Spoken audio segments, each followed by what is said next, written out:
What's poppin'? Welcome to my YouTube channel. I am Stony. This is a collective general reading. It may resonate with everyone. It may resonate with no one. Some of y'all a little bit, a lot of it. All right, just take it the way it resonates or just leave the whole message for someone else. Okay, let's see.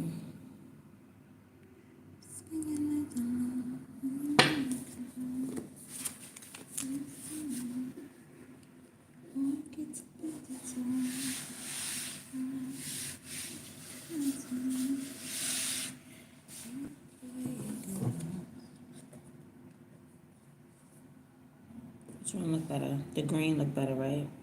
The green look better.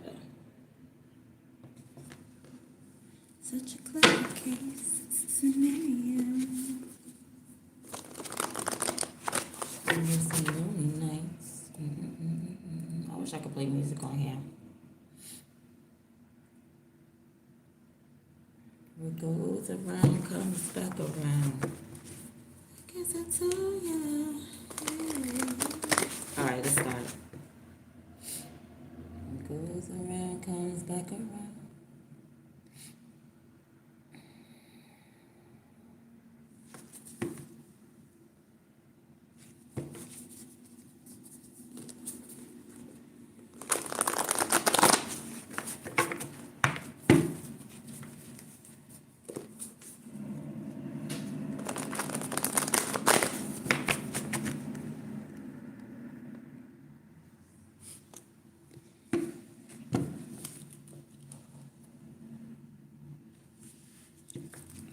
Okay.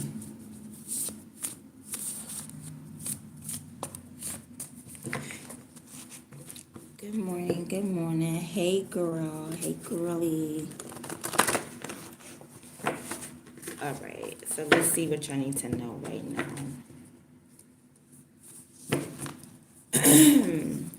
This is what God wants y'all to know. Exodus 22:18. Thou shalt not suffer a witch to live. Oh, shucks now. What's going on?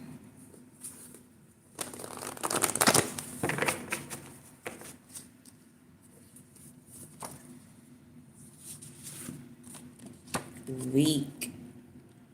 All right. So there's some type of witch that's around you guys. This witch, she is weak. She is weak. Must be trying to do some type of black magic or something like that. But whoever this is that is trying to do spell work on you, they are weak, honey. My goodness. Thou shalt not suffer a witch to live. So you got some weak witch that I guess is let's see what else. Guess they're sending black magic to you. Study. Okay, so she's probably studying you, wanting to learn from you, wanting to learn what you know.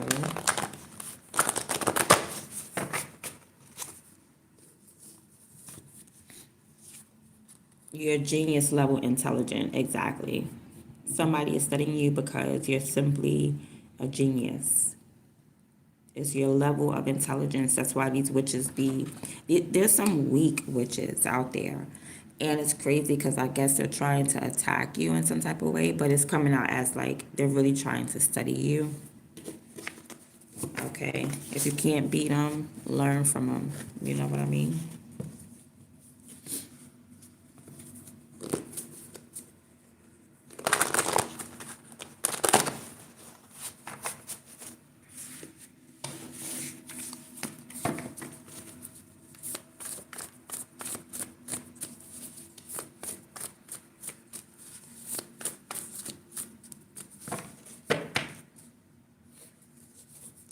Okay, it says take a chance.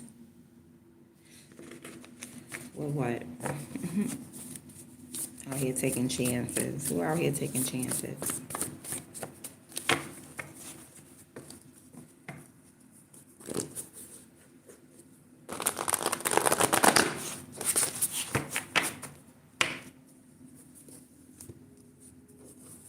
This look like money. Shopping spree. Okay, so there's some money coming in and you may be afraid to spend it. You can spend it. Money is currency. It's a flow. When you invest, you still have to invest into a flow. You get what I'm saying? You can't just, you can save money, which is good, but that's not how you create wealth, by saving money. You must invest your money. So there's something that maybe take a chance on yourself. Go on a shopping spree, make yourself feel good, get whatever you need for yourself. I think you should invest in yourself.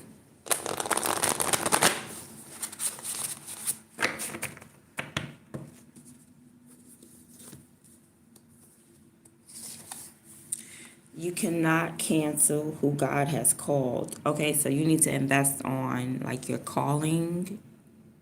Okay, because God gave you all the tools that you need in order to complete missions and stuff like that. In order to do what God wants you to do, He gave you all the tools. So it says, yeah, God's fulfillment.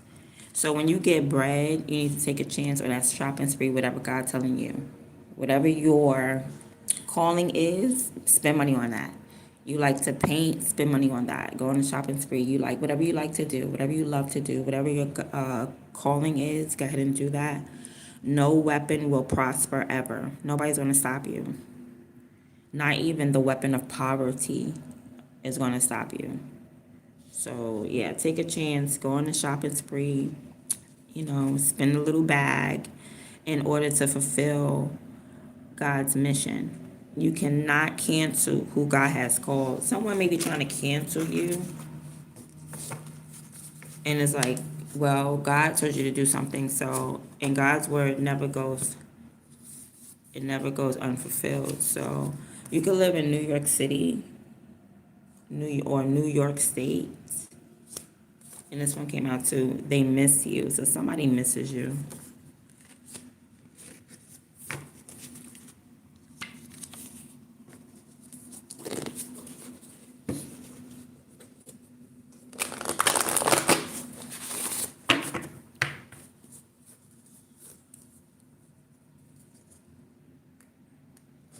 I feel like somebody just missed making love to you. Dark magic, feeling like you're going crazy. So basically, whoever misses you, they're doing black magic on you so that you could feel like cuckoo, so you could feel like you're going crazy. So I guess whoever is doing this, they're projecting. This person is probably going crazy without you.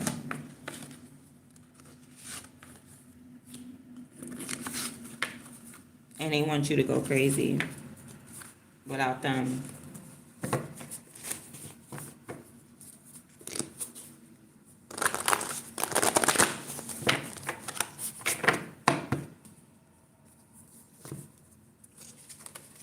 Truly playing hard to get.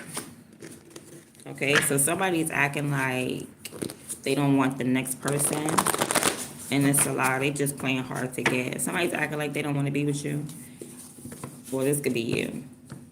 Acting like you don't want to be with somebody. Somebody may be playing hard to get in order to energy harvest. Okay, so they want you to chase them.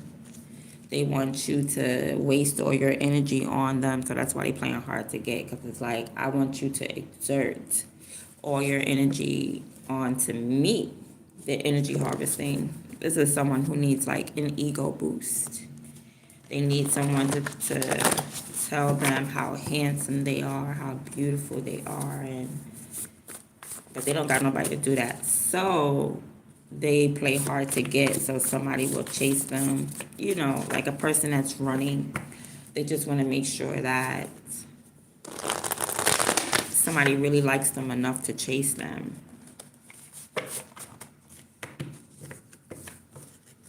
Energy harvesting. Okay, but they may be doing this to a lot of people to get that energy boost. So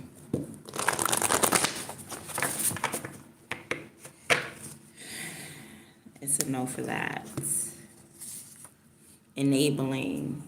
Who's enabling someone? Someone is allowing the other person to do whatever they want, even though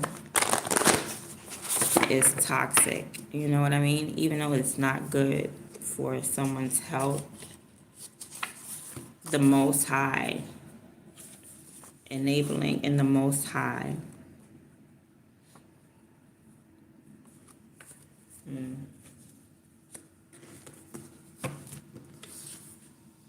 We got solid provider, health, wealth at the bottom.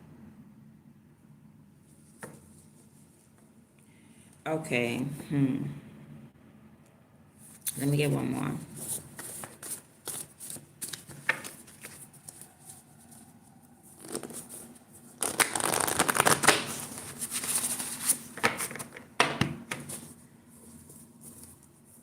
Okay. Treasury Department. All right, so this enabling is not a bad card. It must mean something else right now, because of the energy. So I feel like this is God, the Most High, is a solid provider for you, a solid provider of health, a solid provider of wealth. And I feel like the enabling comes in because I told you God give you any tool that you need. Department of Treasury. So something about like the Most High has taken over when it comes to some type of government entity, the Treasury Department. Now this could be enabling of the Treasury Department, like somebody in the Treasury Department is doing something like corrupt, and God is probably letting them do something corrupt in order to, you give enough rope and a person will hang themselves. Okay, so something could be going on corrupt in that area when it comes to the Treasury Department, collecting taxes, paying bills, manage currency, government accounts, public debts. This could be about your debt. Enforces finance and tax laws. I feel like you're immune at the end of the day. Like there's something that the Most High is doing and providing for you that's like overriding the Treasury Department or something, or the government. This has to do with your finances, God being a provider for you, and perhaps like be careful because the Treasury Department might be enabling you in order to give you enough rope to hang yourself with something. Okay, so if you're doing something when it comes to like taxes or your public debt, be careful because I feel like somebody is in the Treasury Department may be watching you and allowing some things to happen financially, but it's nothing to worry about because I feel like it's the Most High is doing. All right, so the Most High is pulling strings for you when it comes to some type of taxes, I want to say the IRS, but that's not the IRS, I don't think.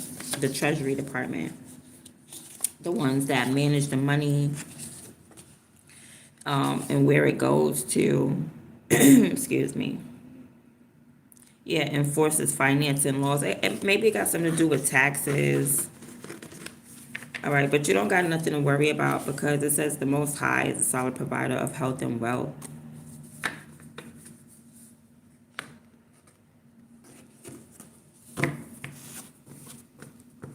All right, I'm hearing the word lien or tax lien, property lien.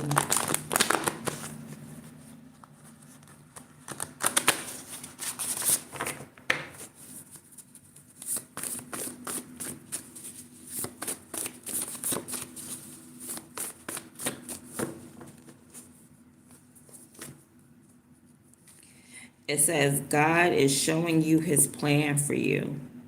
All right, so the Most High may be getting you out of some type of financial situation before, because I feel like the Treasury is somebody is trying to set you up or enable you, and God is like, all right, I'm providing for you now. You know what I'm saying? I'm going to show you my plan for you. God's about to get you out of something, okay? And it has to do with your finances. So maybe you're going from poor to, poverty to wealth. Like it or not, you are at war, okay? So God is showing you his plan, and you're in a spiritual war. So that's why you're being taken care of. Those that's in spiritual war, who are fighting for God, are being provided for in their mission. Stop doubting your intuition, all right? That's your tool, that's your weapon. You need to trust your intuition.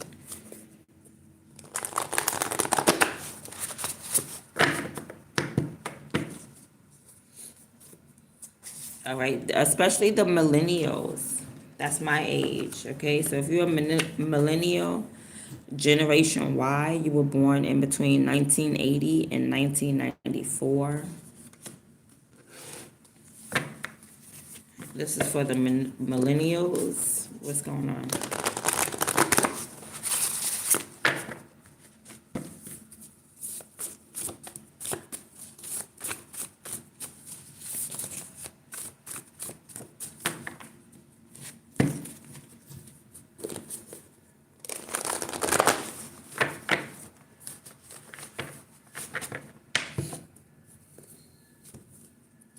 Millennials. Okay, somebody is moving to California. Going back to Cali. Somebody in this age range, or this is about the millennials that live in California.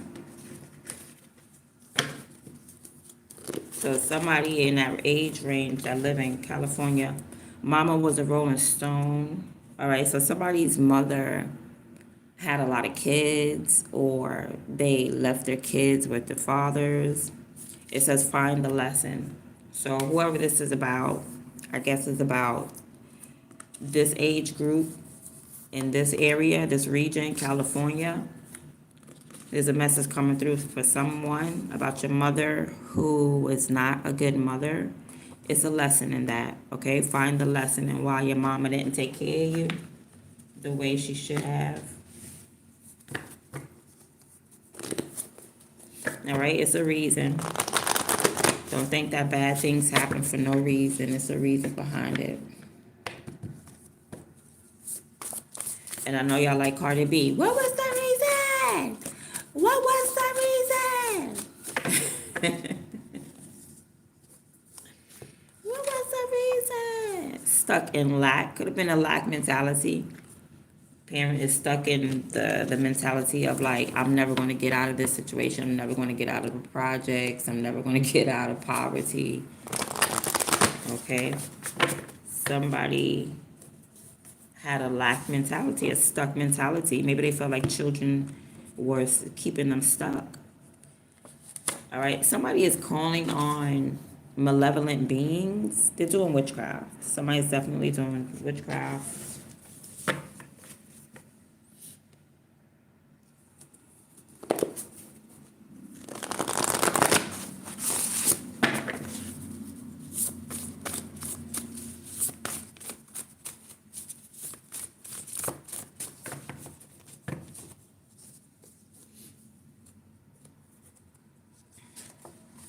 Head witch in charge. All right, so witchcraft, call on malevolent beings. So this some witch calling on some type of malevolent being on you.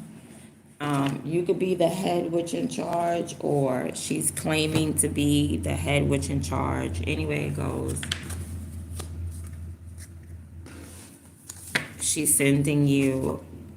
She's calling on malevolent beings. I didn't bring my demon cards. I'm surprised. And I looked at them yesterday like, bring them.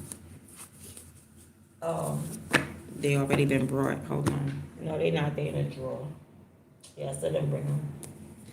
I thought they already been brought.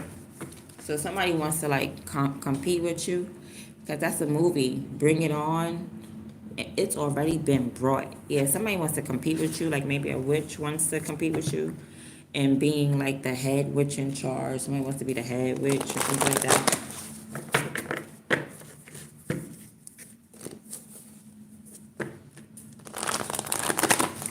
I want to see what malevolent being that they're sending. So I'm going to get the double cards. I'll be right back.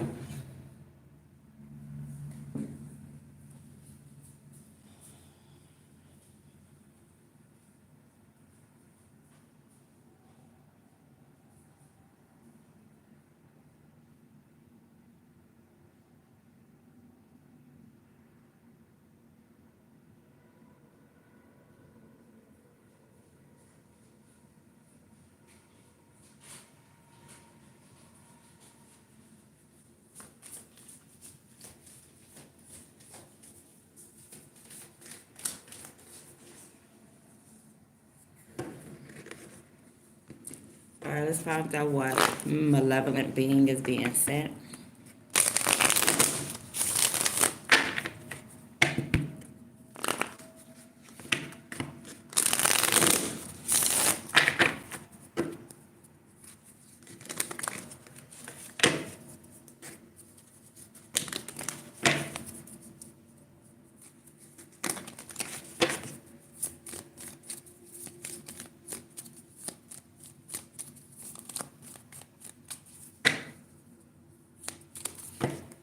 All right, so they're sending the Eight of Cups, vapor. Oh, vapor, like water vapors. Vapor. All right, so they're sending this. She looks like Ursula. So this is somebody. What did Ursula do? She was trying to steal the voice. So somebody's trying to steal your voice. They was trying to steal Ariel's voice. Somebody's trying to steal your voice, your sound. Maybe your throat chakra, your love, your emotions, your imagination. Because you need your imagination in order to manifest. You know, at one point, people made you think that imagination was wrong. They made you feel like you're delusional, but delusion is actually part of the process of manifesting. So that's what people try to cut off. They try to cut off the waters because that is an important process of manifesting. That's the fourth dimension. And you need to get there in order to bring things down to the third dimension. So someone's trying to cut off your waters. All right, you need your imagination in order to manifest. Everything that you have in life I'm not gonna lie, some things may have happened through sublimation. All right, sublimation is when you skip past a certain process. So it's like ice immediately turning into gas, but it skipped the melting process. So maybe you can do that, but somebody's definitely trying to tap into like your imagination, so that way they gotta steal like your voice. Let me see what else she does. Guide of the waters. So this is someone who knows about emotions, so they may try to trigger your emotions. Can make storms and rough seas. Yeah, somebody's gonna try to make some type of emotional problem for you. Causes men to die in 3 days. Oh, somebody trying to do something in 3 days, honey. Somebody's trying to be the head witch in charge in the next 3 days. What's the next 3 days from now? Today's the 31st. Today's the 30th, 31st, 1st, 2nd. That's me. June 2nd. June 2nd. Causes men to die in 3 days of putrid wounds. So somebody's trying to wound you in some type of way, like emotionally, try to get you sad so that way you'll fall apart. Still your voice, still your sound. All right, so somebody wants to do away with you in order to steal your voice, in order to steal your sound.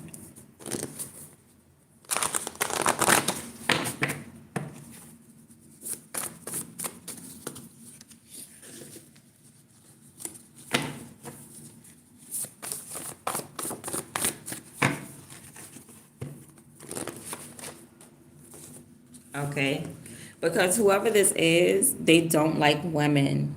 So this could be a woman that don't like other women, or this could be a man who really doesn't like women, but they act like they're doing it. So this could be like a warlock. It doesn't have to be a female. It could be like a warlock. And whoever this man is don't like women. There's men out here who will act all hard, but they will give you signs that they are on the down low. And I'm going to give you some signs. Men, don't take it simply when you see a man wearing pink. That's a sign. These are signs that you have to pay attention to. You see a man with pink AirPods, a pink hoodie, pink sneakers, pink socks, a pink shirt. That is a sign, right? That man is bisexual,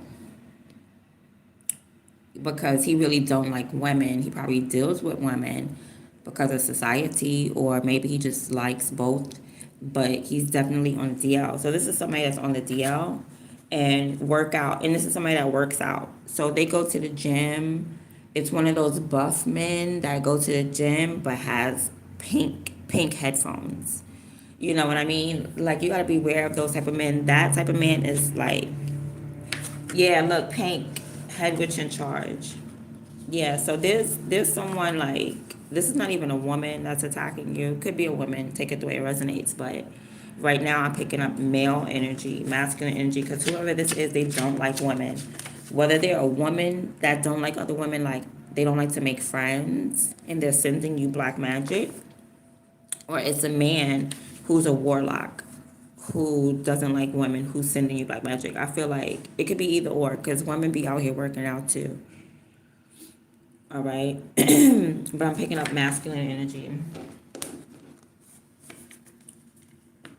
So yeah, you gotta be careful.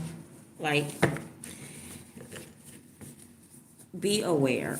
Don't just brush things off like, no, no, he just like pink socks. He's just different. He don't care what nobody think about him. No. Don't know. No. Mm-mm. It's deeper than that. All right. So that's nothing.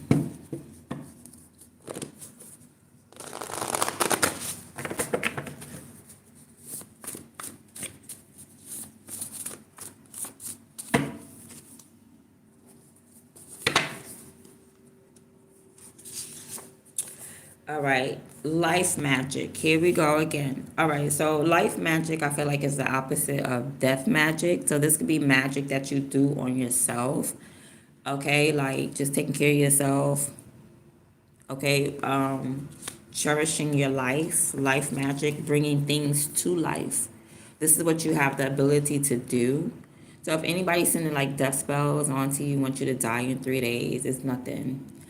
That you have life magic, so you could bring anything and anyone to life. Remember when Jesus was walking past that fig tree and he took off the fig tree, he made the fig tree die and he made it come back to life? And yeah, life magic.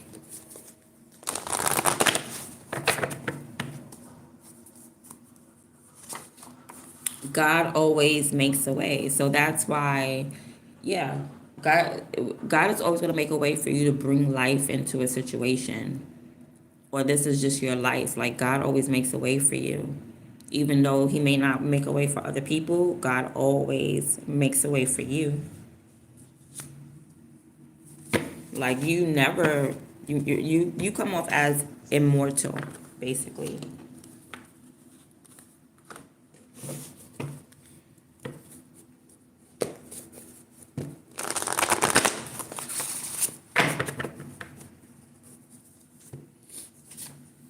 It's okay. Move different. It's all right to be different and move different.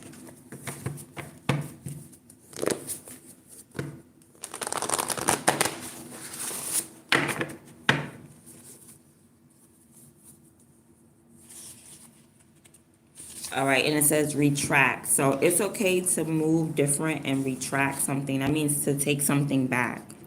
So you might feel like an Indian giver. you know, somebody that gives somebody something and take it back, but it says it like, or you maybe you didn't give somebody something. Maybe you just like just moving different and stepping out the way, retracting. Like, I'm gonna take this back. I'm good. You know what I mean? I'm gonna move a little different. I know I said I was gonna do this, but I'm gonna do that now. It's okay. It's like repenting. Maybe you were going in the wrong way. Now you want to retract and go the right direction. It's okay to move different. It's okay to take something back. It's okay to make mistakes. It's okay to be wrong. It's all right. That's how you learn. I gotta keep looking at the other card because I don't know. It's okay to be different.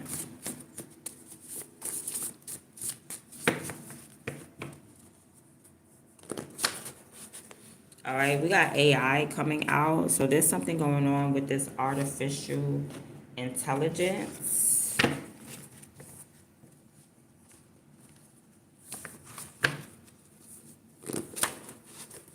It says turned out.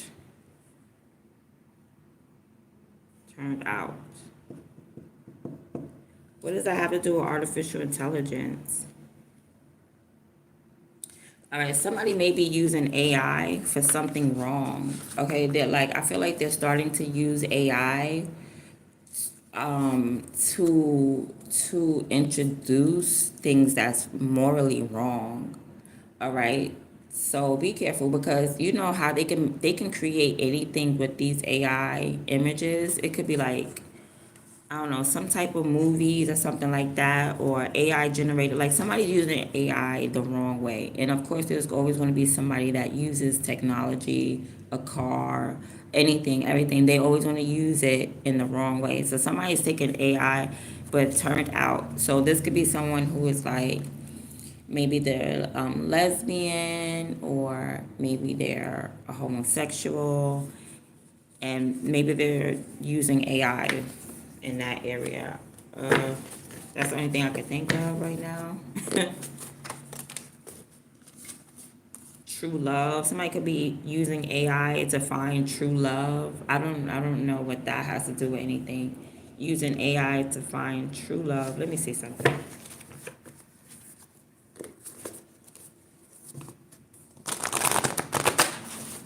Or you got to be aware, like some people may be getting really close to AI and not being able to differentiate that this is a machine or a mechanic, and somebody may be falling in love with AI because they do have that. They have like AI boyfriends, and you could text the AI. You know, somebody could be doing that, right? You could be like a lesbian or like a man that's on the DL, and you don't want people to know that you like men, so you might have this AI to where you have like an AI boyfriend or something like that. Because they got it like now, like that. They do. They got it to where you can have like a little, you could talk to the AI like it's your best friend or a lover.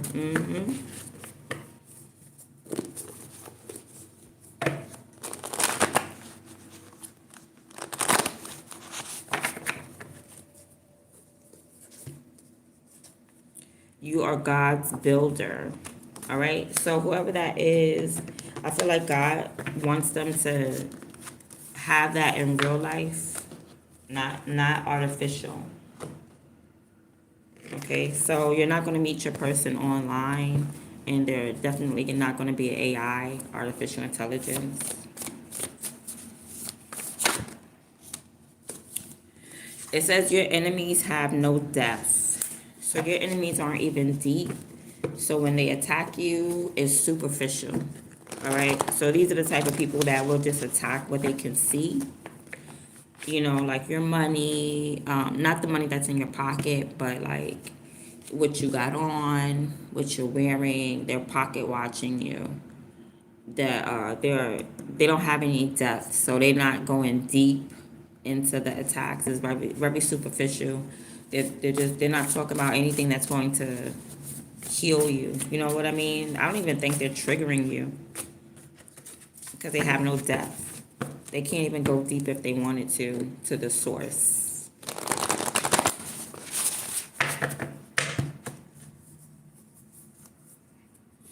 All right, so they're doing black magic on you. That's why they have no depth.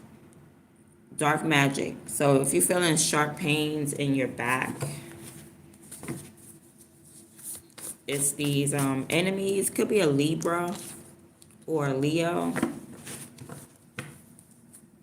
That's your enemy. It says it pays to shut the it pays to shut the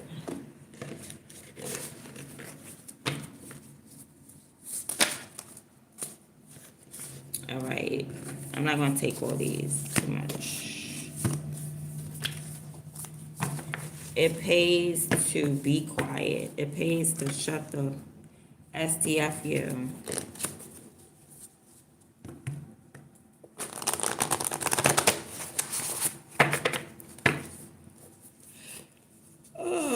Be a gentle lioness. So that's you. This is for you. So it's going to pay to be quiet.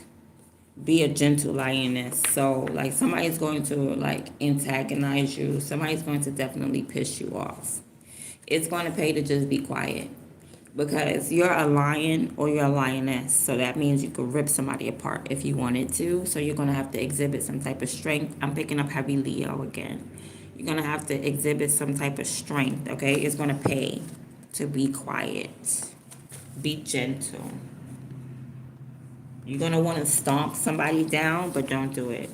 It'll pay to just be quiet, okay? Be a gentle lioness. We know you could bite people's heads off, but you don't got to do it all the time. Pick and choose your battles. Some don't even be worth it. All right. Yeah, because somebody's in spiritual darkness anyway. So it's like, why would you would come off as the bully. You know what I mean? Because these are people who are unaware, unconscious. They don't know they're in spiritual darkness. So if you pop somebody in the head, with your paw, like pop, pop, pop, you don't want to be too strong because these people in spiritual darkness, they can't see.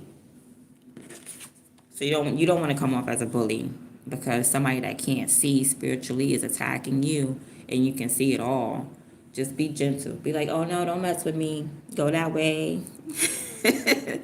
It says, yeah, because somebody is spiritual darkness, no motivation, stay disciplined. Or this could be you in spiritual darkness as well, where you just have no motivation. You need to stay disciplined. Somebody's trying to spiritually attack you.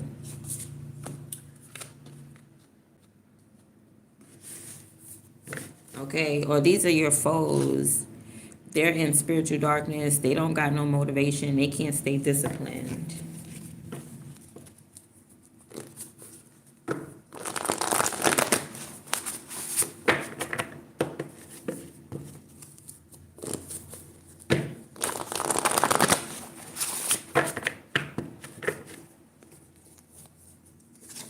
Okay, guard your children, of course. Guard your children, y'all.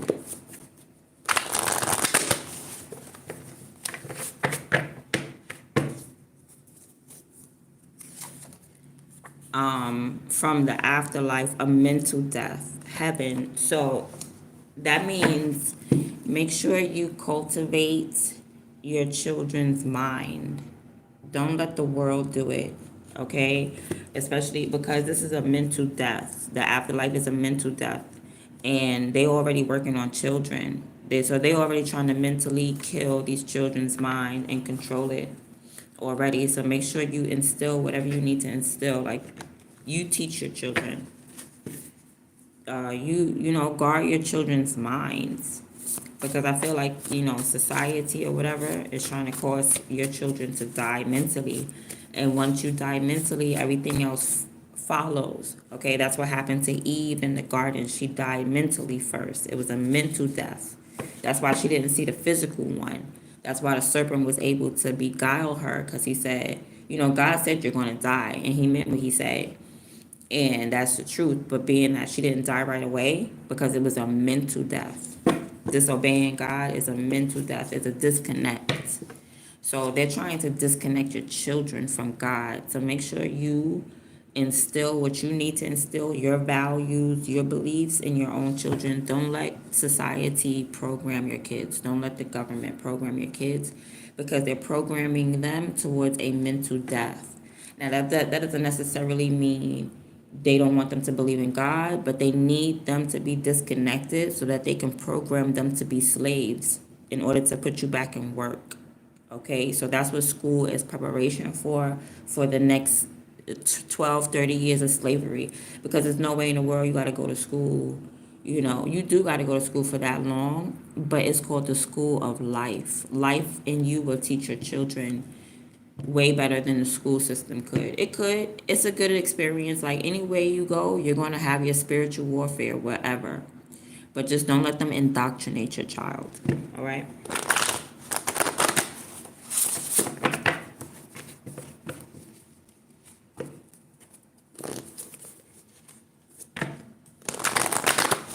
Okay, they could go there and learn their ABCs, they 1, 2, 3s. But when it comes to history, you already know they're taking things out of the history books. They're not going to teach them the right history. They took Cleopatra and Nefertiti and changed them, changed the history. So just teach your children, whatever race you may be, just teach your children regardless, because they're trying to prep them and prepare them for slavery.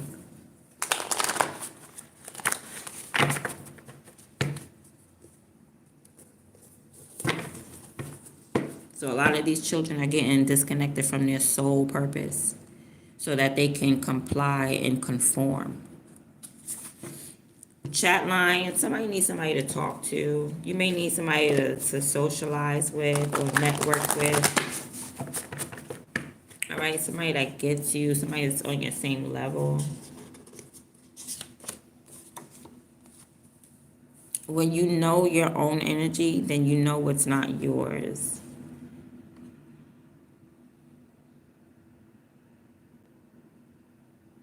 So if someone is trying to talk to you or talk like you, I'm still picking up that Ursula energy.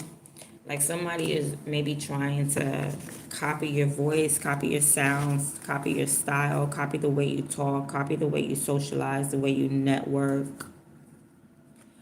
Somebody definitely could be in your energy because they want to speak to you. They're up in your energy because they want to talk to you.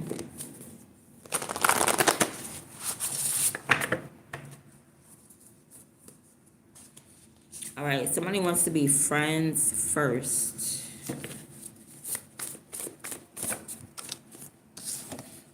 Back together. So somebody wants to get back together with you. They want to reunite, or you will reunite with someone. Things is going to flow well again, but just make sure you start off as friends first. Like don't just jump back into bed with this person. Go hang out. Like go have fun, have a conversation first.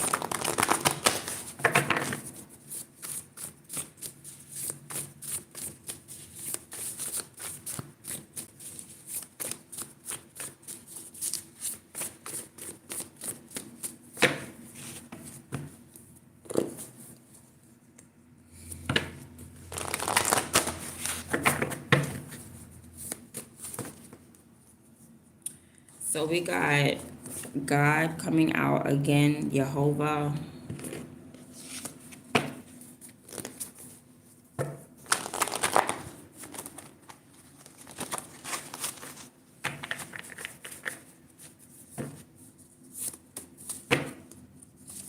So God wants you to watch out for some type of patterns. Beware of dating patterns. So if this is about this relationship or some type of friendship coming back together again, you need to put God into the equation. That's the only thing that's going to break the cycle, break the pattern. So when y'all come back together again, you don't want to fall back into the same reason why you stop being friends or why you stop being lovers or something. So bring God into the equation to change the subconscious patterns that's going on. All right, stop what doesn't work. If y'all arguing, that don't work. You want to do things your way, it don't work. You want to keep doing it. Like y'all gotta figure out a way to keep the flow instead of having all these disruptions in your relationship. Bring God into the equation. He's the only one that's gonna stop the patterns. All right, so you're unstoppable.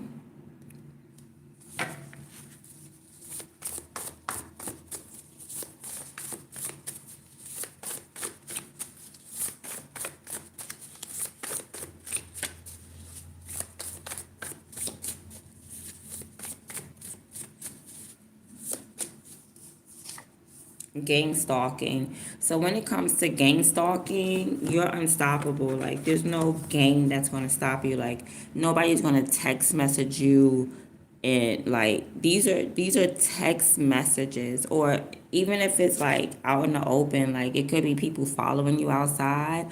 Are they in control of your legs? No. Are they just because you standing in front of the store? Does that not mean I'm not gonna elbow you and get in? No. Gang stalking, as long as these people don't touch you, you're fine. They can stand around and linger around all they want to. Somebody's trying to intimidate you. Like you're not scared of anybody. Like you're unstoppable. Even if it's through the telephone, even if you got somebody sending you text messages, or they're online dropping subliminals on Facebook and talking about you, who cares? Is it stopping your legs? No. Is it stopping your arms? No. Can you still, that's what they're trying to affect, is your mind, but you're unstoppable when it comes to gang stalking. It's just like, I'm going to push you out the way. Whether it's real life, I'm going to pepper spray you, and let's see how far you can gang stalk when you can't see. And then, like, there's no fear. You're unstoppable when it comes to gang stalking. Like, nobody's scared of a keyboard thug. Nobody's scared because you're sitting there like,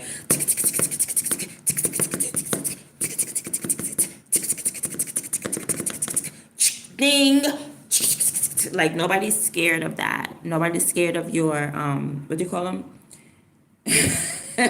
From that show, from that movie. Happy fingers or whatever, spirit fingers. Nobody's scared of your spirit fingers. When it comes to gang stalking, you're unstoppable. We don't care if you're standing on the corner. That's not going to intimidate me. It says you. You know what I mean? That's not going to intimidate you guys because you're standing on the corner. Like, nobody cares. Move out the way so I can get me a bag of chips, please, and thank you. We do not care. We don't care if you wear your sunglasses and stand in the corner watching us. We do not care if you have on your hoodies and you're in your dark attire and you're trying to act all mysterious. You are an agent. We do not care. You're not even real. You're not even real. You're a simulation. So you're unstoppable because all these simulations. Nobody is afraid of no keyboard thug because you popping stuff over the phone. Because the minute I hang up my phone, then what? Then what? We cannot hear you, gang stalker. We cannot, because you're standing in front of the store. So what? You got to move. People got to go in. People, you standing over by the chips. I'm going to get me a chip. We do not care, gang stalker. We don't care if you're standing on the corner with sunglasses on, watching us. You're sitting on the benches. We do not care. You're weird. That's all.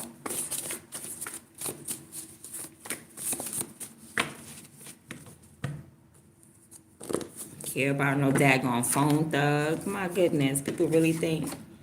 Be honest and be truthful. Keep your tongue from evil. Okay, be honest. Keep your tongue from evil and always be truthful.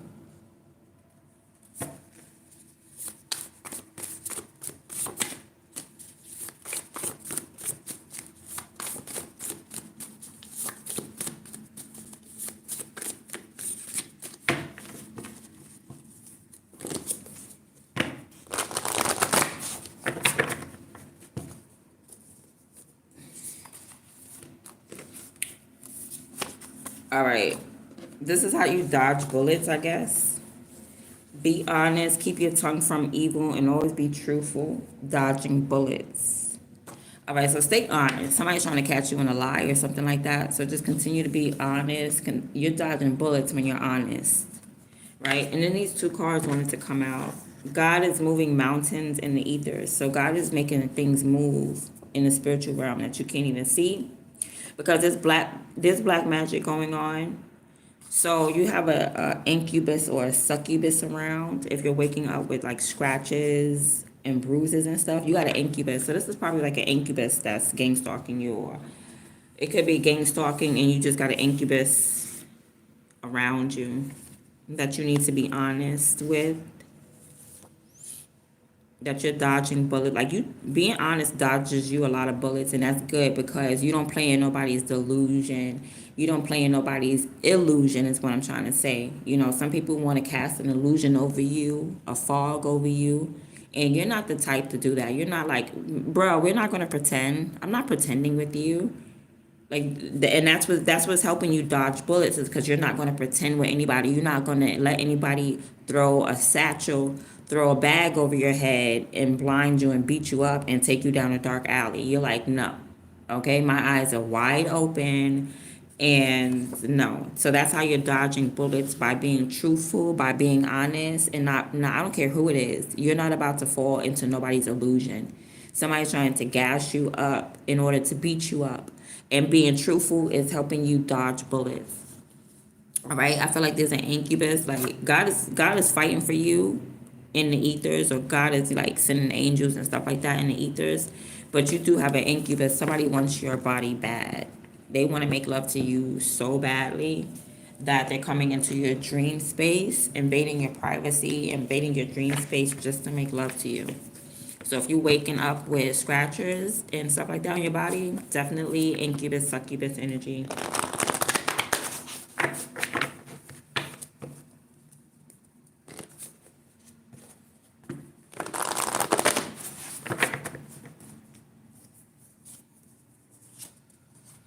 Spouse, you will be getting married. All right. So this could be like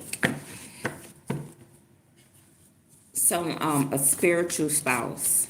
A spiritual spouse. This could be anybody from your past.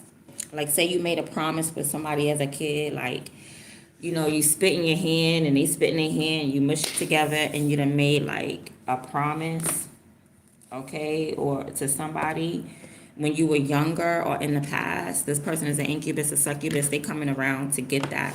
You could be on your way getting married to your wife or to your husband, but being that you made a pact with somebody when you was younger or in your past, that's why they still, like this spiritually, there's still a connection there. That's why God is working in the ethers on this situation, because spiritually, there's still like a connection, like a spiritual spouse. And in real life, you fitting to get married to a real person, and the spiritual spouse don't want that.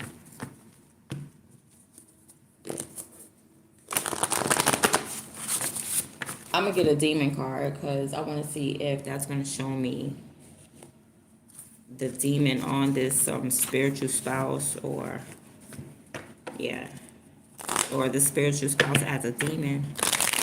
It may even show like the zodiac sign, the zodiac sign of the spiritual spouse, this incubus, the succubus.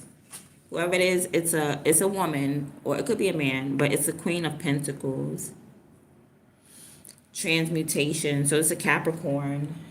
It's a Capricorn that's still like in their mind or in their spirit. There's still a soul tie there for you. So that's why if you're waking up with scratches and stuff, you still have like a Capricorn in your past that still wants you. But it looks like it's saying you have a spouse. You're going to be getting married. So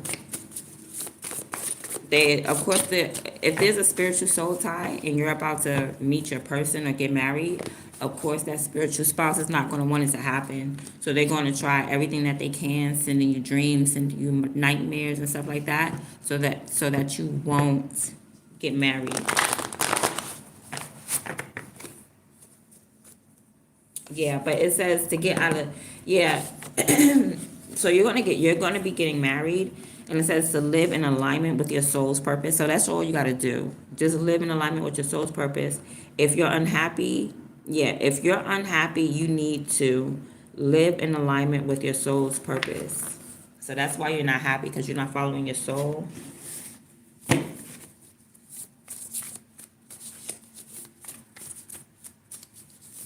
And I think finding a real spouse is what is going to make your soul happy, not that whole spiritual spouse. Let that go, because if it's not into fruition, if it's not like a person in your face with a diamond ring, we're not playing that whole spiritual attachment, because that's just the incubus or succubus trying to keep you from reality.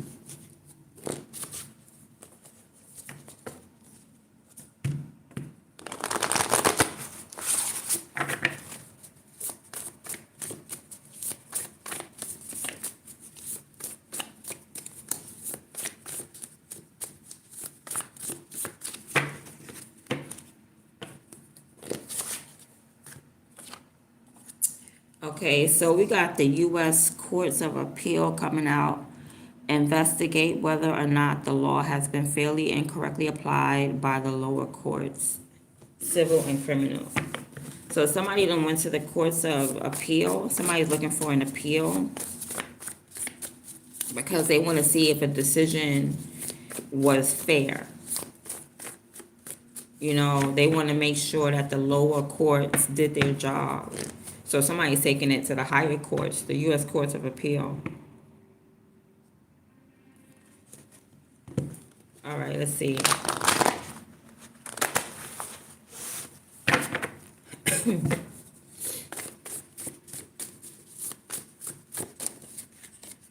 Lone Wolf.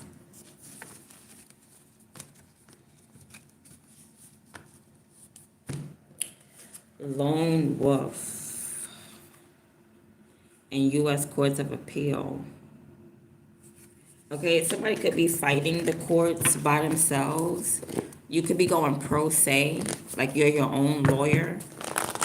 And you may have to take something to the higher courts because you are by yourself. Somebody's doing something corrupt when it comes to the courts, all right? So you need to take something to maybe the U.S. Courts of Appeal, whether it's a civil or criminal or whatever, because they're going to investigate whether the lower courts did something fairly and correctly. Because you are by yourself or you're a lone wolf, someone may have tried to do something corrupt because you don't know the law, or you just are by yourself with it. You ain't got no lawyer. You're probably doing something pro se. All right, so get an appeal because something ain't right. Somebody made a decision, it wasn't right. It wasn't in your favor, it wasn't fair, it wasn't honest. They didn't abide by the law. Somebody skipped something and did something corrupt. And they did it because you are by yourself and you ain't got no team and you ain't asking nobody no questions. Yeah, and that's what people do. People will play on your ignorance in certain areas. All right, so get in contact with them. I used to write, I didn't finish these cards because I'm gonna write the phone number on here as well, so just in case you need to contact these people. But I didn't finish. I gotta finish these cards and write the phone number to these entities on there. All right, for you guys, you could just Google it, but still, it wouldn't hurt if I said it.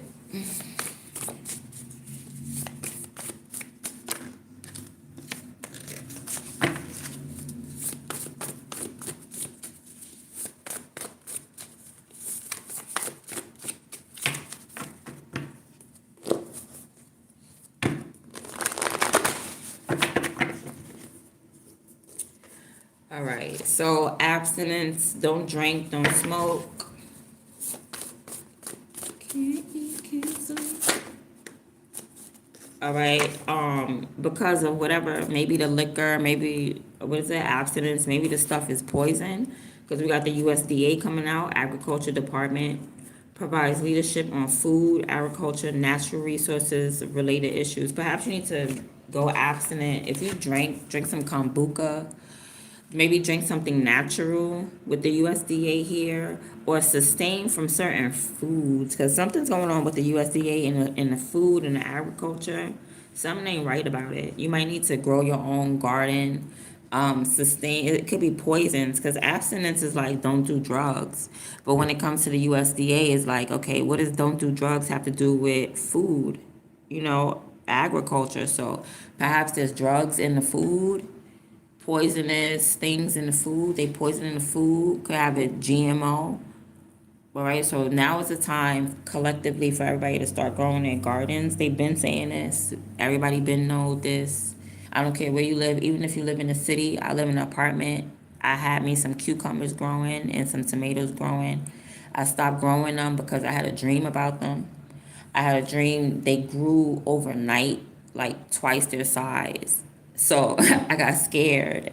And so when I woke up in the morning, and it wasn't true, right? They didn't grow overnight, but I still was scared and I threw them in the garbage.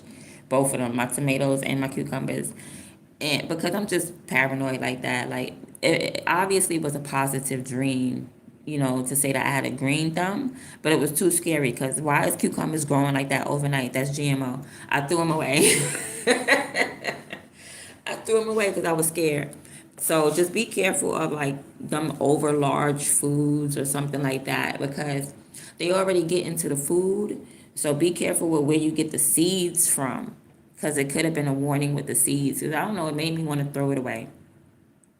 But just be careful where you get your seeds and everything. Maybe go to the actual fruit and get the seeds and start doing it like that, opposed to buying them online. Just be careful because I feel like there's something going on with the USDA and the fact that there could be abstinence, there could be drugs or something in these foods, pesticides. It says natural resources, but I feel like with abstinence there, the natural resources are being tampered with.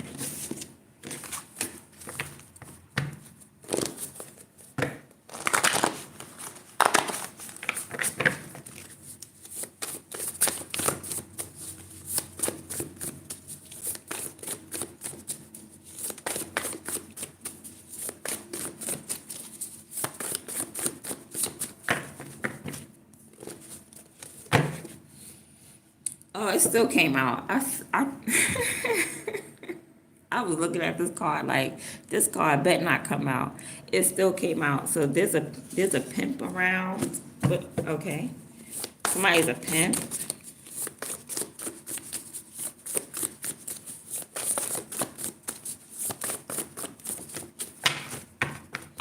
Somebody is a PIMP. I don't know what you heard about me. It says the U.S. Marshals. See, I was supposed to write the phone number there for the U.S. Marshals.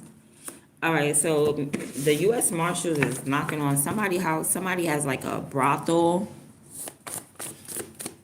and they about to get kicked out. Whoever's a pimp and they got like a brothel and they got a whole bunch of prostitutes in their home or something like that, they about to get kicked out. The U.S. Marshals is coming and knocking on that door, so all you females about to get freed if you was in there pimping, or y'all just not gonna be in that apartment no more, that house, that home. It says you are aligned with your lover, so somebody's man is a pimp, somebody's husband is a pimp, and they're aligned. So it's like I'm a pimp and I'm his top hoe, I'm his bottom bitch. So, I mean, he's my pimp and I'm his. So somebody, they're down with it. They're like, yeah, we just gonna have to find another place to live or another place to go. So somebody's in a relationship with a pimp and they about to get kicked out of an apartment. It says shady. So somebody is shady in this connection. Perhaps one of them purposely didn't pay the rent. One of them purposely ain't fighting for the home. Because we got the U.S. Marshals here. So somebody getting kicked out. A pimp and his lover is getting kicked out. But somebody was shady in the situation anyway.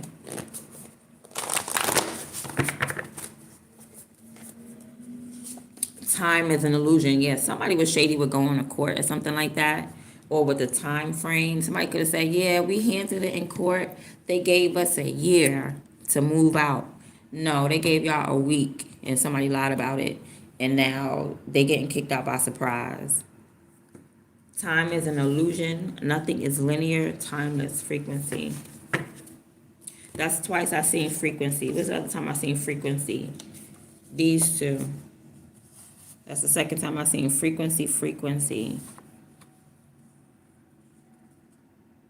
So somebody's casting an illusion. Oh, this person could have been acting like, yeah, I love you, don't worry, I'm gonna go to court to pay the rent. They did not. They purposely allowed the U.S. Marshals to come in there because somebody is being pimped against their will. And so they was being shady. Somebody was being shady and they aligned with their lover like, oh yeah, not to spill the beans, because I hope it ain't the pimp watching. All right, but this is what's coming out, so maybe the pimp is not watching. Okay, well, somebody was like, you are aligned with your lover, right? So they aligned with this pimp, like, yeah, baby, I got everything. Nah, I'm down with you. You know, we doing this together. We recruiting. They really didn't go to court and they lost this apartment.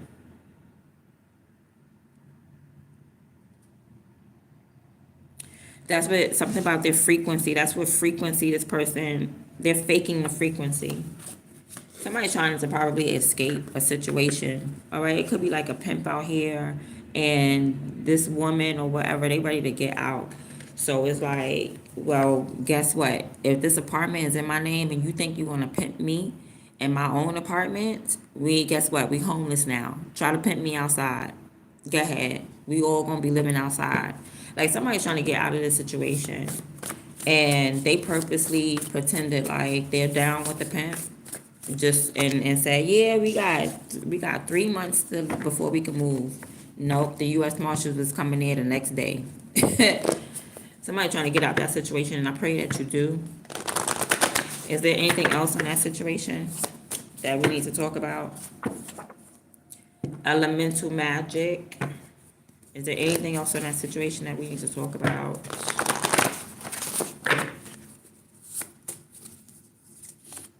Somebody wants to sex all night till things get right. All right, so maybe this person, like I said, they're trying to get out the situation, I feel like. So I feel like they're trying to go with the flow.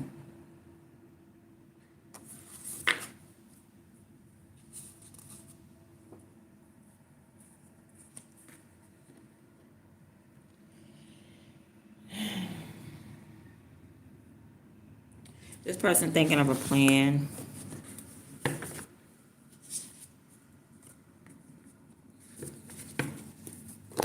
They're thinking of a master plan. Elemental magic. They could be trying to manipulate the water, manipulate air. All right. Elemental magic, using the elements in order to get out the situation.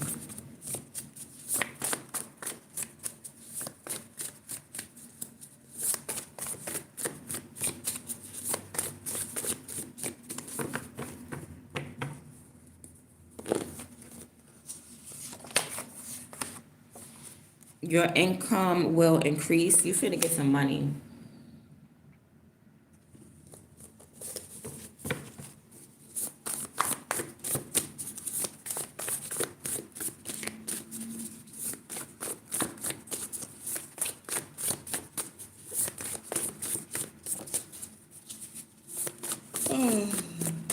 Excuse me.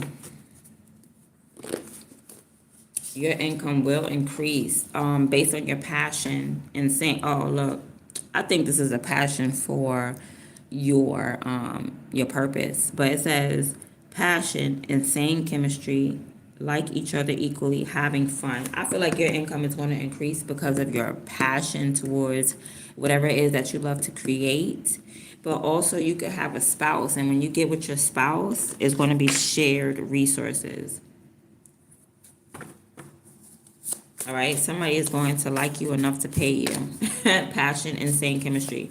Like somebody gets you so much that they are going to pay you.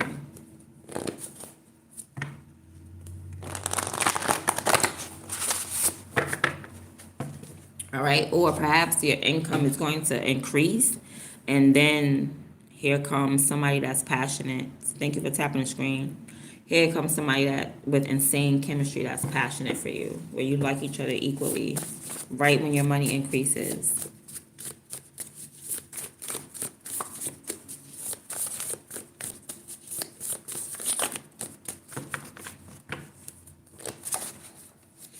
All right, we got spiritual message.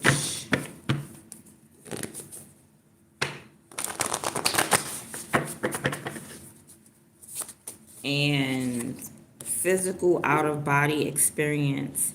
All right, so if you do some type of like astral projection or out-of-body, or you have a out-of-body experience, expect to receive some type of spiritual message. So just maybe do your shaman thing, lay down, meditate.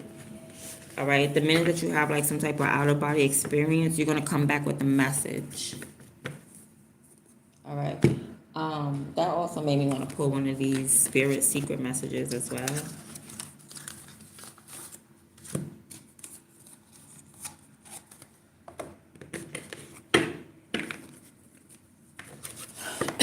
Excuse me.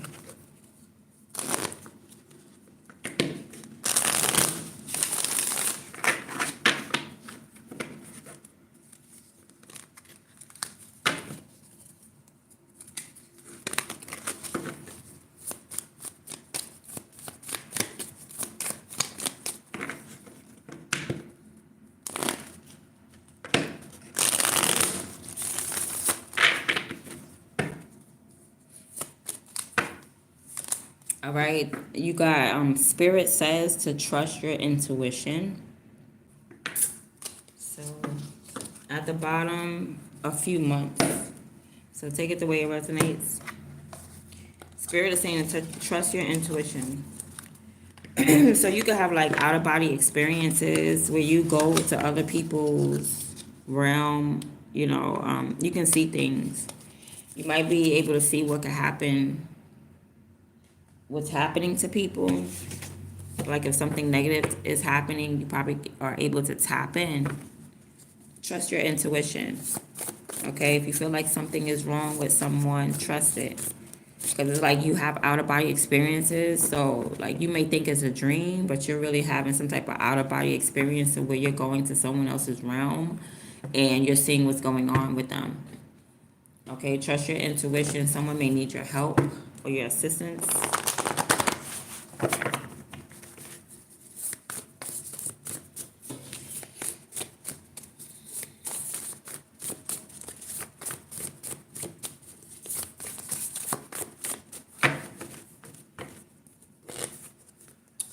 Okay, again, prepare for your spouse.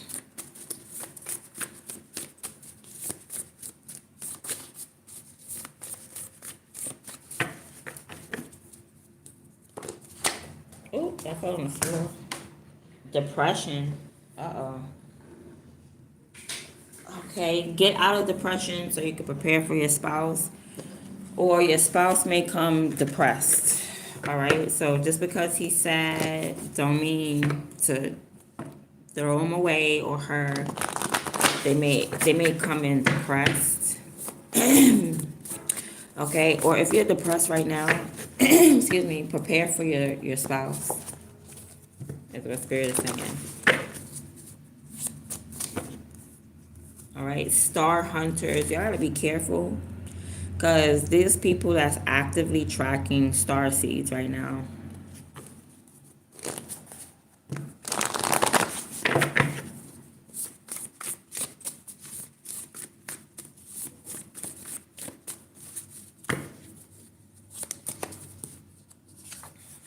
The divine masculine. So they're actively hunting down divine masculines, especially the ones that's like evolving. All right, they want to stop you on your path. All right, they don't want you to gain any enlightenment. So there's an attack on the divine masculines. They're being hunted, meaning like it's not an act, like you're being actively seeked and sought out. They're actively looking for you, divine masculine.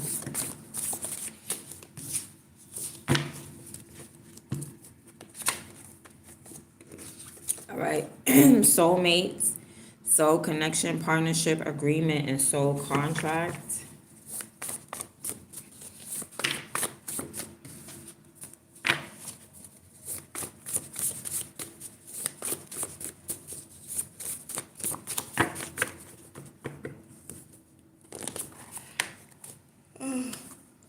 Excuse me, keep the enemy out of the camp. So when it comes to your soulmates and your soul connection, stop inviting people into your relationship.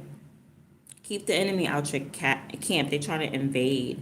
So more than likely, it's somebody that you're inviting in that is trying to come in and like destroy soulmates, twin flame relationships, especially with your divine masculine. So this could be divine masculine allowing people into the circle of relationships, or it could be divine feminine allowing people into the union, and these people aren't good for the union.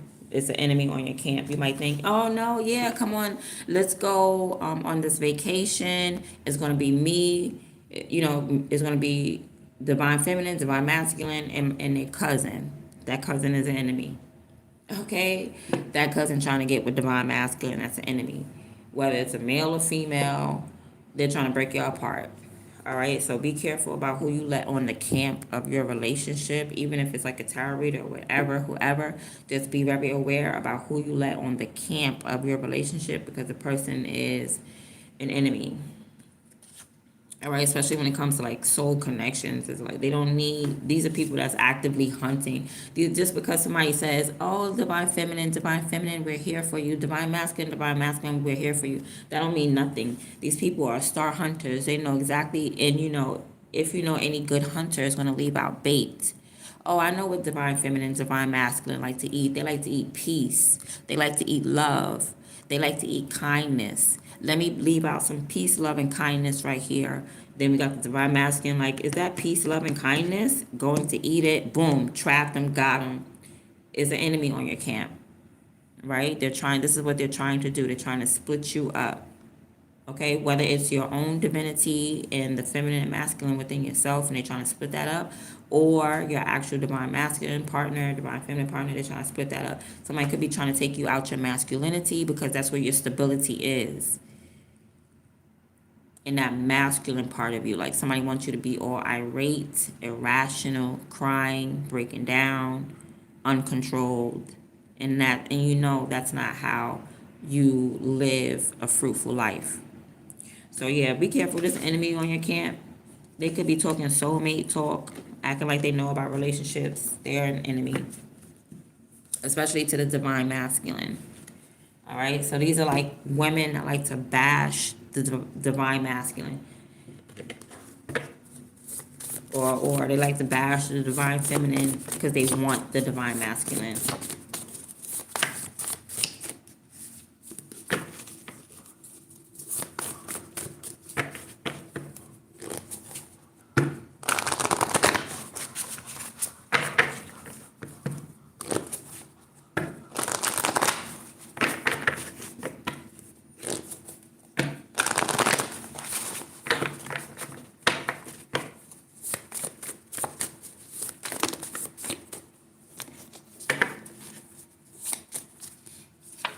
Okay, we got stay righteous.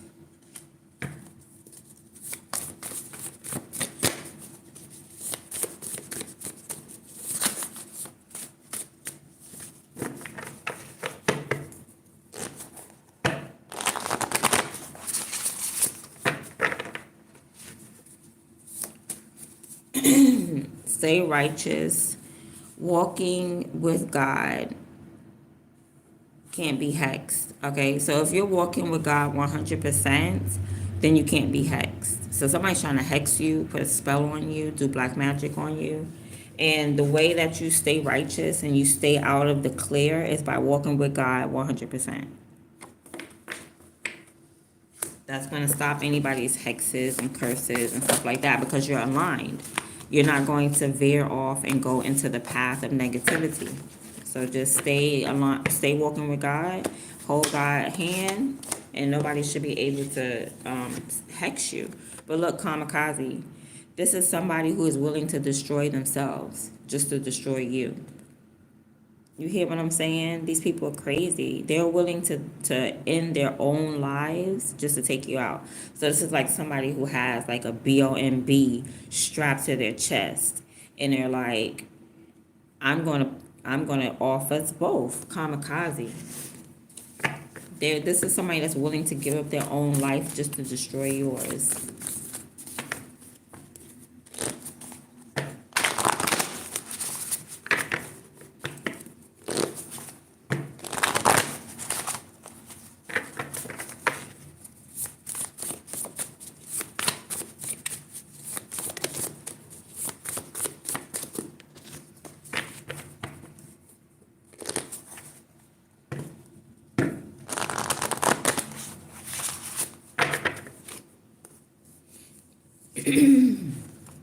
Discovery. So this could be like a Sagittarius. All right. Somebody is just figuring out, like, they have to do it that way. Like, the only way to destroy you is by destroying themselves. That's what somebody is figuring out. Like, there's no way that they can just attack you without it boomeranging back on them. So this is like someone who is more than likely going to prepare themselves, going to try to run, or they're finding out right now that every time they attack you, they get attacked back, kamikaze. It's like return to sender. So it's like anytime somebody try to throw something at you, they might as well just throw it at themselves because it's kamikaze. They're hurting themselves trying to hurt you.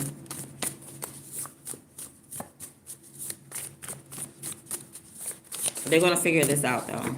So don't... Somebody's going to come to realization like, hold on. Every time I try to hex the collective, I get hexed back. Yeah, they're gonna figure this out. It's kamikaze. They're killing themselves, trying to kill you.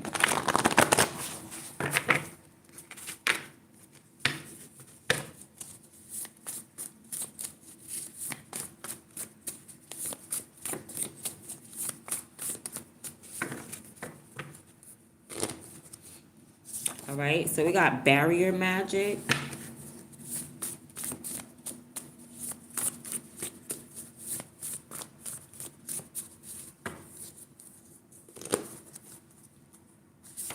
And we got connect to intuition.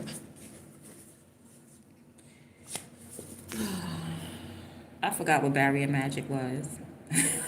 I ain't gonna lie.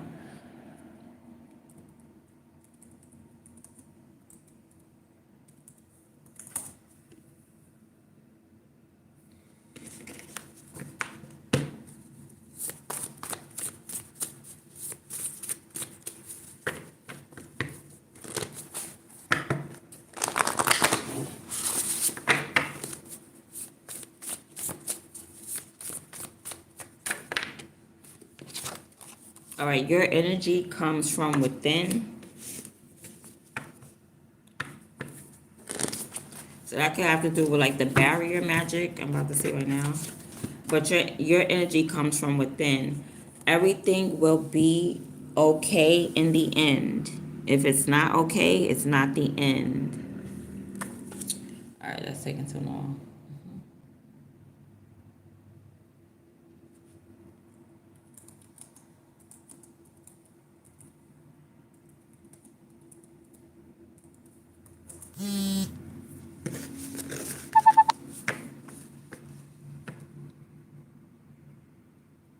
It's a type of magic that creates physical or magical barriers to protect you from harm. All right, that's what I thought it was. All right, so barrier magic surrounding your connection to your intuition. So somebody's definitely trying to cut you off your intuition. So make sure you create, like, visualize you being protected when you're praying, when you're meditating, when you're trying to connect to your higher self. Make sure you create visualize some type of barrier around you. All right, and it's going to come from within. So don't try to create it from outside of you. Create a barrier from inside of you. Like, imagine or visualize a white orb, but it is coming from inside of you and is expanding around, like your aura. Imagine like your aura expanding, but make sure it's starting from within, from inside of you, and then working its way outward. Because everything is going to be okay. So you may be going through something and you've been going through it for a long time. If everything is not okay with that, then it's not the end. You got to keep on fighting. Okay, the barrier can block attacks. It can also trap your enemies. Okay, or like the magic that they do will bounce off of it and reflect. So you need to create some type of barrier because of your connection to your intuition. So somebody's trying to disconnect you, your crown chakra. Papa was a rolling stone. Okay, so somebody's father was a rolling stone. Wherever he laid his hat was his home. And when he died, lightning. All right, somebody's father maybe may pass away from lightning. That's very rare if lightning strikes somebody. Or sudden change, shocking news, surprise. All right, so somebody's father who wasn't around, You're going to get some type of shocking news about them. Maybe they transform. Now they want to be a good dad in your life now.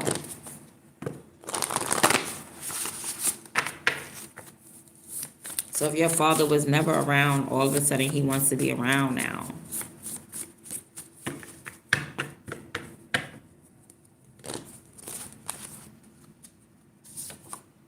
Karmic message. Oh, shoot. So your father may want to tell you about something karmic.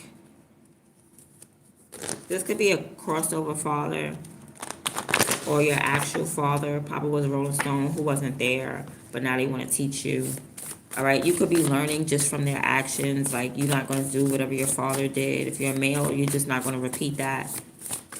You just got this idea, like, I'm not going to be like my dad. You know, you seen the karmic message there. You saw what happened when Papa's a Rolling Stone, and you don't want to act that in the same manner as your father. Yawning, energy vampire. Okay, so somebody's father is an energy vampire. You could be coming to like this realization, like, you know what? You're an energy vampire, Pop.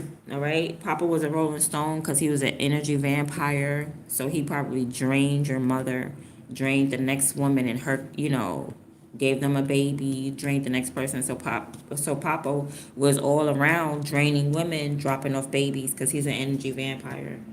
This is a karmic message. You're gonna realize that your dad was karmic. He was a karmic. He lived his life through bad karma. If you're yawning a lot around, maybe you're around your dad and you yawn a lot and you're tired. This could be a crossover father as well, and you just feel their energy is making you yawn. It's because they're sucking up your energy. A crossover father. Papa was a Rolling Stone. Wherever he laid his hat was his home.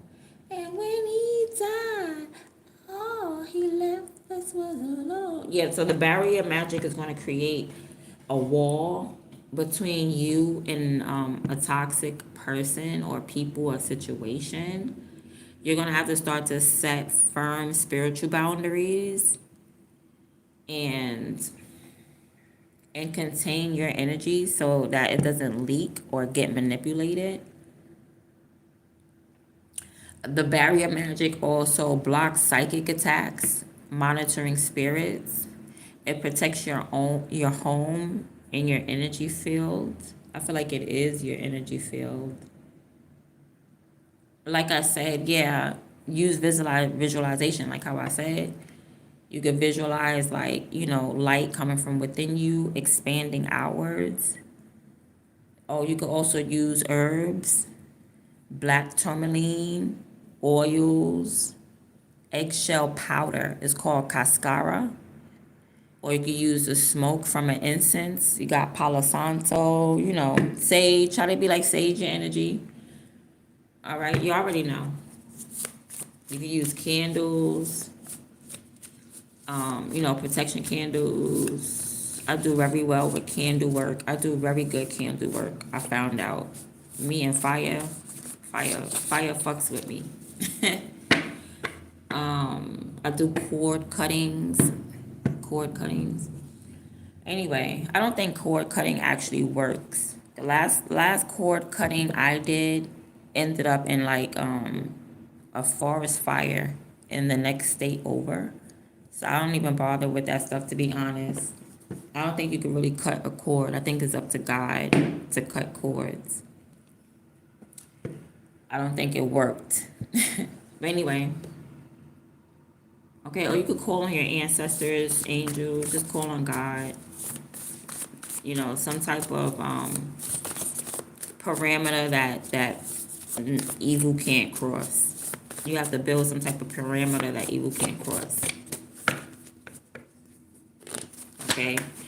You might want to say things like, what's not of God, turn it away, return to sender, say things like, you shall not pass. This house is sealed with divine will. My energy is sovereign. My space is sacred. Declare these things. Say it out loud. You know, it does not hurt to talk out loud. Okay. They use God's name in vain. So somebody uses God's name in vain. So there's somebody around you who be like, yeah, I love God. They Jehovah, child. They using His name in vain.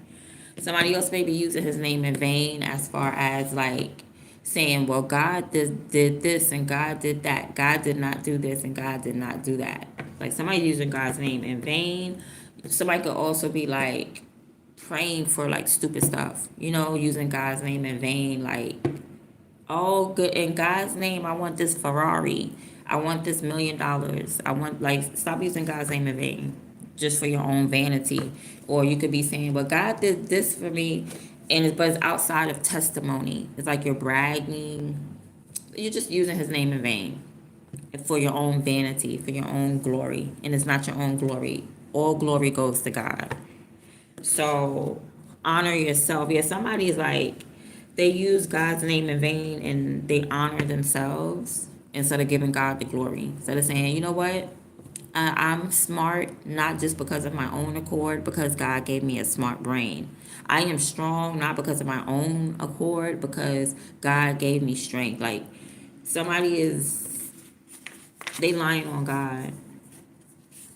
They use God's name in vain.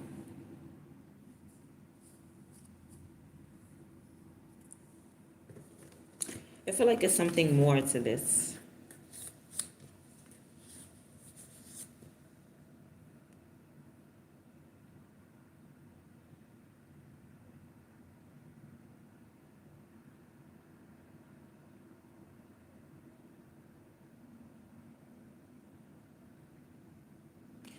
Somebody is just, what's this word I'm looking for?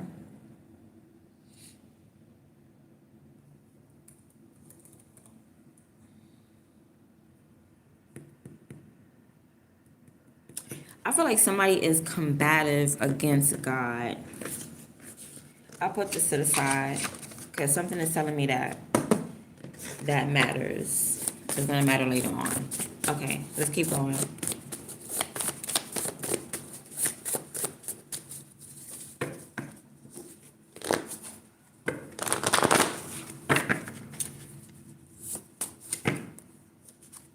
Okay, I love your brown eyes. So somebody loves your eyes, period, whatever color they may be.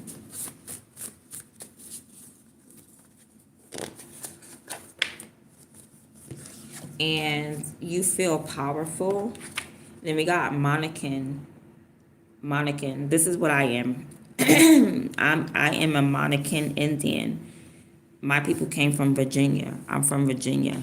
So you could also be a Monacan Indian, Native American, Indigenous. They originated from Virginia. My family is from Virginia. Okay, let me show you my grandmama.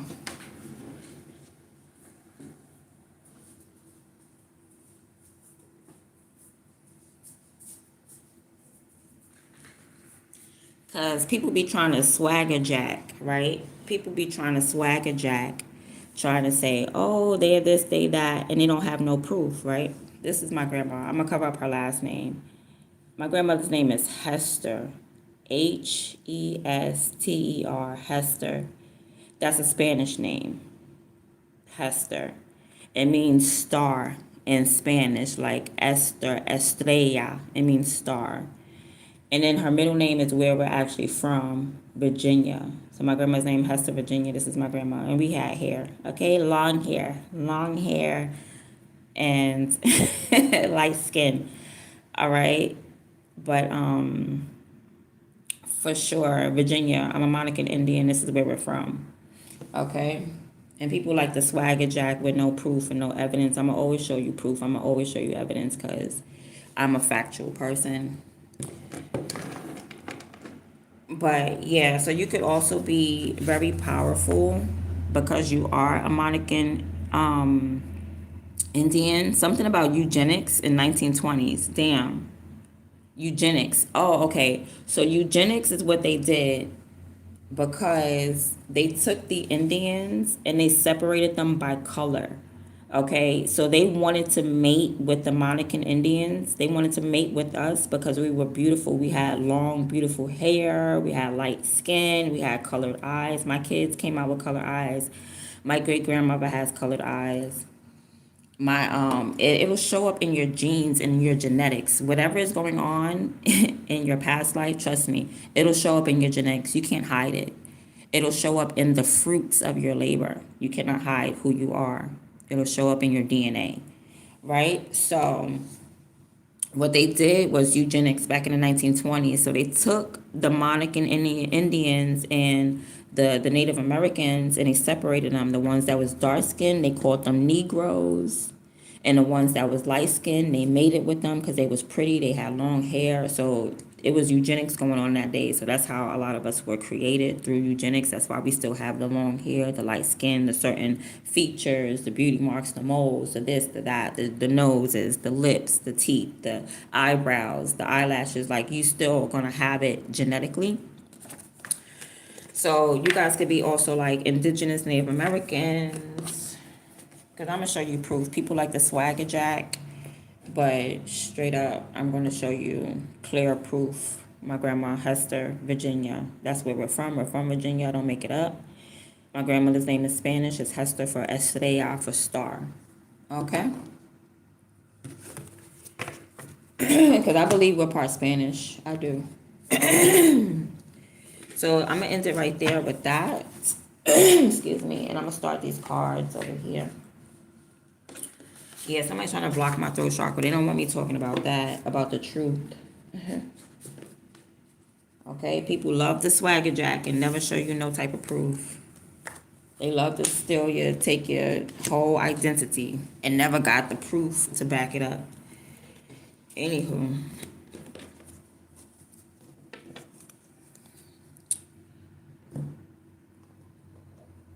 All right. So let me get these cards over here.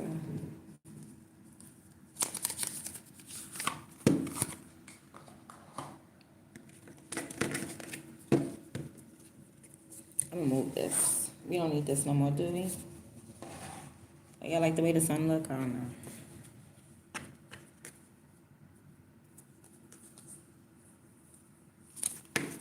People love the swagger jack. Like, baby, show me the money. Show me the proof.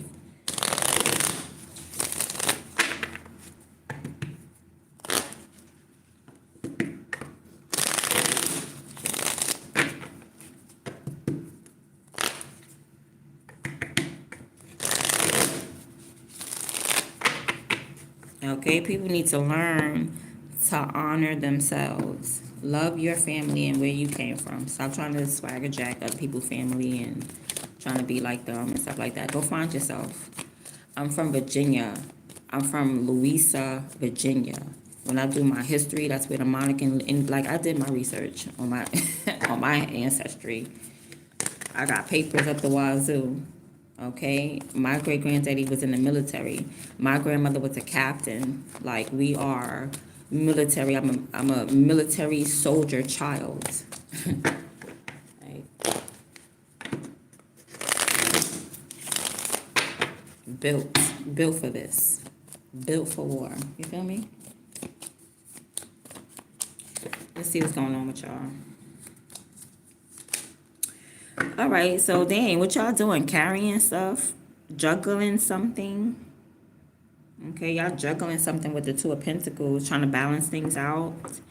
Somebody's trying to multitask. They all over the place. They trying to do this. They trying to do that. They trying to brush their teeth, mop at the same time. Somebody is doing a lot right now. Somebody is definitely trying to be a magician and hustle and multitask. Okay, this could be somebody doing tarot as well. Two of Pentacles is like hands doing tarot too. So you could be doing tarot, learning tarot, but you could also just be, you're not making any choices. You're like, I'm gonna do it all today, right now, at one time. That's what you're saying. All right.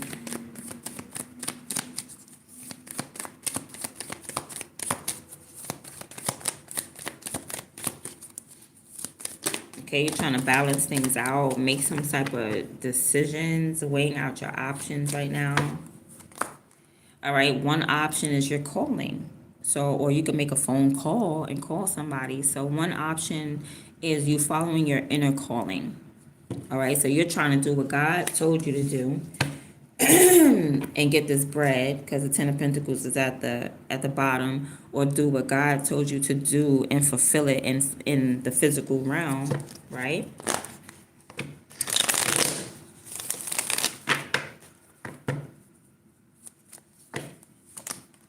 All right, but on the other hand, you have a relationship. You have somebody that sees eye to eye with you. So if somebody's trying to balance out their calling, like I got to go to work.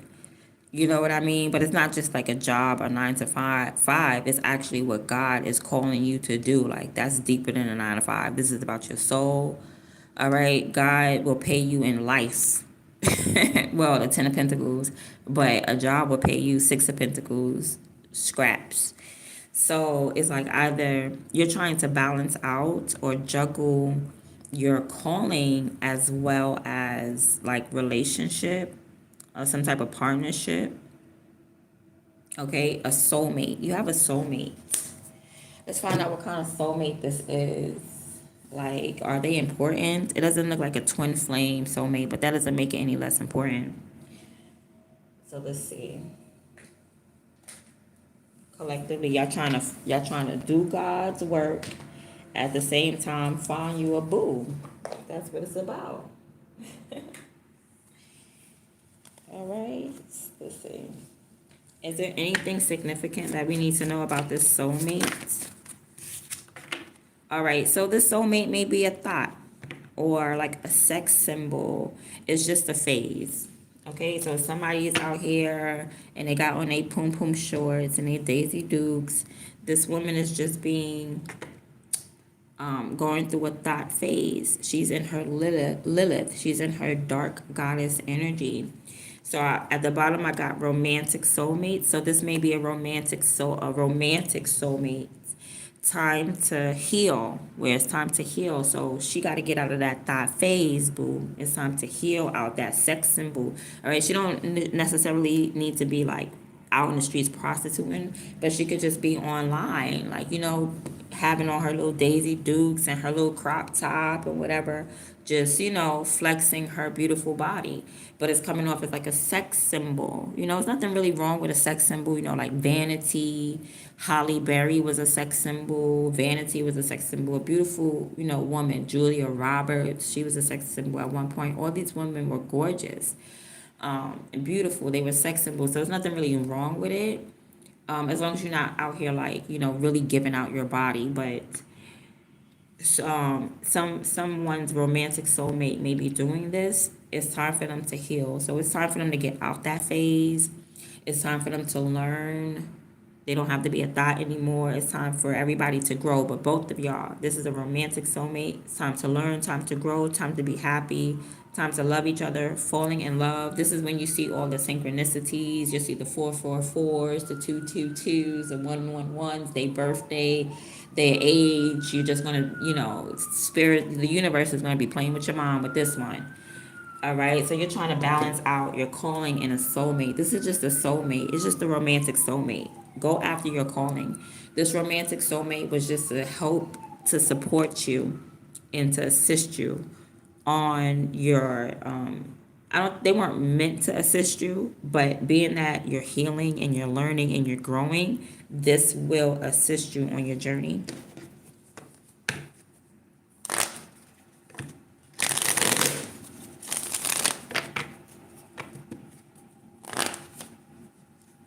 All right, so try not to judge a book by its cover because it's just a phase. Everybody goes through a phase. Sometimes people get desperate and they go through a little depression phase. I did pick that up earlier. Like somebody's going through depression with like a soulmate or something like that, or a spouse.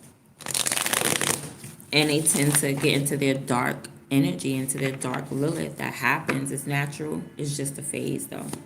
It's not like who they are to the core. Nobody wants to be out here in the streets. You know what I mean? But sometimes things will weigh on you, and then now you're out here doing, you're out here in the streets.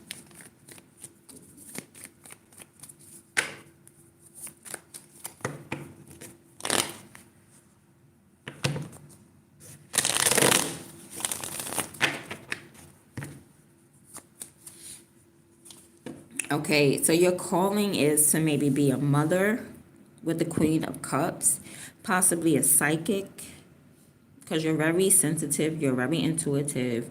You're meant to be a holder or a keeper of secrets. Okay, perhaps your calling is to be a counselor, a psychiatrist, a psychologist.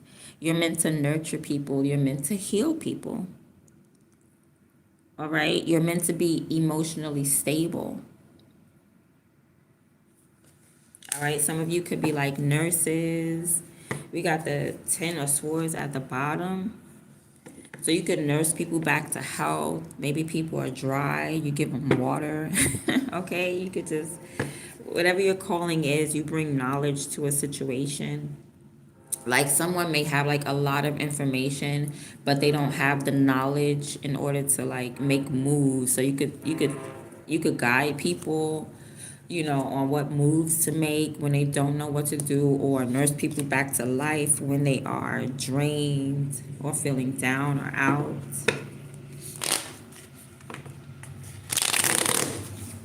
Okay, you may even just talk to people the way they understand because you're very understanding. So you can talk to a certain group of people. You could also take care of mentally disabled people. Okay, that's your calling. But you are like trying to juggle your calling and the love. Like you have a love for your passion and your calling, whatever God wants you to do, your awakening, but you also have some type of person here who is mutual. There's mutual emotions too. So it's like you want to give love to your calling, but you want to give love to this actual person.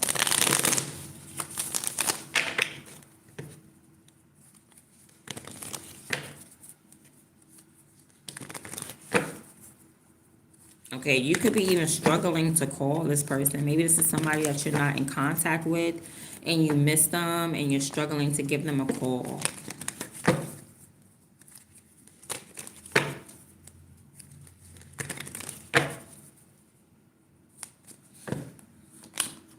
Okay, so this person is nonchalant, they're carefree. This is not somebody that is uptight anyway.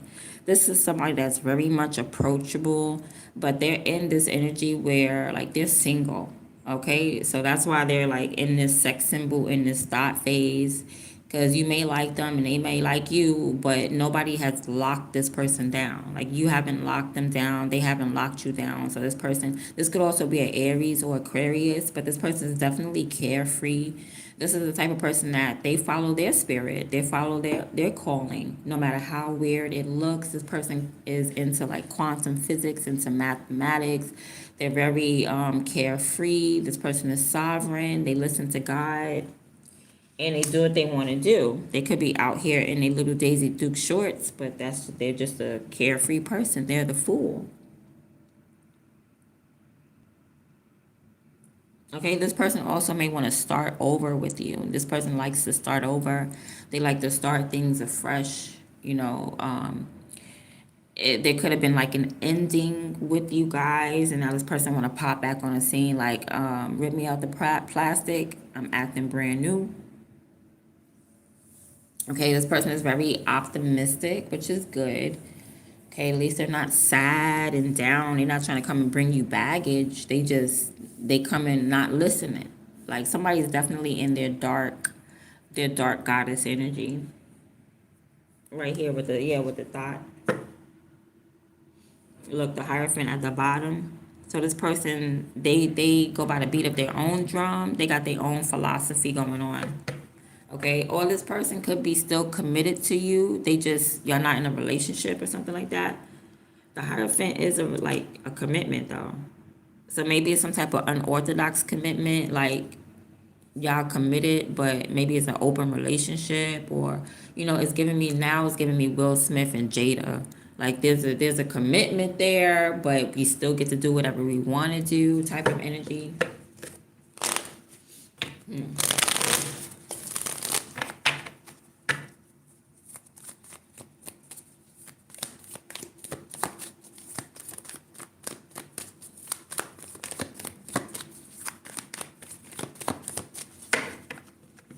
But this is definitely a carefree person that you're into.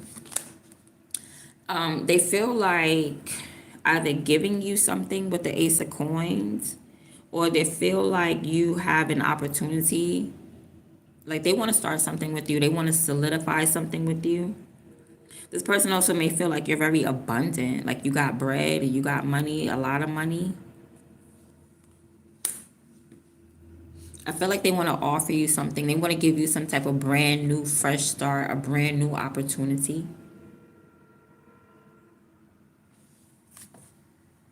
Knight of Cups. So this person is going to come towards you with a solid offer. So they may come towards you and they cannot stay long, but something that they're giving you is going to be a solid offer. So this is like somebody coming around to your house and they're like, "Damn, I gotta go, but I'm gonna leave my phone here." Or I gotta go, but I'm gonna leave this here. It's like it could be like some type of token saying I'm gonna come back. I'm not leaving.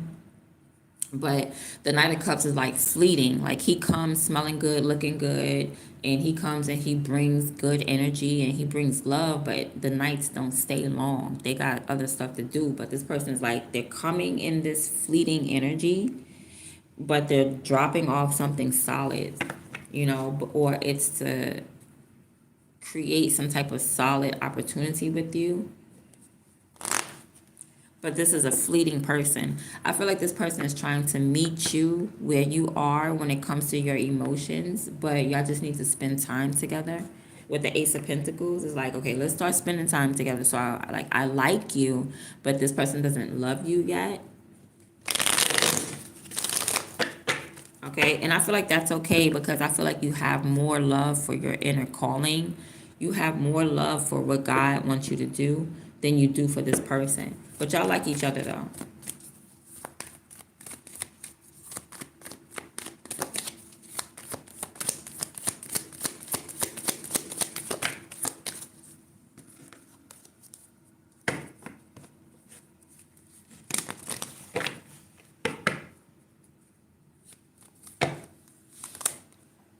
All right. So when you go after your calling, you manifest so much faster. Like you make this bread. I get it. You got a person here and they like you and they may come and give you $10 here and there. But when you go after your calling, you're going to be in the magician energy. You're going to be actively creating. You're going to be in action. You're going to be hustling. You're going to have everything. Like you have everything that you need. When it comes to your calling, you are prepared. You are equipped. You have everything that you need. You can produce, right? You're very healthy as well. This could be like you could be some type of healer, right? Or herbologist. You might make teas or something like that. I'm seeing you into like some type of hermetic science, or like you can make something, medicine, food. You're some type of healer.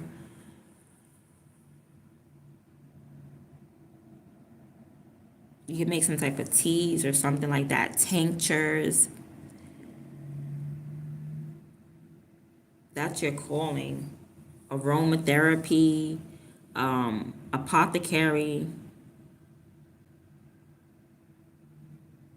And you may have this person here that wants to invest in, let me see.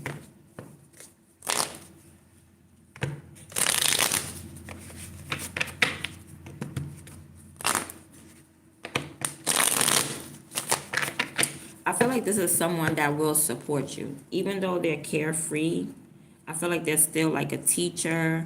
They're still committed to you and they'll still support you.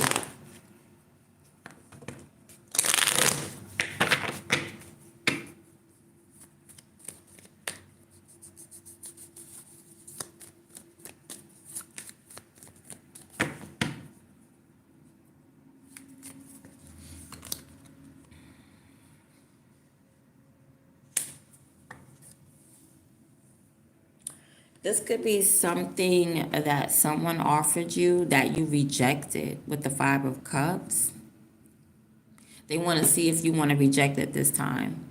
Okay, so this is something that Somebody tried to give you over and over again and you kept on saying no, no, no, no.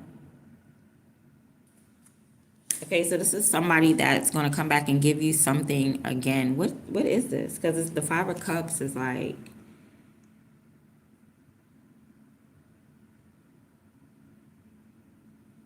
I don't know. Maybe you didn't, maybe you're looking at it like, I don't want that.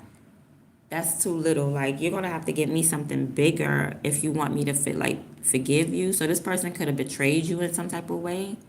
And during that betrayal, you went towards your inner calling.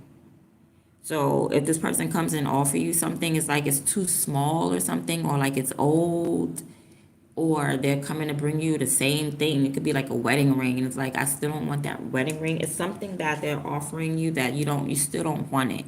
It's not giving me that you don't want it. It's giving me that you still don't want it. Like, you're still bringing that around here. I still don't want it. Like, you're rejecting their offer. All right, something about the offer is like maybe old or sad or tainted. Wanting to give you money, thinking that it will cheer you up, like, oh, here's $10, $20. This would cheer you up, and it doesn't. Yeah, Three of Swords at the bottom is like some type of cancellation, some type of heartbreak. So this person may like, they may offer you something and then cancel on you. Like, just beware. Beware of this person, because this person with the Knight of Cups, their offer may be an illusion. Like, it's a real thing. Oh, excuse me, I done burped. Pardon me. Ooh, excuse me. So it might be a real tangible thing. I'm laughing because I did talk through that burp, like, but it might be a real tangible thing. It's just that they're not gonna give it to you. Like, I don't know. It's giving weird, okay? But then again, yeah, like somebody's really weird. It's like they have a real tangible thing to give you, but they're like, this is the type of, it's like somebody walking around with a gift, and they'll come to your house with it.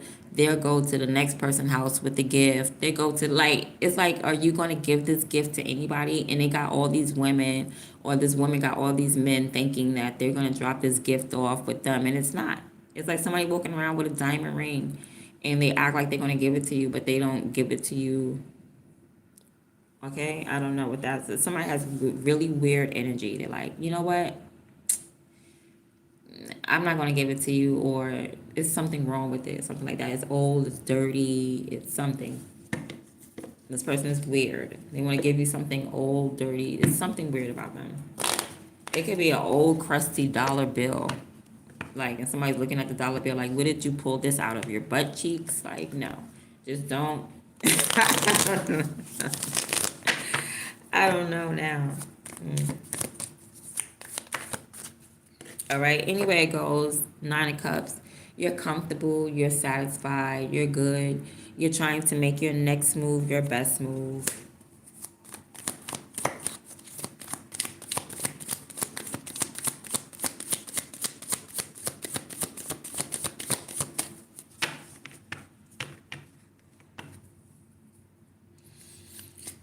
Okay, and your best move is going to be, yeah, from the Eight of Cups. I mean, that's not the Eight of Cups. From the Nine of Cups to the Ten of Cups.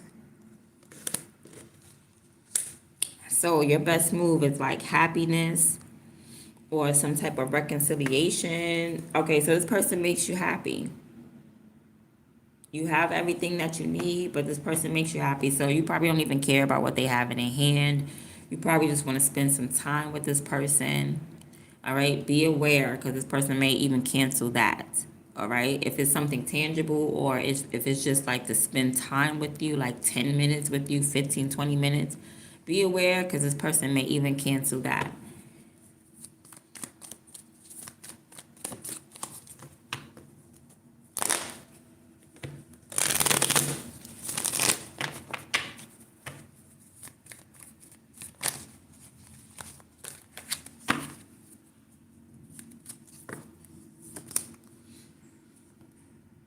All right, so you was all about your money, and now you're all about your emotions.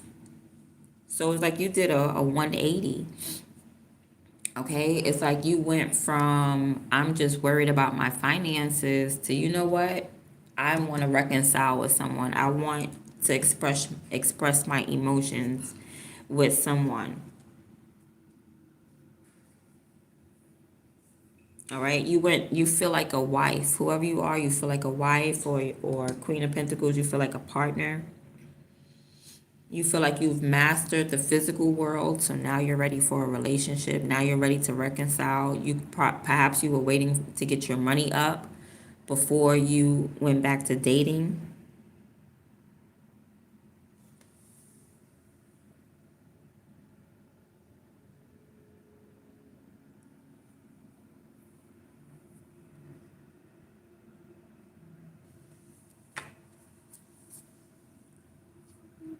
I feel like after you made a certain amount of money, you wanted to make your next move, your best move, and that was like reconciliation. Ten of Cups. That was you getting with somebody.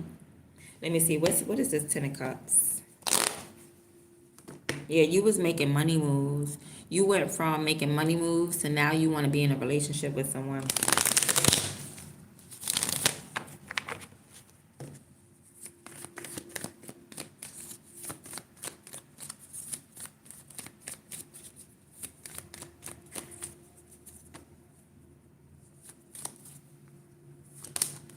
Okay, Four of Swords. Yeah, you wanna heal from a situation. All right, so yeah, that weird energy that this person probably was bringing, I feel like you're going to reconcile. You are going to link up with this person. It's just like the first date they may cancel.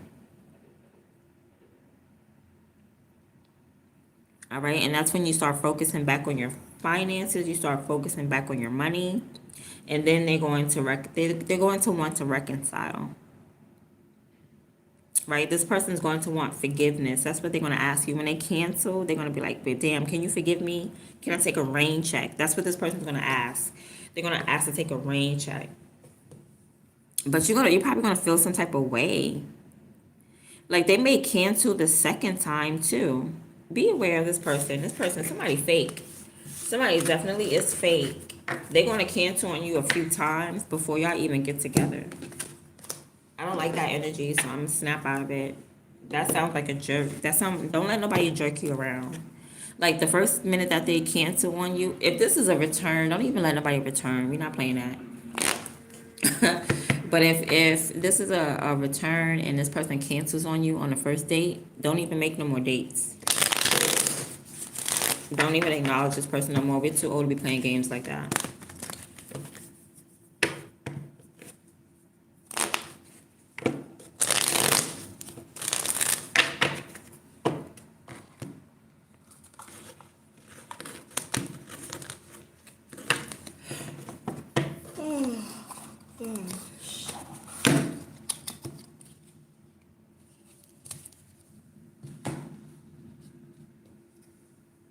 Let's get an angel card.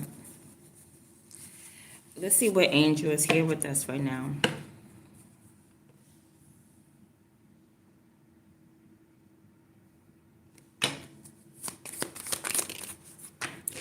Okay, so we got Mahasya, Mahasya, Mahasya, rectification, God the Savior, Seraphim. So a seraphim is the angel that praises God's name constantly. That's all the seraphim do. The seraphim just sit around God and praise Him 24/7 nonstop. That's all the seraphim do is praise God.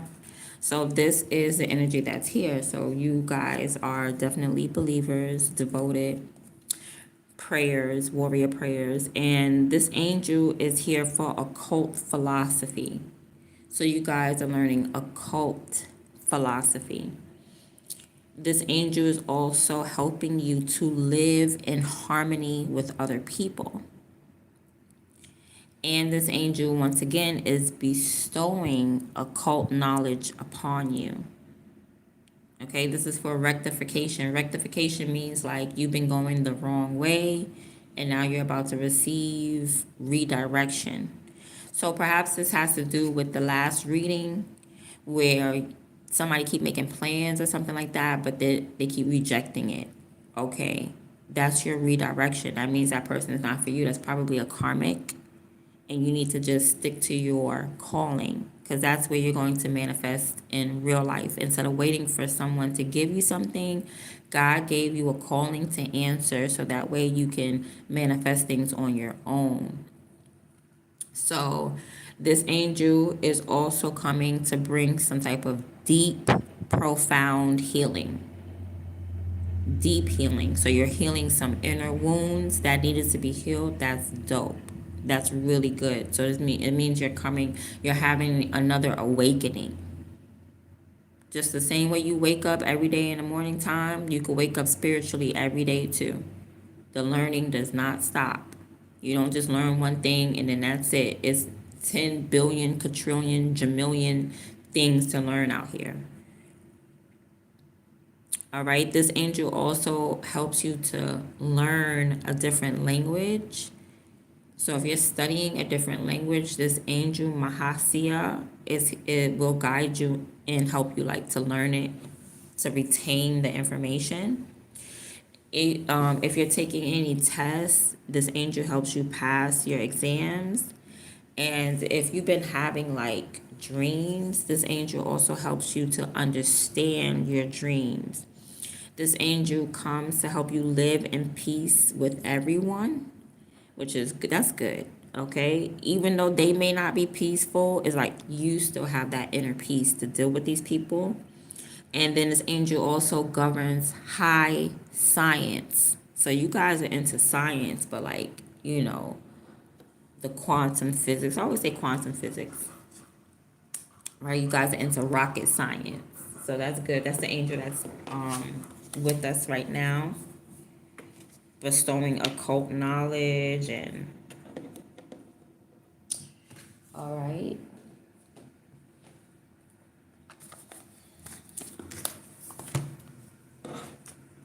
Oh, and number 5. Number 5 is significant. All right, 5 is strength. Like when you're going through a struggle, it's strength. God gives you strength. So God is giving you strength right now to get through spiritual warfare. 5 is also representing for conflict, freedom. Conflict, freedom, and change. So expect all of that. All right, now we're gonna move to the Findesicle Kipper. Findesicle.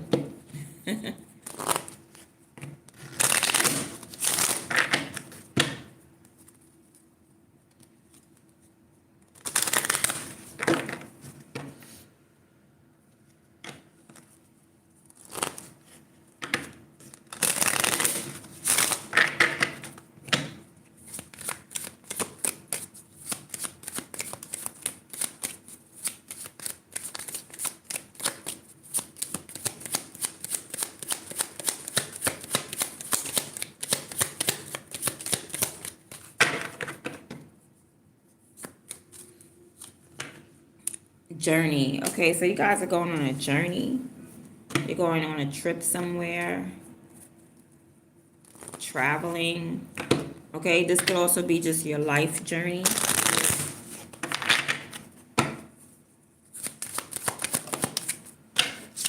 Okay, so you're going to get married. That's where you're going. All right, so you could be traveling. Look, the Lovers at the bottom. So you could be traveling somewhere to get married, or you could be going to someone's wedding. I feel like this is you. I feel like this is you being in love. So you're on some type of journey to marriage. This has to do with some type of soulmate connection, possibly a twin flame connection. So some of you may be lucky enough to marry your twin flame. If not, you're going to marry some type of lover or soulmate. I feel like some of you are on a twin flame journey and it's heading to marriage. You're going to get married. Okay, this could be physical or spiritual. Either you're taking a bus, plane, train to go get married or see someone's wedding, or this is you on a journey, on a twin flame journey, or some type of soulmate journey, which is going to end in marriage. Okay, so that's good for y'all. That's good. Yeah, this could be the husband, like somebody's husband is finally getting married. This man is finally getting married. He could have been on like just this a long journey when it comes to his emotions, and it's finally ending in marriage. Like this person's finally gonna get what they want. I feel like this connection will be solidified. This could be somebody's wedding as well. I'm seeing like wedding gifts. All right, I'm hearing Alicia Keys.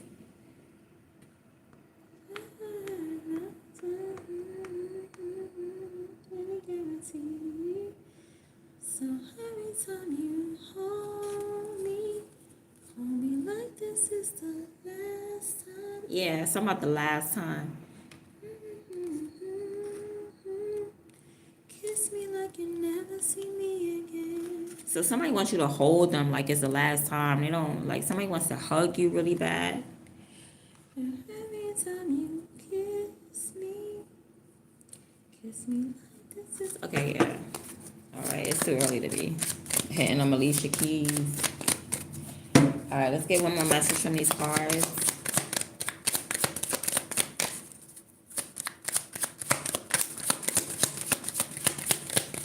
Yeah, I feel like somebody's relationship is about to be solidified. So you're going through a journey of solidification. So if you're with your twin flame, your partner, whoever you are specifically, which is, it's not that it's rare, but some people get married to the twin flame, some people don't, all right? Sometimes it's a physical ending, sometimes it's just a spiritual evolution or physical evolution. Whoever you are, I feel like you're getting married, like for real, in real life, to your twin flame or to some type of soulmate.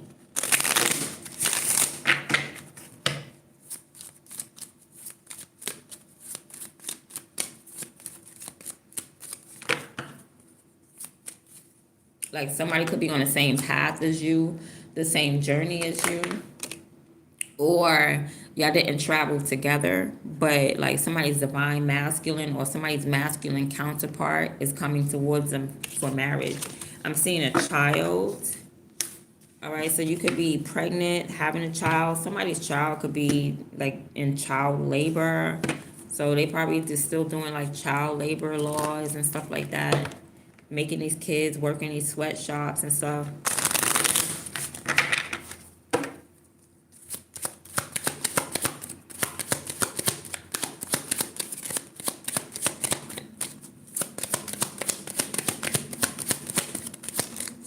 Okay, this could be your inner child as well. And you're holding on to something. You're holding on to something in the past. Somebody may have stole something from you in the past. Or somebody's trying to steal something from your real child, steal whatever they're holding on to. I feel like you're holding on to something in your past, or you're holding on to something that's dear to you, and somebody wants to take it. Somebody wants to steal it. Community. This could be out from your community. Watch your children in the community. If they walk home from school by themselves or go to school alone, watch them. Someone may be stealing like their lunch money or their lunch. Like I'm picking up someone's child is getting bullied at school. These are people that be waiting for them at the front door though. Like these are people that be waiting for your kids they're waiting for your kids. Okay, so somebody should be careful of your kids. They're being targeted by the community. Could be other kids in school or teachers or something like that, because teachers will bully children as well. Best believe it. Okay.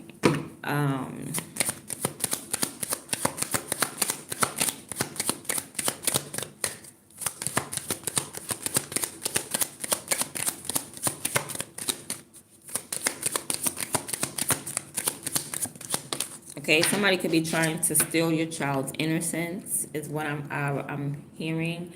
Also, I feel like they're trying to steal your child's dream. So this could be you. This could be your inner childhood, your inner dream. Somebody could be trying to take that from you. Something that God gave to you or planted with you. Somebody could be trying to pluck it up, right? It has to do with your distant horizon. So it's like whatever dreams that you have for the future, someone's trying to erase all that. They wanted to stay distant. All right. I'm going to do one more from this deck.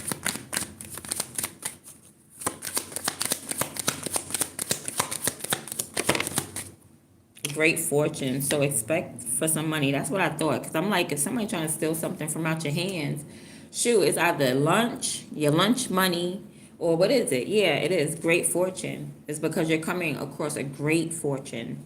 Look, marriage at the bottom, and it may have to do with your spouse. All right, money that you share. Okay, courthouse. So you're probably going to get some type of great fortune from a courthouse. It doesn't have to do with marriage or breaking up or anything. Could have been some type of lawsuit that you was going through. You're going to win. Great fortune. Oh, despair. But be careful. Is this money is either going to come when you're broke, like right when you're like, dang, I can't even feed my doggy. I can't feed nobody. They done robbed me. They done stole from me. Something like that. As soon as you're in great despair, that's when this money is going to come in. Also, be aware of having this money come in from the courts, and the next thing you know, you spent it all because you have bad financial skills. Yeah, a gift. Try not to give your money out to too many people. All right, because you're gonna win some type of lawsuit with great fortune in courthouse. And the gift, you might feel like, oh, you get a car, you get a car, you get a car. Next thing you know, you're back in poverty. All right, so try not to gift out too much of your money. This is what's gonna bring you poverty, not even your spending habits. Your spending habits are good. You could be like a frugal person, but you tend to give out money too much. Like you may be a philanthropist, but if it's from a lawsuit, then that lawsuit, that money is not like consistent income, so it'll deplete faster when you give it out. So you're better off like investing your money so that it could keep creating more money for you. And be careful about, you get a car and you get a car and you get a car, and the next thing you know, you sitting and you walk in and you back at square one, broke again. So be careful about that with this great fortune coming in. I know you love people, but you have to, like, you're not, like, if you're not a musician, like, if you don't have a constant income, you can't just give out like that, okay? Even people with constant incomes, celebrities and stuff, they don't really give their parents, or not their parents, but their family, they don't really give out all the time either, because that's the quickest way to being broke. Who knows when you're going to make the next hit? Who knows when you're going to make that next movie?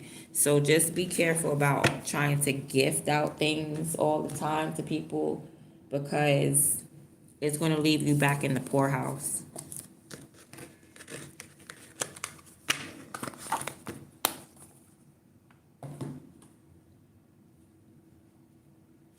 All right, let's use these cards.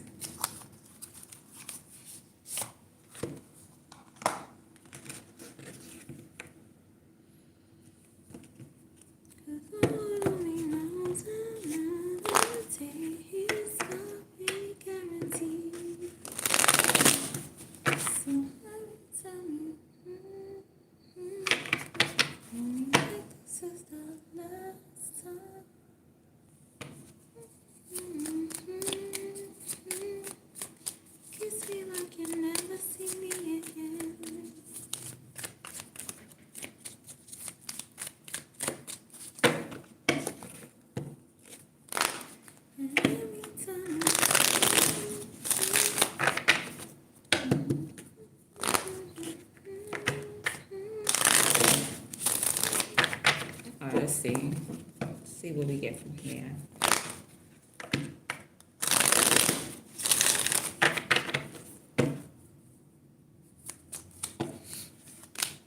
All right, so Two of Wands. You could be an Aries, right? So you're making plans. You're studying something. You're looking at something real hard. Okay, and you're making plans towards something.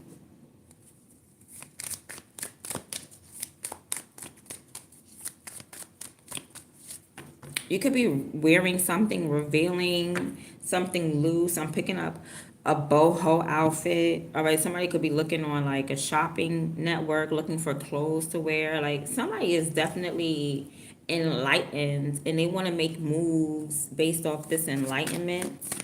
All right, you might have found like some new investment, something that you want to put your money into. Like somebody here is really staring at this map. Look at her eyes. Her eyes is like kind of wide and bugged out. Like, oh my God, what is this? I'm going to Hawaii. Like she looks really surprised. I don't know why I'm just not picking that up, but maybe it's significant for right now. You may have big eyes. Or somebody's looking really surprised at something. I feel like you got some type of idea and you're ready to make a move with it. All right. Oh man, but there's a tower. There's a tower. It's like you're ready to go make moves. You got everything planned. You done packed your bags. Your pockets is good. And the next thing you know, there's like some type of tower. Okay, so somebody's trying to block you from making moves based off your ideas, but this is nothing to you. This is Aries Leo energy. This tower should be nothing to you to get through. You know what I mean? You should, so what? Things, some type of illusion is falling apart. All right, you might need to prepare for a tower by being calm. Let me see something.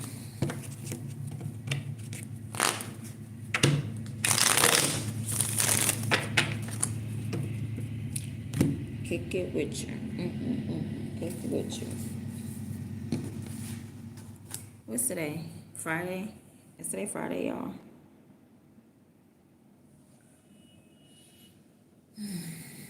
Yeah, today's Friday. Okay.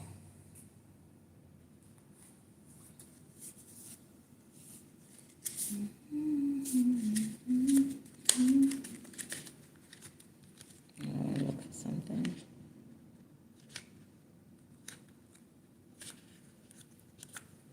I wanna take you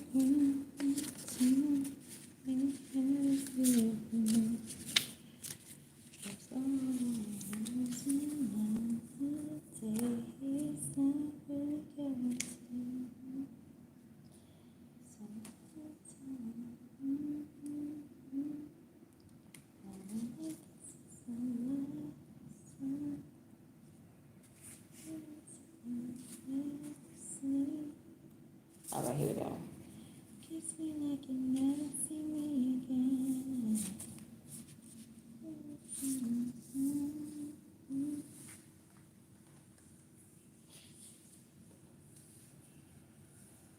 Okay.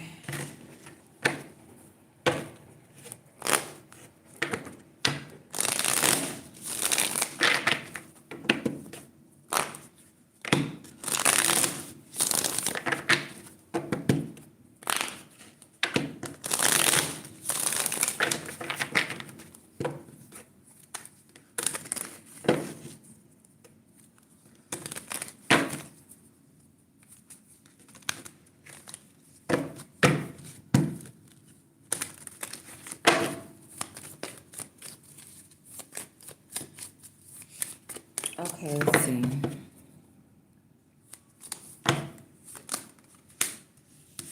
All right, yeah. So somebody's sending you evil eye.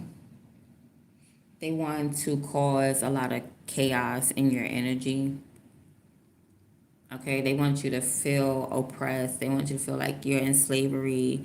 They want you to feel like, somebody wants you to feel like everything is going up in the air. There's some weird energy around. Somebody's trying to network with you, connect with you. But I feel like they're sending you evil eye. They're sending you spell work. They want you to feel tired and overwhelmed and burdened and heavy. So there's a heavy energy that you need to get rid of. All right. So it's due to the people that you hang around or some type of coven, some type of group. So you're feeling like heavy energy from this group. All right. And it's because you're tapping into something. All right, because you're able to tap in, you could be able to tap into what this group is doing. It's like you're able to tap in alone and by yourself. You can tap into your own psyche.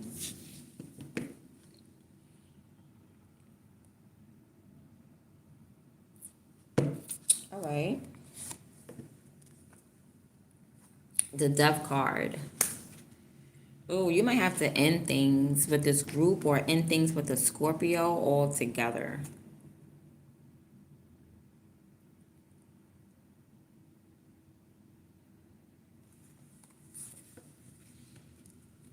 All right, because something is going to get built back up, but it's going to get built back up like magically. Okay, you see, there's something with this. I forgot what this is called. Dang. These stones built up. It's called something. I forgot. All right, it's something. This has to do with, okay, because you got the Ace of Swords at the bottom. So this has to do with palace. This has to do with your ingenuity, the fact that you are very smart, you have a genius level intelligence overall. It's your overall energy. Like you're a genius at the end of the day. You know the answers to everything. Not really, you know, it's not like you know the answers to everything, but like God just be telling you everything. That's all. Put it like that. When the time comes, God will give you the key.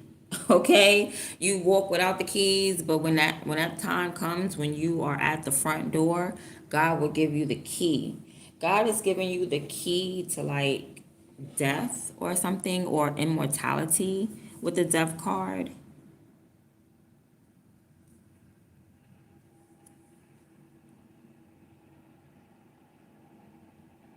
Okay? Or somebody definitely has to stop killing people. I don't look, I'm just a messenger, boo. All right, somebody, or you gotta stop ending things. You probably end things tragically, like you just cut people off. Like but God gave you the key, though. That's the whole thing. The overall energy is God gave you this intelligence, but you gotta stop like slaying people. Maybe you're bonding to people who aren't good for you with the death card. You're bonding to people who want to be destructive. You could be bonding to energy vampires. All right, or this could be you just killing things off. Let me see what it is that you're doing when it comes to that death card, because God is like, stop doing this. All right, maybe you have a tendency of making people,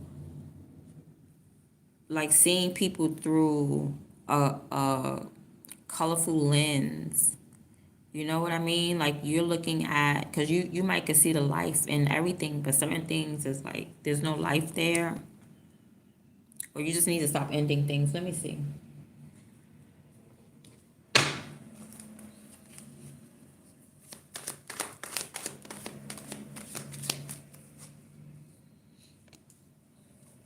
Yeah, somebody's trying to cause chaos in your energy because of your money mindset. So somebody wants you to feel like disorganized so you won't spend your money the right way. You know what I mean? Like if you have like a routine to where you buy toothpaste, you buy toilet tissue, like somebody wants to mess up your money or mess up your mind or whatever this is, mess up your energy so that way you'll be like, oh my God, I forgot to buy a toothpaste. Oh my God, I forgot to get dishwashing liquid. Oh my God, I forgot to put gas in a car. Like somebody wants to get you in this type of energy so that way it'll mess up your finances and your attitude about money. Somebody wants you to go broke. Oh, this car fell. Where did it fall? It fell and it disappeared. Oh, how it fall all the way over there? That's crazy. That hurt my back, just cracked. Wow. Okay.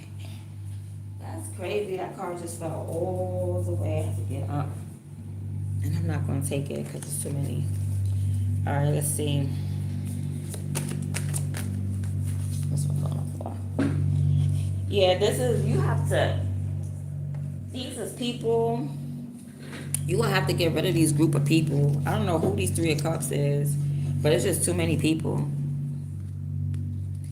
All right, and it's something that has to do with this death card. Something that has to do with this, like some powerful energy. All right, so it's like this group may feel powerful when they're together. Like this is, you gotta get rid of these people. This group of people that feel powerful when they're together. You need some type of space. You need to set some type of boundaries with them because it's karmic. These are karmics. And like you hanging around karmics or something.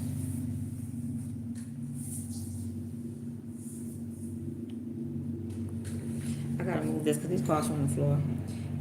All right, and it says the problem is like you keep tapping into something when it comes to these karmics. When it comes to this group, it's like for some reason you keep tapping in. You're not doing it on purpose. It's just that you tend, yeah, somebody is doing it on purpose. Somebody is maybe they're tapping into you. Because I'm picking up lurking, like I'm picking up as this person being a lurker. Like somebody trying to tap in, they're lurking. But they're inquiring or asking questions, like they're searching for knowledge. Somebody's searching for knowledge. They're on a fact-finding mission. Somebody's trying to like find out something deeper. They're trying to dive deeper. Or this may be you needing to dive deeper.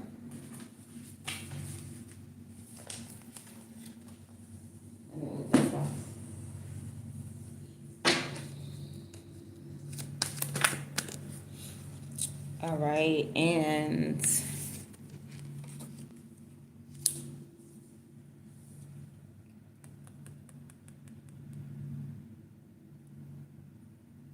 somebody is going to, all right, you need to put something to rest. Like if you, maybe it's something that you think like people going to heaven or something like that. It's something that you got to put that some type of energy to rest. Possibly some type of mindset. I want to say it's a feeling or a mindset.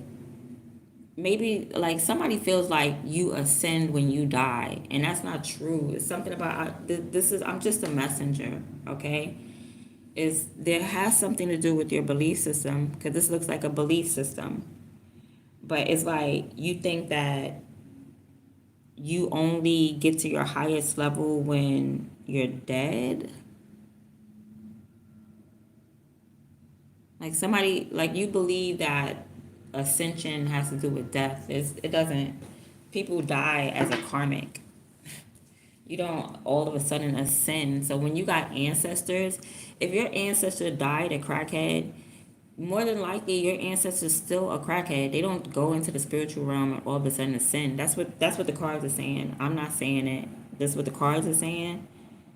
They're saying like you thinking that death causes some type of shift. No. When your ancestors, when your father, your mother, whoever died and they died as a karmic, they're a karmic ancestor as well. They don't just all of a sudden go to heaven and think, no, it doesn't work that way. Is what spirit is telling me. The cards is telling me. Somebody is thinking that death is an opportunity for spiritual growth and spiritual advancement. That's a lie. That's a lie.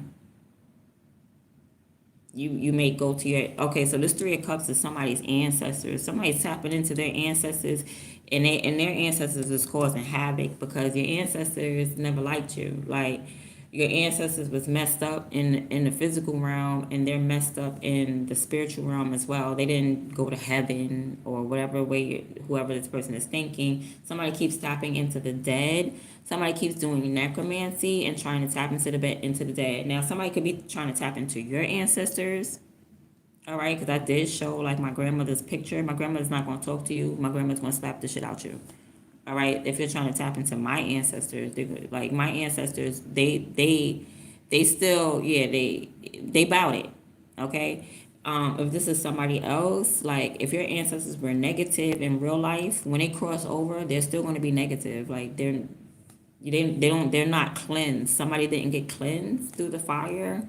Whoever you're calling on, they didn't get a cleansing. Like God didn't purify them.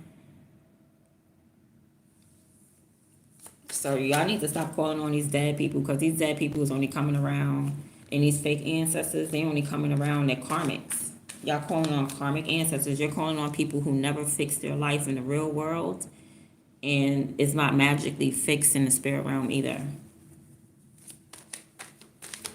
Stop calling on the dead people. Stop. Your ancestors. Stop it. Stop it.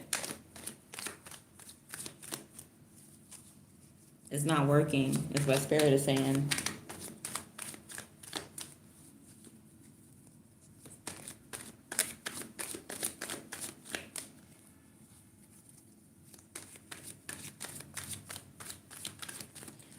Okay, so after you release these ancestors, you're going to receive some type of blessing here. See, Fortuna. Fortuna. This is the reason why I put this in the water. You see where it says Fortuna? I put it in the water because it sounds like Fortuna. So tuna belongs in the sea. So I wrote it down here. Fortuna. But Fortuna, you're going to receive some type of blessing. Hold on, I'm going to tell you right now what Fortuna is. Fortuna.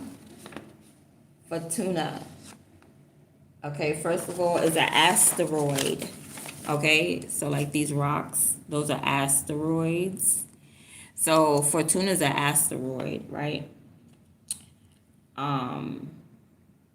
Expect, like, once you release tapping into your ancestors who aren't doing anything but causing havoc in your life, once you release this whole ideal of let me tap into my ancestors, once you release that, you're gonna receive some type of luck. Okay, there's gonna be good luck. You're gonna receive some type of blessings, fortune, prosperity, and you're gonna have a positive outcome. Okay, in your life. So yeah, and things will be balanced out. You see how things is all up in the air and unorganized? As soon as you release you trying to tap into the dead, then temperance, everything is going to balance out. Okay, you need to be purified. Like I say, see how she booty naked?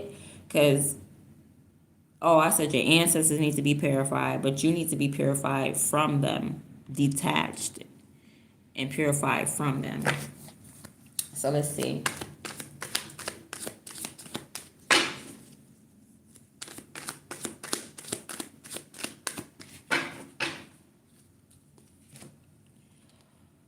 Oh, yeah, you are going to, like, this, you're going to embody this energy. All right, I feel like some of you are leaders and you'll be able to lead people. Okay, I'm picking up 1111 master numbers. I'm picking up you being a master psychic. You'll be able to lead people out of this energy. All right, it's like you have to uphold something. You're some type of advocate or public speaker, or that's what you're going to become. You know how you get traumatized, and then after you heal from your trauma, you go back and you speak to other people. This is your energy. So it's like whatever spiritual trauma that you went through, you're going to be able to say, listen, guys, stop talking to the dead, or stop, like, trying to tap into your ancestors. Y'all doing it wrong. Or, like, just don't chill on that. Your ancestors is not, they're not with you or something like that, or they're causing havoc, or they could be trying to attach to you or use you. Because just because your ancestors, I'm telling you, y'all be tapping into people thinking that they were good people. Everybody was not a good person. I don't care if it's your ancestor. Y'all think y'all think ancestor mean godlike. Ancestor does not mean godlike. Ancestor means like you just a descendant. It's like if my uncle is a bank robber and he died in jail from bank robbery, and then my great great grandkids is calling on my uncle who was a bank robber, like, stop it. Like, he does not have any good information to give you. Like, Uncle Willie died a criminal. Stop thinking that your ancestors are, no, these are my ancestors. My ancestors was Queen Sheba. Okay, then call on Queen Sheba. Stop calling on Uncle Willie. Because y'all be calling on Uncle Willie. And Uncle Willie can only tell you how to rob a bank. Like, stop. That's the spirit trying to tell you, like, stop doing that. Because y'all be thinking ancestors mean that these people are all of a sudden geniuses. And no, you're the genius. You're living. You're the one that can see. You're the one that has time to change your life. There's an angel over here governing you anyway. Let's find out what that angel is. Yeah, y'all keep calling Uncle Willie the bank robber. No, Uncle Willie can't help you. He didn't all of a sudden become an ascended master. No, he's still Uncle Willie, just dead. That's it. The same Uncle Willie. So y'all calling on some y'all need to separate yourselves from these ancestors. They just trying to take over your personal body and make you work. What are they called? A race. Y'all just calling on race. Y'all just calling on spirits that's using your body to complete the work that they couldn't complete during their lifetime. And y'all think y'all doing the works of y'all ancestors. Yeah, you are. That don't mean the works is positive. That you're just finishing somebody else's job. Somebody's like your ancestors like, yeah, I didn't even finish robbing this bank. You go do that for me? The ancestors said do it. So, you know what I mean? Go ahead and do it. No, you're just fulfilling what your ancestors didn't complete. It doesn't mean that it's positive. You don't get a positive outcome until you detach from these Three of Cups. This family or this group or whoever you're communicating with in the ethers, whatever you're communicating with in the ethers and you're tapping into, they dead. You tapping into dead people. Somebody, don't be trying to tap into my dead grandma either. My grandmother don't like y'all. That's my grandma. She don't like people. We are the same. We are one. All right? Don't be trying to tap into my grandma either. I'm just letting y'all know. My grandmother will curse you out. All right? Somebody could be trying to tap into your ancestors. Then they need to stop. But anyway, it's like you're trying to dive deep. You want to ask these ancestors questions. Like, no. Spirit said, God said no. The universe said no. All right? Because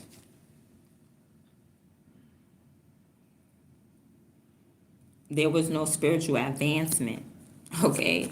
These people were bad in real life and they're bad in the spiritual life. They did not advance. They did not put in the work. These are karmics. You're tapping into karmic. Somebody is tapping into karmic ancestors. Just because you hear the word ancestors, y'all be thinking, oh, my ancestors, they got on sheets, like they got on togas and they got the head stuff on and they got the cowrie shells. No, them is not your ancestors. Your ancestors is holding a bottle of booze. They holding a bottle of liquor. Okay? Your ancestors were shooting up. They were heroin addicts or something like that. I can't make this up. And stop tapping into them. Okay? They had issues. They had problems. Stop tapping into them.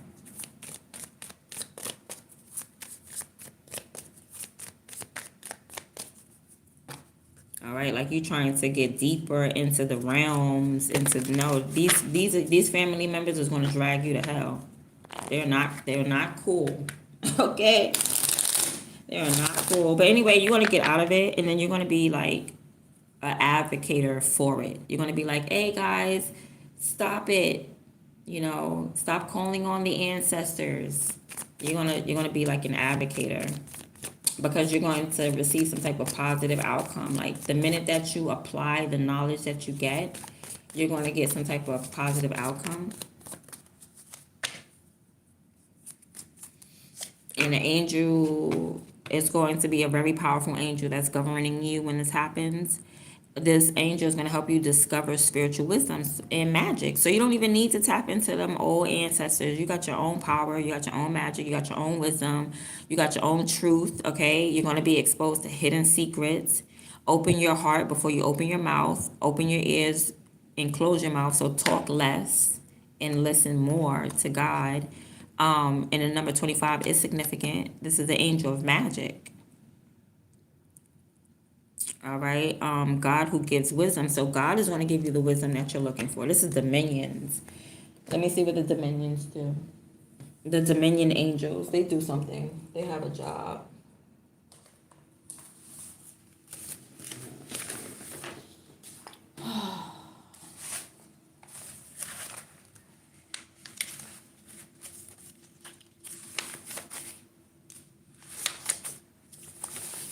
All right, so the Dominions, I gotta check this again because,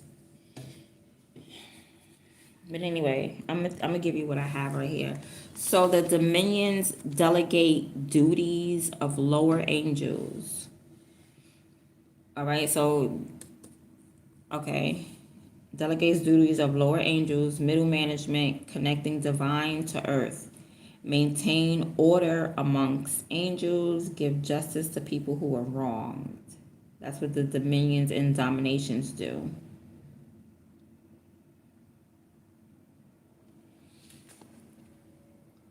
All right, so there's an angel but being there's an angel being delegated some type of duty, and it has to do with God giving you wisdom, basically. Okay, it's not that. It's not rocket sciences. All right, so you're going to be the type of person that's going to promote your own magic. All right, there's something about these things that's stacked up. I forgot what it's called. I'm about to find out right now. I forgot what it's called.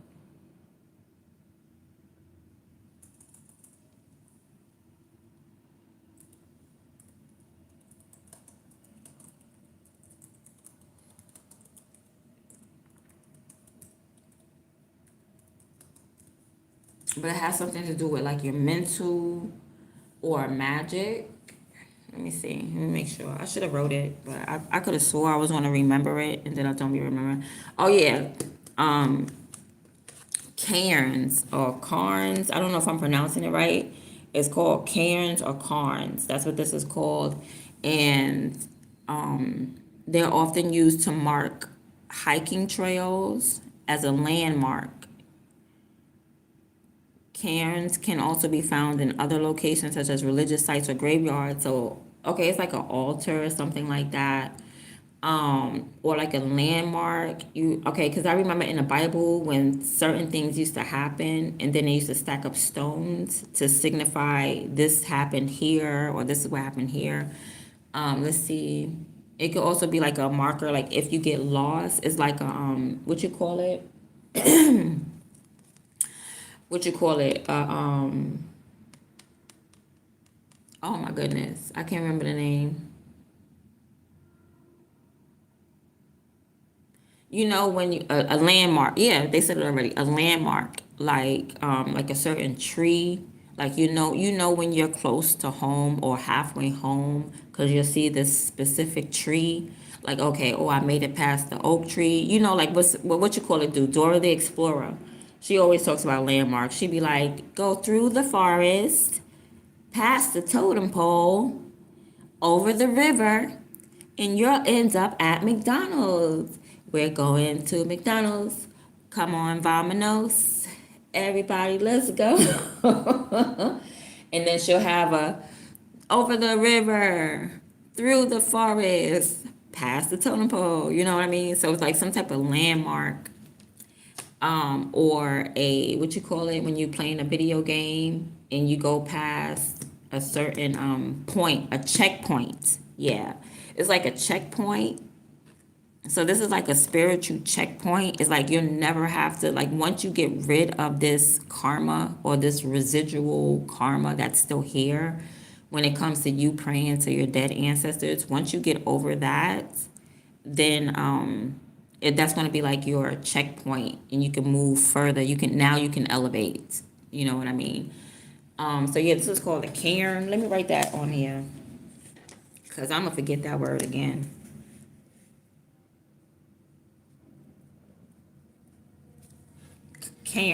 Carns. I don't know how you pronounce it.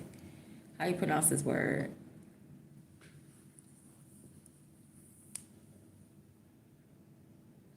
Trail markers, landmarks, cultural significance, other uses. So you're about to make an impact probably in the world. You're about to make an impact in the world.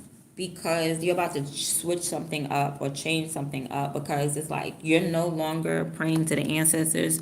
Now that you have this information, like you're going to go straight to God. You're going to be a promoter for this. You're going to uphold this. This is going to be like a part of you now. You're going to be like, okay, everybody, no more praying to the ancestors. We're going straight to God. Da da da. Right? This is going to be like your landmark or your trademark. All right, this could be like something that you do. You're just going to be known for that. But anyway, you're going to get blessed. I feel like this is God who's giving you wisdom on your own for your own personal magic. And this will be like a trademark or something. Let me see in the spiritual context.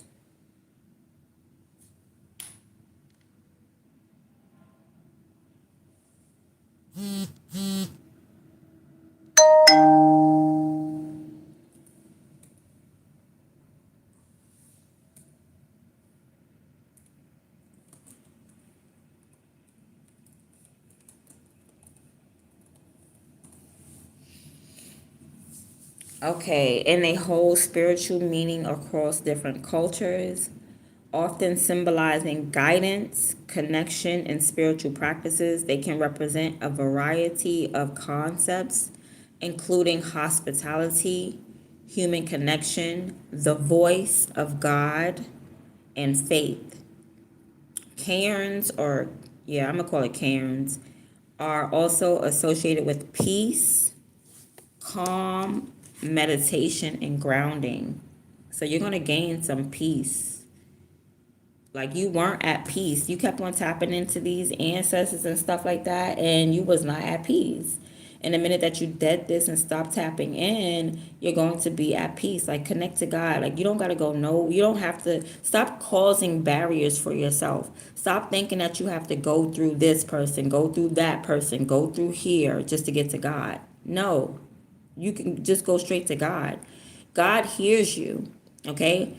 When he sent Moses to go save the Hebrews that were in slavery, he did it because he heard the cries of the Hebrews. The Hebrews was complaining.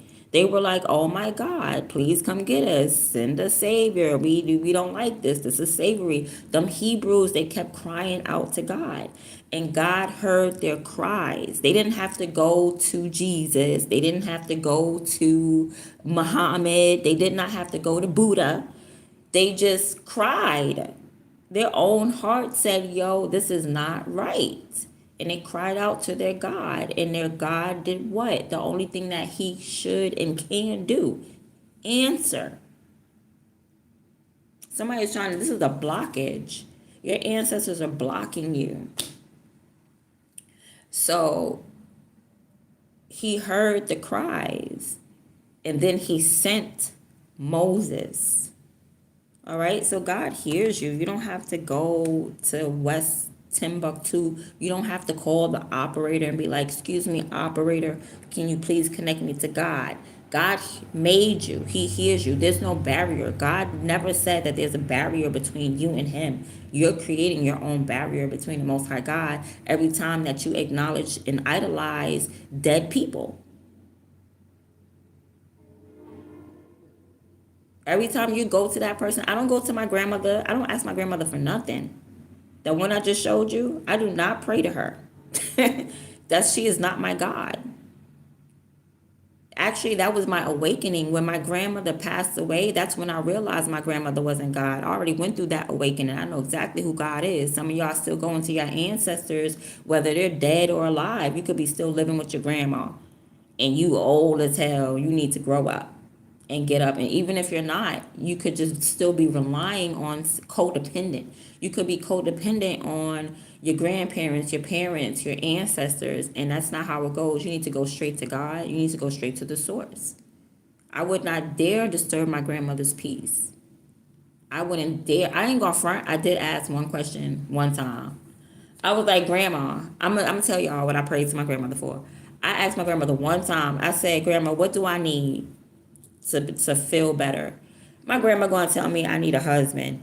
And this is why I don't go to my ancestors, because I'm telling you, just because your ancestors is crossed over doesn't mean that they are all of a sudden a different person. They the same person. That sounds like something an old woman would tell you, baby, you need a man. You better find you a husband. After that, that's the one time I ever asked my grandmother a question. My grandmother said, you need a man. As any older woman would tell you. I don't do that no more. I don't do that at all. I did it one time. I don't need to do that because I live with my grandmother. So I hear her voice in my head. Like, I know what my grandmother would say. My grandmother would be like, put on some socks because it's cold. Put some socks on your feet. Scrub your knees. My grandmother used to always tell me, scrub your knees in the tub. When you get in that tub, you get that. We have the pumice stone. That stone, we had to get that stone. I scrub my knees. She ain't like no black knees now and no black elbows. That's the first thing she do. Get in that tub and scrub your knees and your elbows. What is it about a grandmother or moms in particular? She was more concerned about how you look. Okay, got to get a husband, baby. Can't have no crusty, rusty knees and elbows. Okay, because my grandmother was fly. She took care of herself from head to toe. I'm telling you. Anyway, it goes. Stop asking them. Stop. They don't know. They don't know. All right. Ask God. Just go straight to the Most High God now. Okay. Let your ancestors rest in peace. Let them go through purgatory and all of whatever they got to do to get right spiritually on the other side. Let them do that. Okay. And you do you on this side. Stop calling on your ancestors. I know it might sound like, oh my gosh, she said stop calling on the ancestors. That's taboo or whatever. No, I feel like God is saying what y'all doing is taboo. Because y'all calling on people who, they the same. They the same. Don't call on me. When I cross over, you call on me. Trust and believe I'm going to be the same person I am now.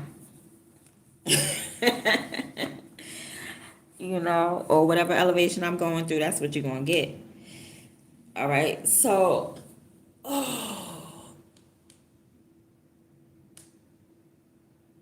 stretching. So what about these kerns? Human connection, the voice of God and faith. All right. And it's also about peace and calm. So you're going to gain some type of peace and calm. All right. So this is going to be representing your new guidance.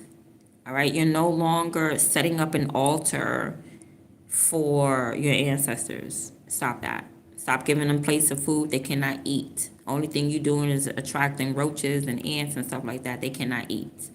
All right, you want to give a plate of food to somebody, give an offering to the Most High God, to the living God, not the dead God, not the dead, whatever.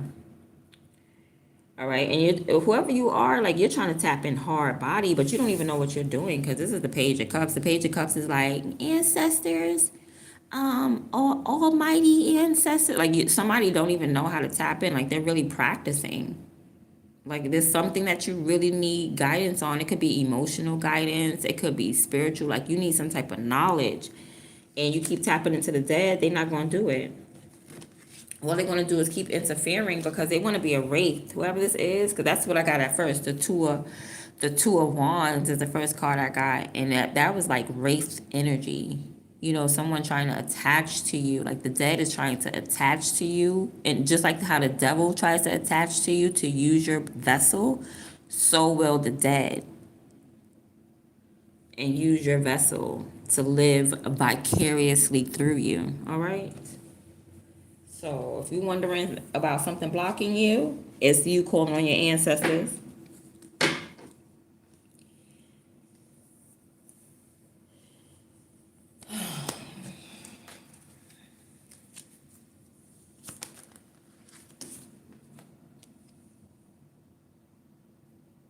Yeah, you're blocking your own, because it says that you're a genius. You're very smart. You're very intelligent. And in your own brain, like, God put an idea in your own brain. So the minute that you ask the ancestors, they're going to misguide you. Your ancestors, somebody's ancestors or a coven or this Three of Cups, whatever this Three of Cups is here, they're being misguided by this group, by this coven. by these ancestors, by these family members. Three of Cups, whoever you're communicating with in the ethers, they're misguiding you. And it's like you're trying to tap in heavy to something that you don't know. You're trying to dive deeper, but you're diving deeper into people that don't know either. This is a group of people with the same information that you got. Y'all all got the same cup. All right, they got a cup, they got a cup, they got a cup, and then here you come with your cup thinking that you're gonna learn something from people with the same. This is a cycle. This is a karmic cycle. And everybody's swishing around the same drinks. This is you're going to get the same information and the same knowledge from the same people that have been doing the same things over and over again. You got to think outside the box. And then you wonder why I feel so crowded, why I feel so heavy, why I feel so confused, and why everything is up in the air. Because there's too many of y'all. It's like too many crammed in a box. It's too many trying to do the same thing. It's oversaturated. Y'all oversaturating these ancestors. A lot of them want to rest in peace. You should have talked to them when they was on the earth. All right, leave them, let them rest. Damn. All right, that was that message.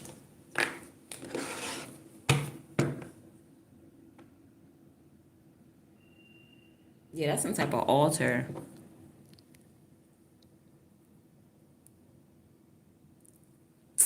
Rituals.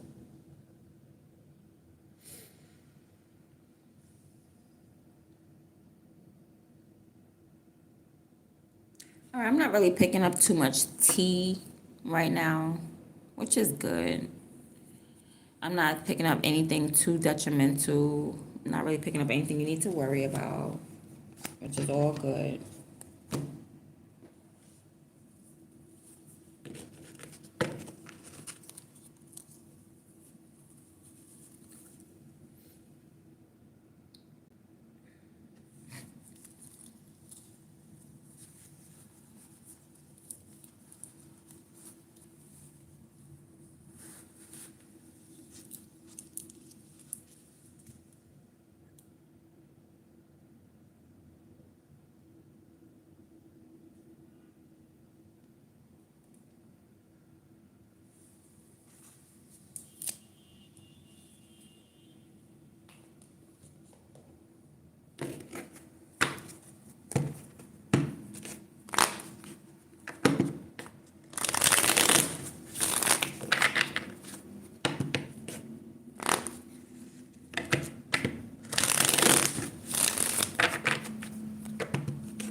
All right, let's see what else we got. Don't let the bastards get you down. Pour it around with another round. There's a party at the bar. Everybody put your glasses up and I'll drink to that. Yeah, yeah, yeah, yeah, yeah, yeah, yeah, yeah. Cheers to the freaking weekend. I'll drink to that. Yeah, yeah. Oh, let the gemstone sink in. All right, so don't let the bastards get you down. Let's see what's going on. What else is going on?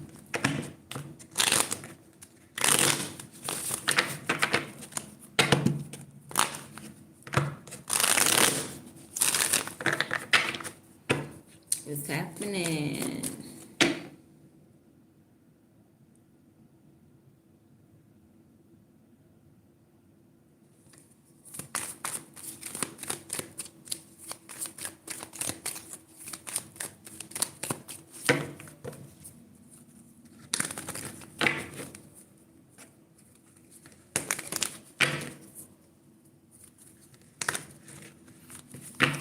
Hold on, because shuffling these cards is so aggravating.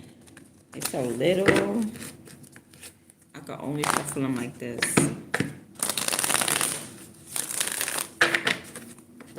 And like this.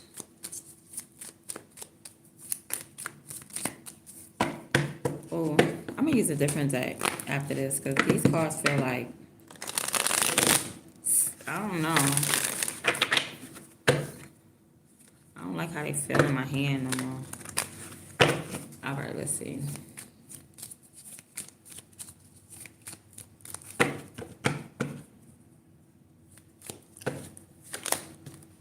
Stop giving people money. Stop giving away something. You need to have some type of discernment. Stop giving people love. You keep showing people love that don't show you love back. You keep showing people love that don't deserve it. Hold your love. Stop giving out all this free knowledge, maybe free game. You're also trying to heal people. Stop trying to heal people for free.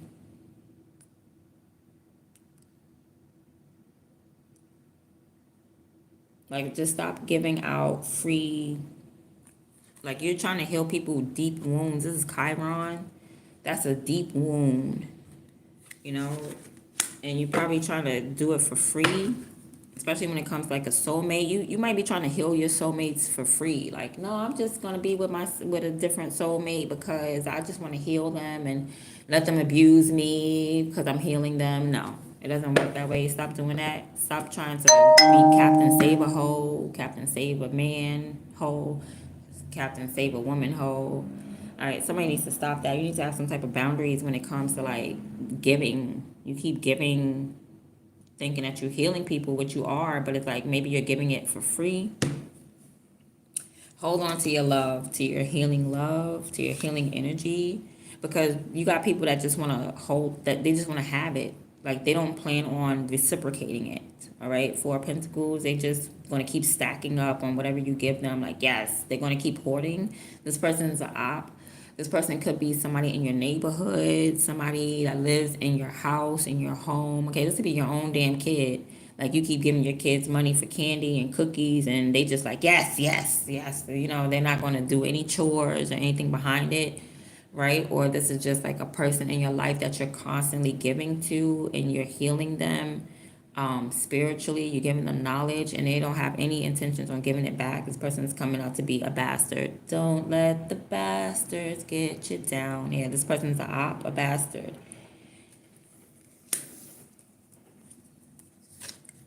Yeah, this is it could be a King of Wands. It could be a Sagittarius. Doesn't necessarily have to be a Sagittarius, but it could be one, or just someone who just is long distance and therefore seeing certain things. This person could come off like a pimp. They just want to pimp you. You know what I mean? Like, yeah, give me all your money because you the hoe. You know what I mean? And you just out here thinking like, oh, I'm healing this person. Let me give you all this healing energy. You think that you helping your dude out. You know, how much you need, baby? You need that haircut? I got you. Don't worry, you need them new pair of sneakers? Yeah, I need to heal him because, or I need to heal her. So I'm going to give her money. I'm going to trick on him and trick on her. This person is ungrateful. Four of Pentacles, they are taking and taking and taking with no intentions on giving it back or reciprocating it. There's no reciprocity here. If you're giving out money, talking about I'm healing you or buying Band-Aids, this person's not. They're taking them and they're hoarding it. And they have some other plans for you. They plan on oppressing you. They plan on continuously doing this to you. They want you to continuously give and heal them while they don't give you anything at all in return.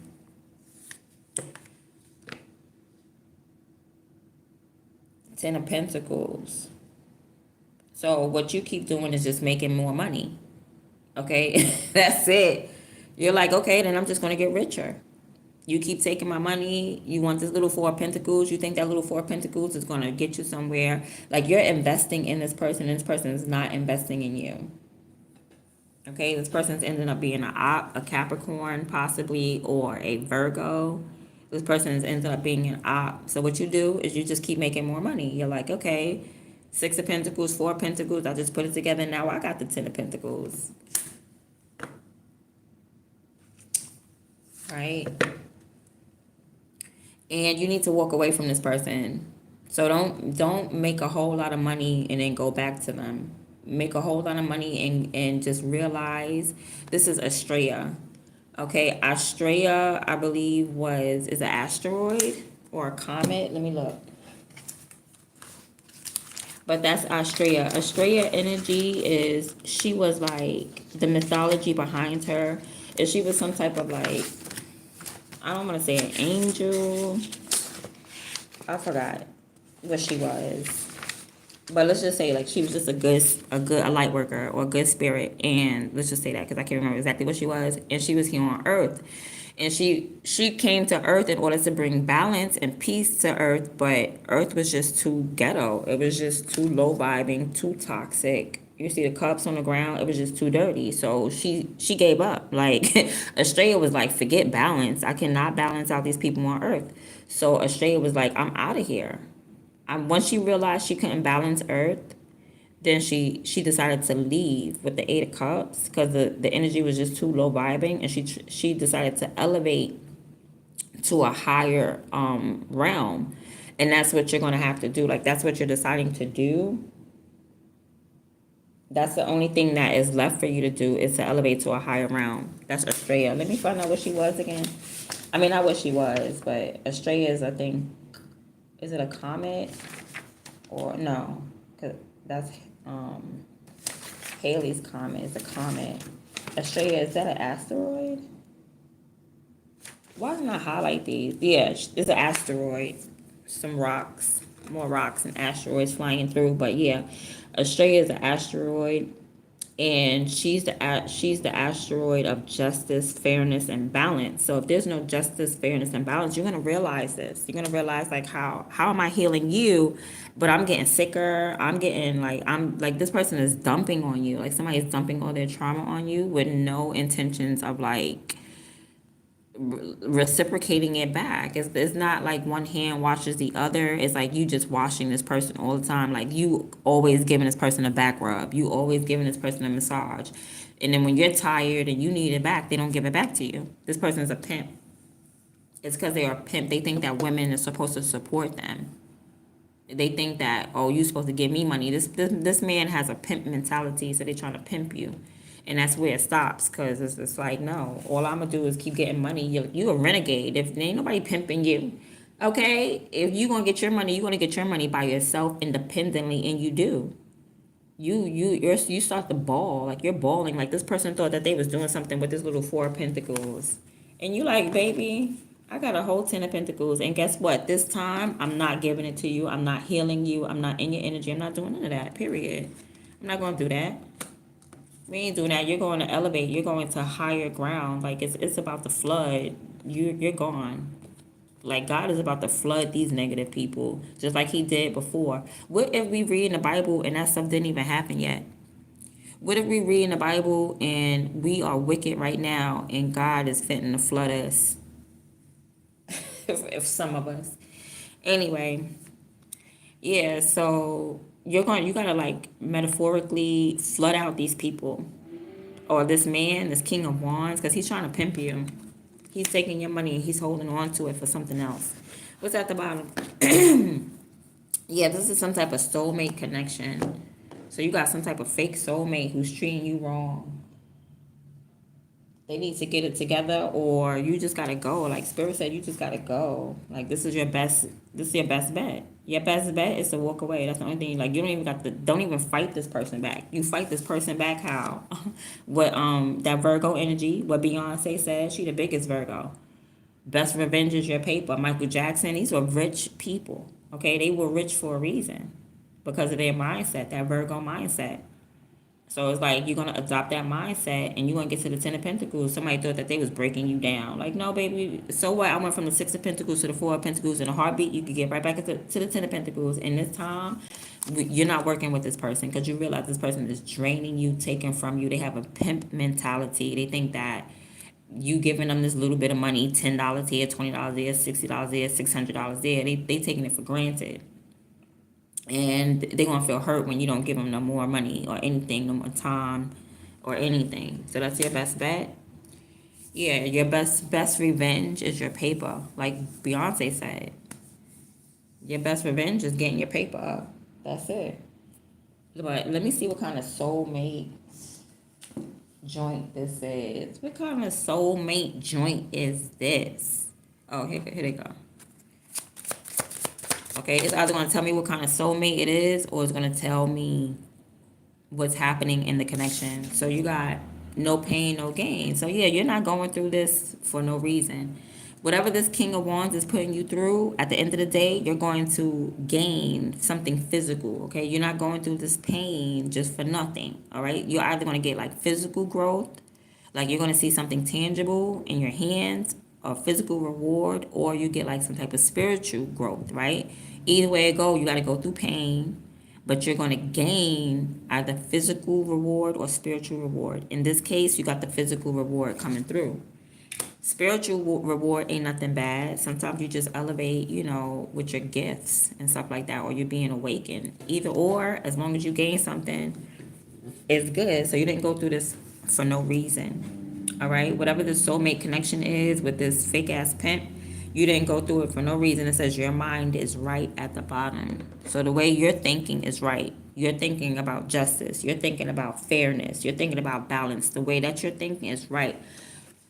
You're thinking about healing people. It's nothing wrong with what you're doing. It's just wrong with who you're giving it to. You can't heal people who just want to suck up your energy, who just want to use you, who don't even understand the spiritual realm, or people that abuse the spiritual realm.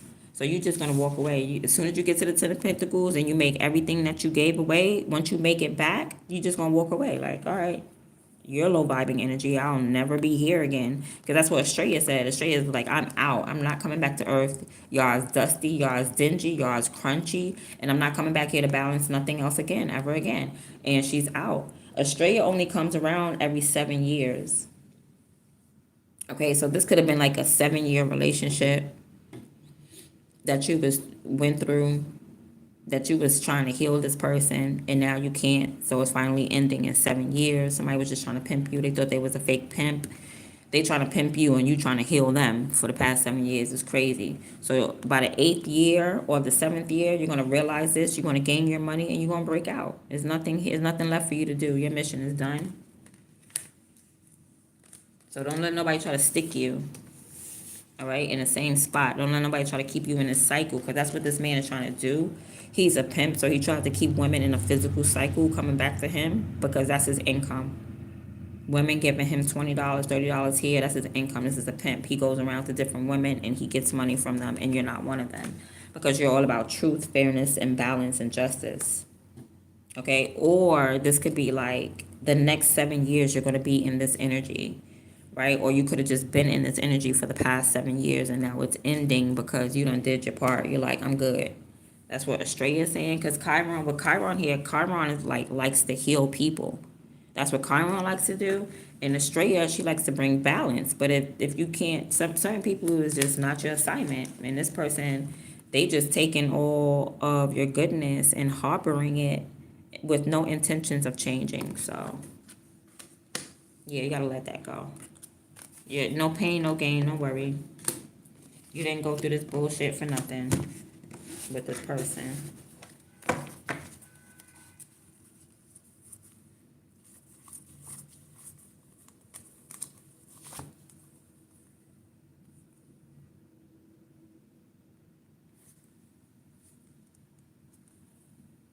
Yeah.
Okay, who is Destiny Capricorn?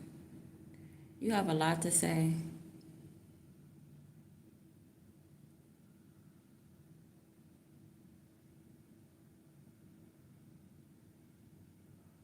Destiny Capricorn. Wow, you have a lot. You're like the most active person in my. You've been talking, Destiny. I haven't read anything intriguing yet. You've been talking from 7:57 a.m. up until 8:26. So you've been talking for about 30 minutes.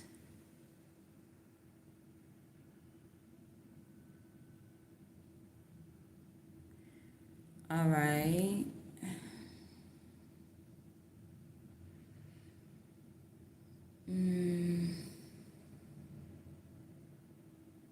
She says, so you're going to charge to heal people?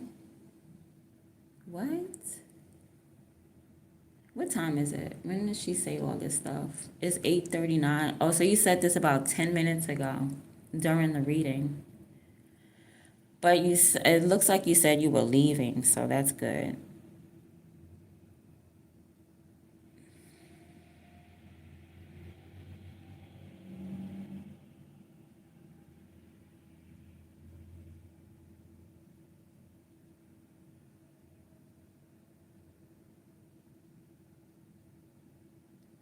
Oh, okay. So somebody may be indoctrinated here.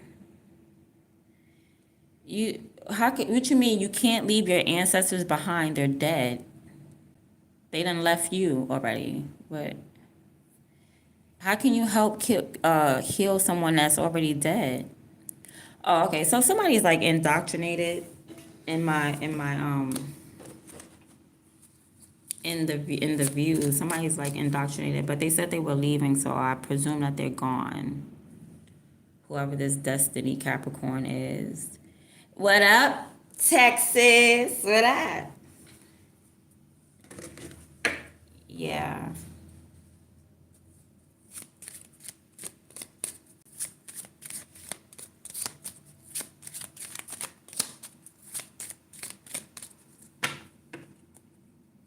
Okay. If you don't like the live, your best bet is just to keep it moving because 100% of the time, I'm not going to look at your comments.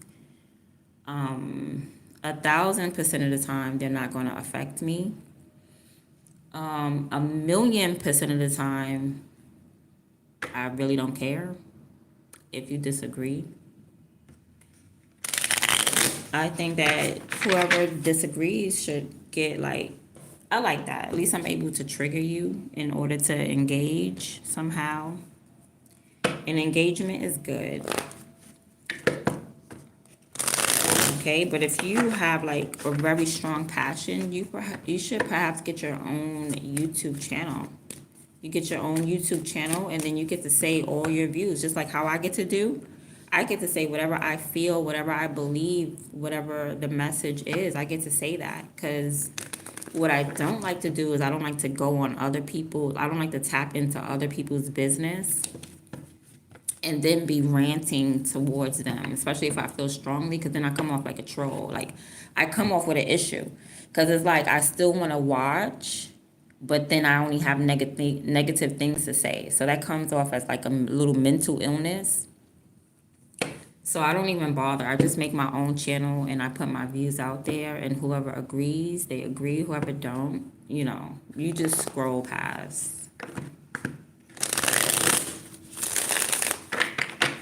Okay, so let's keep it moving. Let's keep it flowing. I don't know. I guess the girl Destiny Capricorn had a problem with. She must tap into dead people. And I knew somebody was going to get offended because I know a lot of you. I said it in the middle of the reading. I said somebody may get offended by this because I know a lot of y'all like to do that whole tap into the ancestors, get your altar. A lot of you like to do that. Not over here. Not over here. So, find the people that do it, that set up their little altars and get their candles lit and stuff like that. I'm clearing off this table. Okay, when I finish these reading, I'm clearing off this table. This is not an altar. I don't pray to the dead. They're dead. If I was you guys, I would just open up my Bible so you can learn what's real and what's not. And I'm just a messenger. That's why you got to be tough. You got to be tough to be a messenger for God, because everybody's not going to love the message. Do I care? Am I emotionally invested in how you feel? No. Because when I'm telling people to do the right thing, I don't care. I could be giving you medicine that tastes awful. Do I care that it tastes awful? Do I care that you're going to drink it and you're going to be like, it's nasty? No, I don't care, because I know that it's going to heal you at the end, all right? If I'm not into needles, but I'm going to use this as an example. Okay, no, not even needles. If I'm stretching your body, right? So that way your muscles can stretch, they're tight, your muscles are tight and your muscles are tense. And I'm stretching your legs and I'm stretching your body, and you be like, oh my God, it hurts. Am I going to stop? No, because I know in the long run, it's good for you. When you go to the dentist and that dentist is drilling in your mouth, and he may say, okay, let me know when you're going to feel pain, that you'll raise your hand. You'll be like, dentist, I feel pain. The dentist does not stop, because he just wants to know that you can feel the pain. Okay, he just wants to know that you can feel it, so that he knows he's in the right spot and he could do his job. He's not just going to stop. So this is the thing of a true healer, is we don't care if it hurts you. We don't care if you don't like what is said. We don't care if you like us or not. I'm going to hit you with the truth. And I'm going to hit you with the ugly truth. And I'm going to hit you with a truth that's going to trigger you and hit you to your core. Do I care? No, I don't. Because I am just the truth bringer. I am the truth seeker. I do work. I put in work. I don't just let somebody hand me a book and indoctrinate me. I study it. I practice it. I see if it's true. I am a scientist. I am an alchemist. I experiment. I am logical. So if you care, if you get your feelings hurt because I'm slapping on the raw truth, I don't care, baby. I don't care how you get triggered. I don't care if you run from the truth. You can run all you want. It's still going to be the truth. Okay? One thing for certain and two things for sure, I am not a liar. Now, let's get another reading. Let's find out about your mental health, because some of y'all might be off, a little bit off. Because somebody said, go back and get an ancestor. Does that make any sense? Your ancestor's supposed to sink Kofa. They're supposed to come back and get you. You don't go back and get your ancestor. I get breaking generational curses. I understand that. But some of y'all generational curses are with your family, and you need to detach from your family, because that whole bloodline is a generational curse. You need to detach from that. Some of y'all have families that was into black magic, and all that karma and all that stuff is coming back on y'all. Y'all need to detach from that. Stop thinking that your family was angels. They're not. They were regular people. When I die, I'm going to be somebody's ancestor as well. A regular person. We're not gonna be in the land of illusion. I'm cutting through all y'all illusion right now. Cutting through it. It's time for people to wake up. It's time for people to see real life, reality. Stop with the delusional illusion stuff. Stop. It's not getting you nowhere. It's getting you in a cycle. I just explained that. You're being kept in the same cycle. That is a generational curse in itself. That Three of Cups which you keep going back because you don't know better, because it makes all y'all not know better. So it's a group of blind leading the blind. I'm here to cut through that, clear out the cataracts, clear out the fog from out your pupils and your cornea, so you can see what real life is about.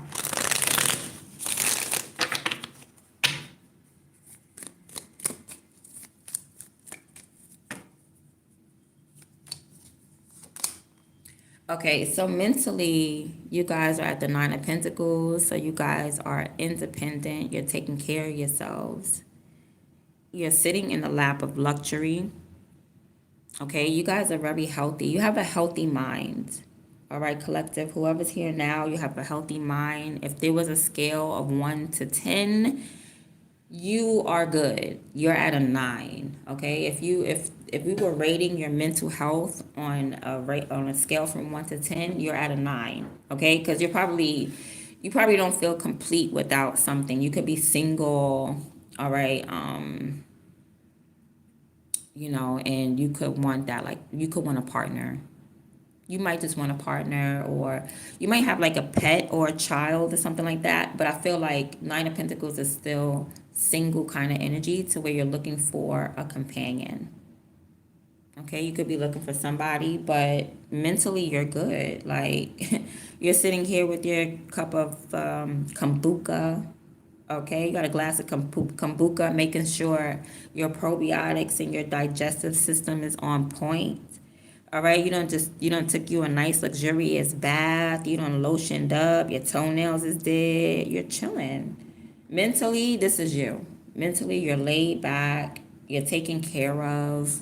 You don't have to want for nothing. You're independent. You're not codependent. You're not needy. You're not sitting here begging anyone. Mentally, you are sound. You're right mentally.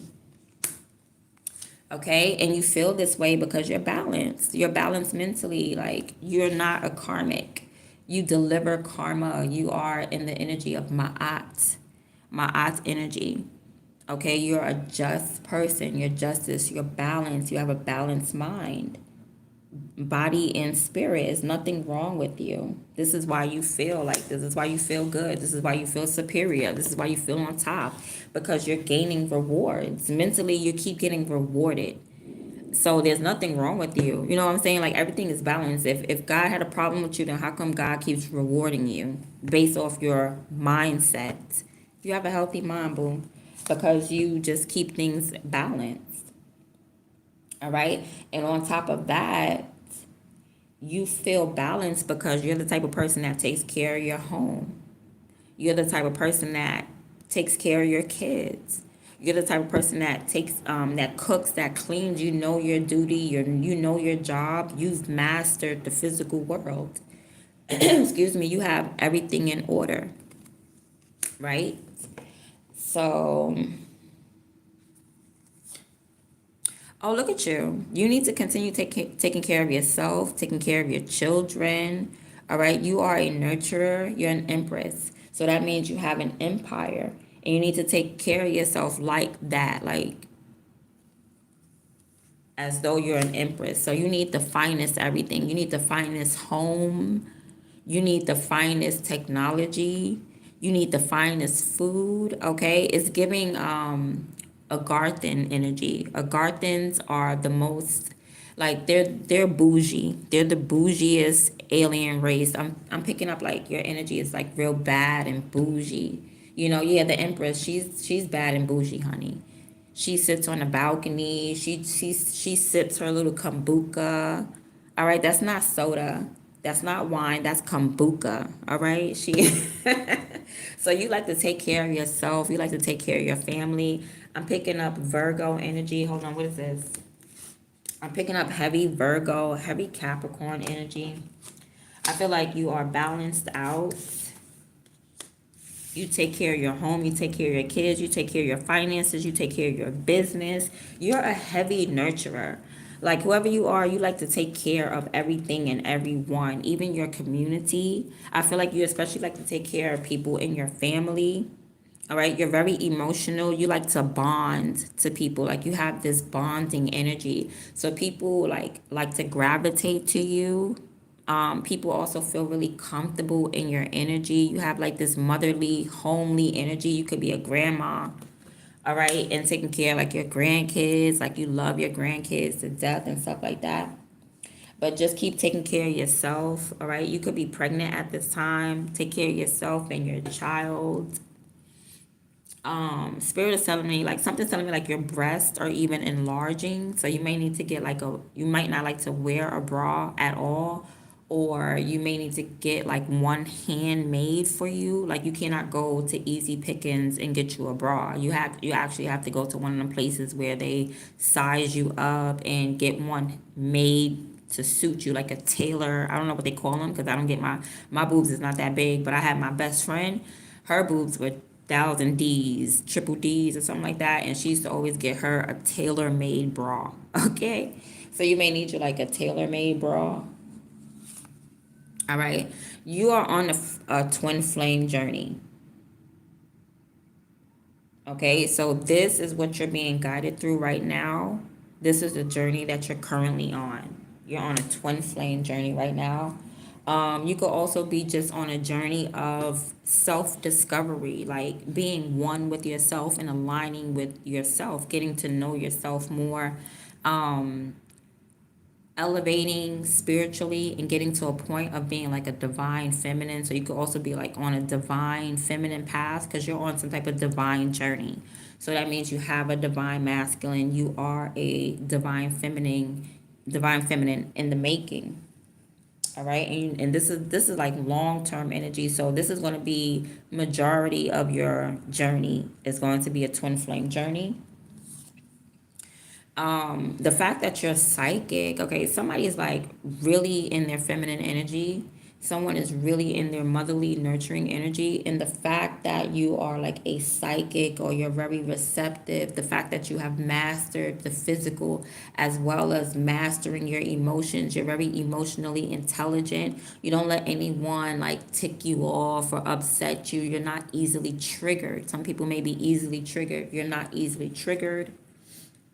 And because of this is helping you on your twin flame journey. All right. Now, what's blocking you is every time that you go to look for it, like maybe in the physical. Okay. So you could be looking for, like I said, that last puzzle piece.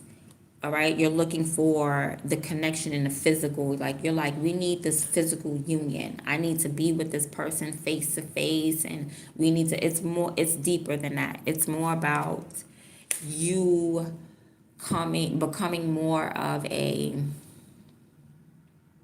divine feminine. You tapping into the spiritual realm more than the physical realm. You already got the physical realm packed down. You already are taking care of everything with the Queen of Pentacles. You're a good mother. You're a good nurturer, all right, to your kids. You may be a single mom, all right? So you need to, like, this is about your partnership with other people. So you already gonna got the physical packed down.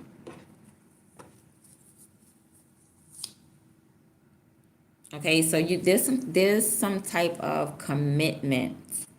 Like you need to stay committed to something.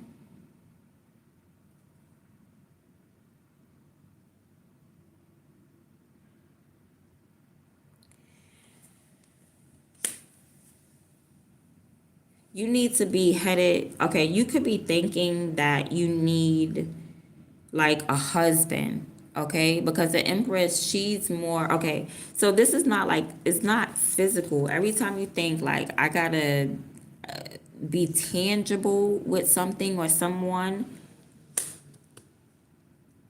you should be looking for a divine masculine.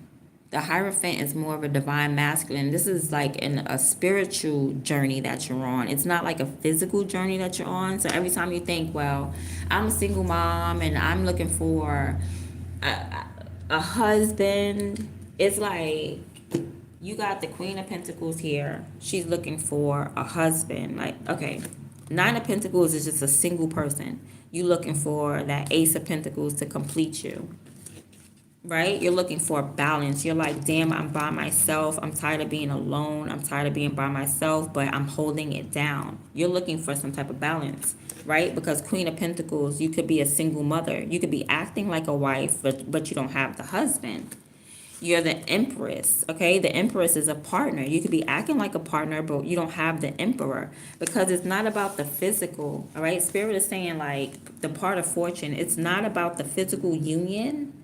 It's about some type of spiritual elevation or spiritual union, or you should be looking for a divine masculine. It's not about an emperor. It's not about a King of Pentacles, because these would be the counterparts. It's like this person is like, I'm single. I'm looking to be balanced. I'm looking for my counterpart. I need to get married. I need a baby daddy. I need a male. You know what I'm saying? I need that male energy. And that's not it. That's not it. Whatever you're doing, this is a twin flame journey, and it's more so about your emotions, and it's about the ethers and about the spiritual realm, especially when it comes to, because you want more than someone who could just come in and pay the bills. You want someone who can come in and teach you on a spiritual plateau. Okay, so every time you try to look for that physical husband to come in and provide for you, that's the issue. This person is coming in to provide for you spiritually. This is a divine masculine. Once you get into the twin flame journey, it's deeper than, I need a man. I need a man. I need a man to come and help me. I need a man. It's deeper than that. It's a spiritual evolution. Remember, I told you there's no pain and no gain. There's either no pain, no gain, and you get like physical rewards, or there's no pain and no gain and you get spiritual rewards. And this situation is going to be a spiritual journey. All right. It's not going to be you guys living together and having a happy home. It's not always about that. For some people, it is. For this situation right here, it's not about that. It's about commitment. It's about the Hierophant. It's about the divine masculine. It's about whoever this woman is needing to be balanced out with her divinity more than just saying, I'm a boss and I got everything handled in the physical realm. But what about your spiritual realm? Your spiritual realm is what you're working on now, and that's going to be a long-term journey. So you're working with your divine masculine. More than likely, he's the teacher, because the Hierophant is out here. So more than likely, he or the Hierophant, yeah, he's the teacher. More than likely, he's going to be the one that's teaching you the spiritual realm.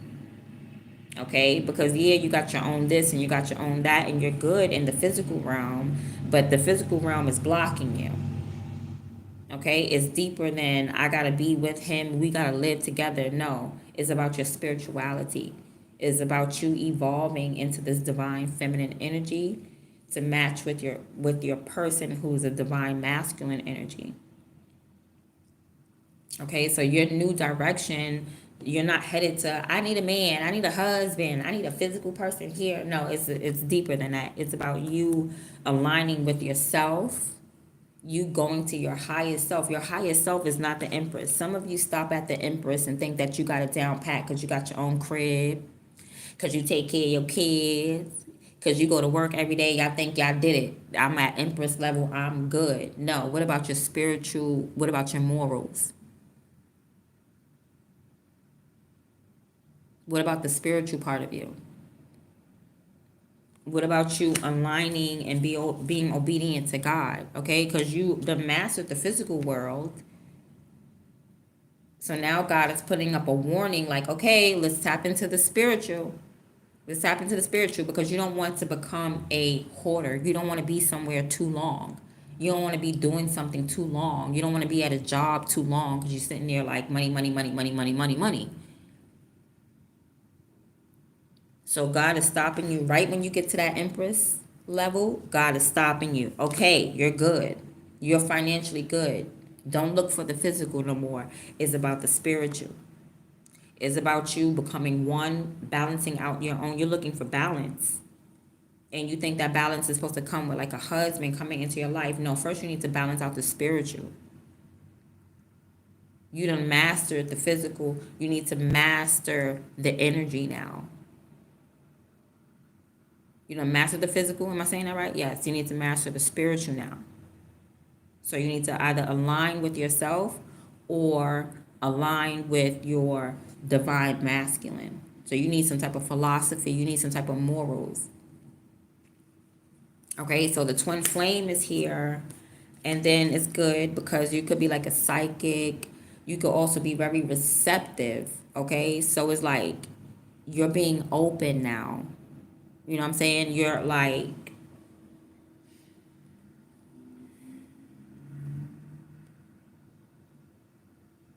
you could be being a mirror as well. All right, but you're more open. You're opening up emotionally. All right, for this divine masculine. This divine masculine is coming in. Okay, so whoever you are, you're still on the twin flame journey, right? You're about to complete it. Nine of Pentacles. You haven't completed it yet because you think that it's a physical union, and it's not. All right, it's a spiritual union with you and the Most High God. It's about an alignment. That's what it's about. So that's the new direction that you need to be headed in towards this divine masculine energy. You thinking that something has to be in the physical is what's blocking you. It's not about physical union at all. What's helping you already is that you're in the Queen of Cups energy.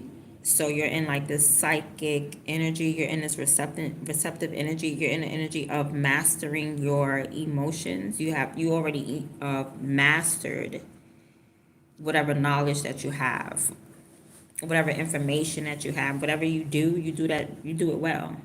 You mastered your emotions.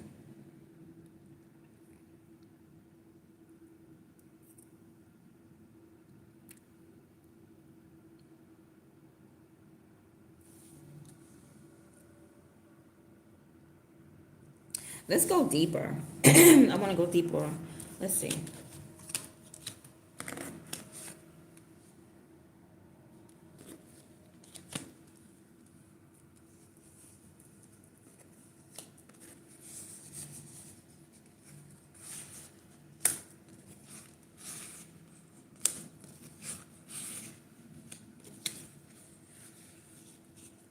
Wait, where did she go? She was right here, right?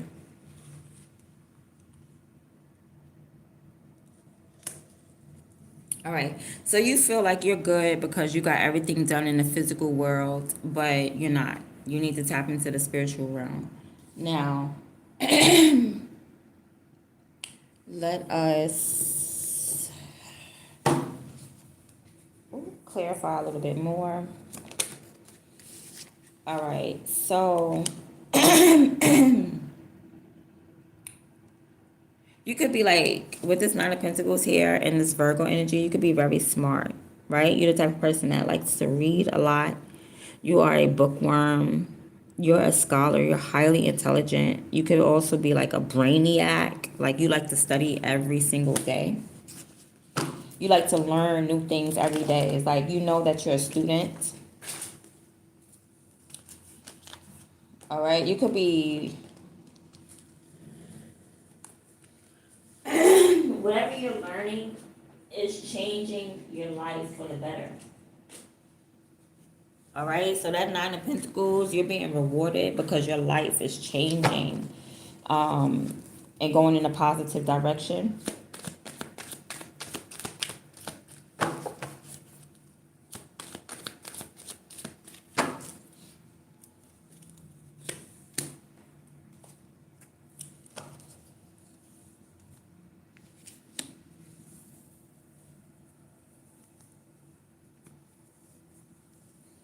All right, but this part, you getting karma, it's about to come in. Okay, that's all I'm really getting from this is like you don't have to wait a long time for things to balance out. So if you're waiting on your divine masculine, right, with this twin flame journey, or you're trying to be aligned with yourself, it's coming in. Like it's not going to be long. This is not like a long journey. It's not going to be long. The longest journey is going to be this twin flame journey. This is going to be long. But if you're talking about getting your finances up, that's going to be like, that's something quick.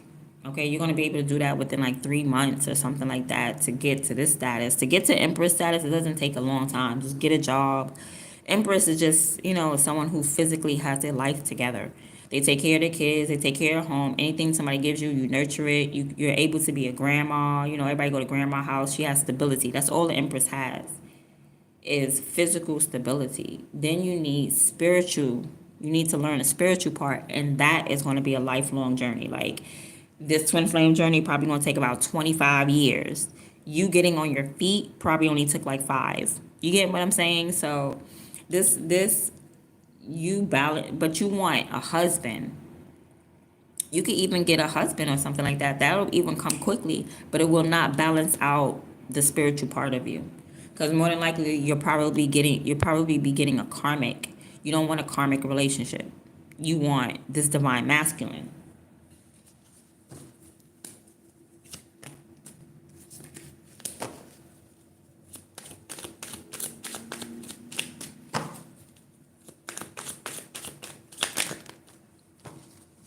And then, wow.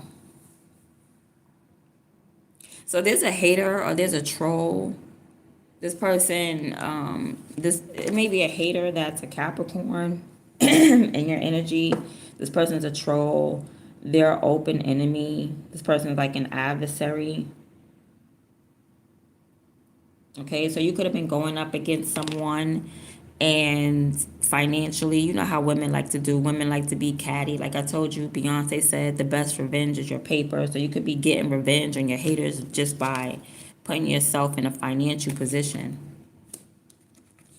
All right, that revenge is over with. Okay, you made it to like the Empress energy. So it's like you could have had ops around that you were competing with or was competing with you, and now you made it to Empress level. You're like, yeah, I got my own this, I got my own that. Now what? Now you need to go on a twin flame journey in order to get your spirit right. So you got your physical right. You know what I'm saying? You ain't got to worry about being homeless.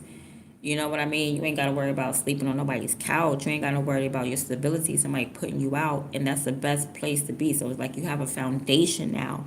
And with this foundation, because if you notice, if when you're homeless, you can't keep anything. You cannot store anything. You cannot nurture anything when you're out in the streets. You know what I mean? Like you lose pictures. You can't keep a photo album with you. Like these are unnecessary things. That's why people get storage and they keep their stuff in the storage place and they be homeless outside. But you already been conquered poverty and homelessness, you know. So now you can store things. Now you can have pictures and you can have photo albums and you can have furniture and you can have relics and you can have artifacts and you can keep those things with you because you have a home to store it in. That's you done did that already. Okay, now we got to get you to the spiritual part. So now that you don't have to, because this is a mental read. So your mental, some people's mental is associated with their finances and with their stability. So you can't really have your mind right if you don't have a home, because you're in survival mode. So now you're no longer in survival mode. You're in the Nine of Pentacles. You're in the thriving mode. And now that you're in the thriving mode, a partner to thrive with. But Spirit is saying your partner is not some ordinary partner. Unfortunately, your partner is divine. So now that you done conquered the physical and you got your place, more than likely your divine masculine is going to come through or whatever. They're going to appear in your energy. And boom, now you're on a brand new journey that's going to last like 25 years. All right, but definitely your enemies helped you get to where you are right now. All right, they really helped. You know, whether it was like competition, who can get their apartment first. Because I had a lot of homegirls like that. Like everybody was trying to get their apartment first. You know what I mean? And so you might have like friends like that that's around you that has like friendly competition, or open freaking enemies that's just like, I really don't like you, and I'm gonna be more successful than you are, and that got you to the Empress level. But now it's time to get you to divine feminine level.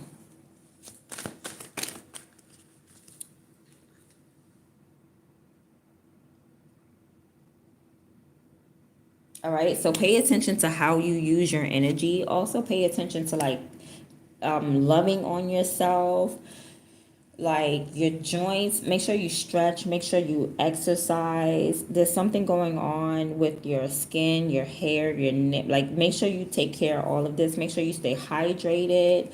All right, when you work out or when you use your energy, like if you, like, say you're dead tired before you go to bed and you only got enough energy to either go in the kitchen and get you a slice of cake, or you got enough energy to go in the bathroom and do your hygiene. All right, go do your hygiene before bed or something like that. It's like the way you use your energy needs to all go towards this Empress energy, okay? Like, focus on your pregnancy if you're pregnant. Focus on any ideas that you're creating when it comes to wealth. Like, focus on nurturing yourself and your children. And especially when it comes to, like, you're like, make sure you stretch, all right? Do some, excuse me, I got a burp. Do some yoga. All right, some lunges, some squats, some stretches. Take care of your skin, lotion, oil up your skin. Make sure your hair is moisturized and stuff like that. Spirit is saying, like, just take care of yourself, because your divine masculine, he gonna want to come and smell your neck. And if you got cheese up under your neck, that's not a good look. If you claiming you an empress, all right, with a cheesy neck, with a sweaty cheesy neck, that's not what's up. Yeah, this have you in this divine masculine, you're gonna have a baby. You probably looking to get pregnant. If you're not pregnant already, or maybe this is what you're looking for, like to get pregnant, you're gonna have a child with this divine masculine. Your divine masculine is part of your bloodline. Like, there's some type of marathon. Like I told you, there's going to be 20 to 25 year journey that you're about to get in. You thought it was hard becoming stable. No, it's harder in this twin flame journey. In the spiritual journey, it's harder than the physical journey. Anybody can get money. Like an evil man, it says it in the Bible, an evil man could plant a seed and grow a plant the same way a good man could plant a seed and grow a plant. That's why I don't really judge people by what you have. Okay, you balling, that's good, but where's your spirit? Where's your soul? Where's your heart at? That's what I'm judging you by.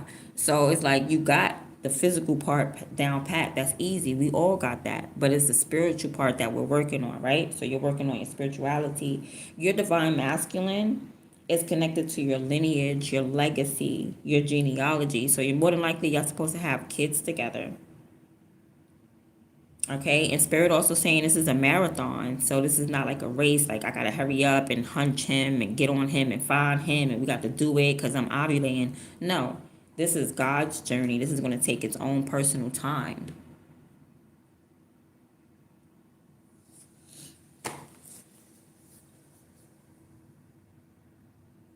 Okay, this could also be about you and your bloodline. Like, you can't just be with anybody.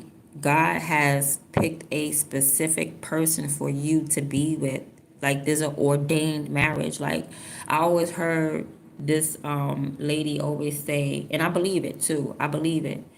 I always heard that this lady always say that God picks people for you to marry, and then people picks people. So, people marry people, and then God marry people. This is God's marriage. This what you're looking for. You're looking for a partner, but God already has a divine masculine ordained for you. All right.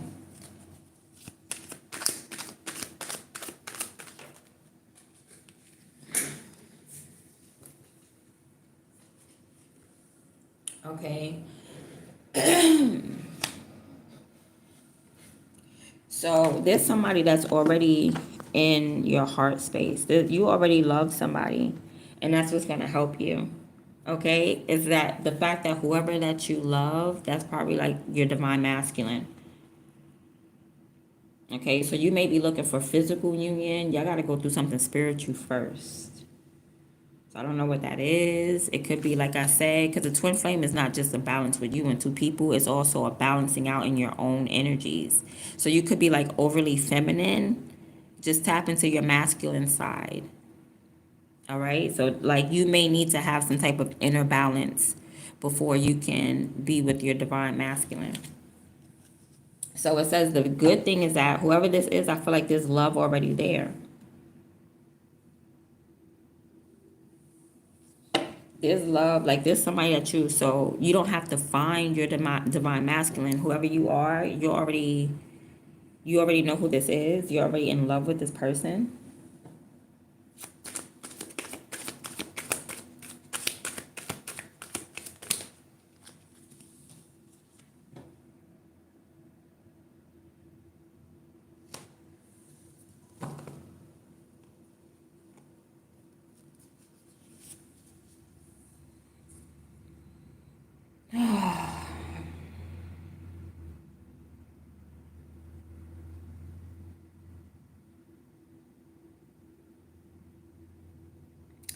All right, but the problem is like you're giving to the wrong people.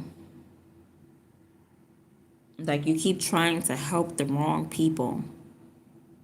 You keep reaching for something that you're not supposed to be reaching for, like in a physical realm.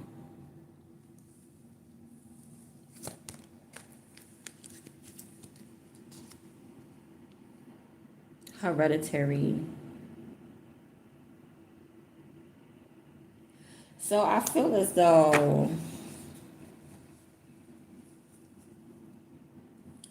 you're going to be the only person who reach this spiritual level. Like you're like, if you have like ancestors, they never made it this far.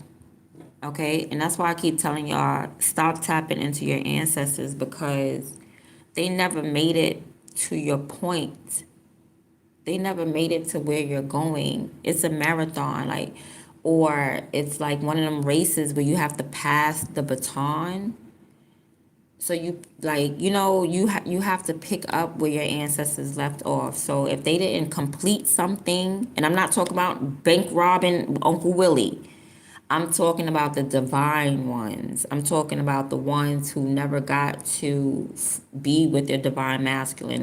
The ones that only were able, the ones that died alone.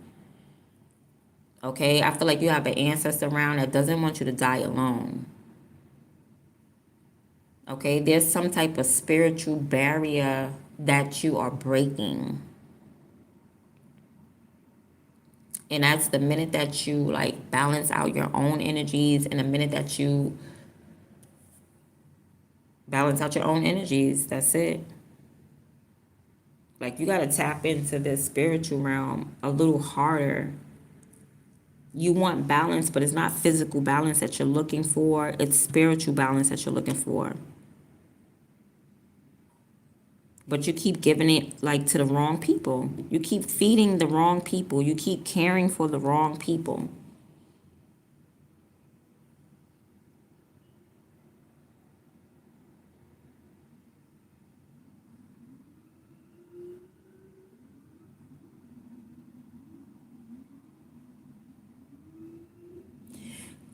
There's somebody in your energy and you love this person, but for some reason that they're not in your physical presence, you keep giving to the wrong people. Like I said before, with the Six of Pentacles and the Three of Cups, it's like you keep giving to, or was it the Six of Pentacles? It was the Six of Pentacles and what? Damn, I don't remember. Was it? It was the Six of Pentacles and the Three of Cups, right? No, it wasn't. I can't remember. That was the Ten of Wands and the Three of Cups. It was something about the Six of Pentacles. But anyway, you're giving to the wrong people. And somebody that you're giving to, they're not, it's when you already got somebody in your heart space, but you're giving to someone else. Why is that?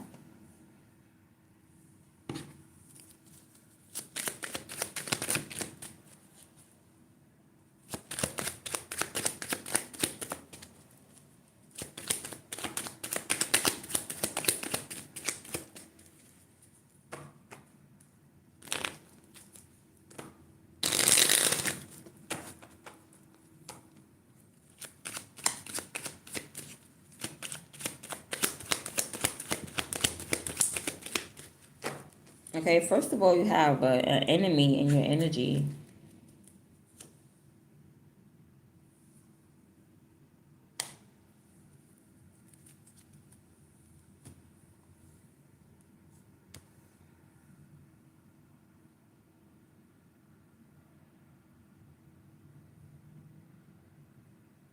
You keep giving to the wrong people because you're by yourself.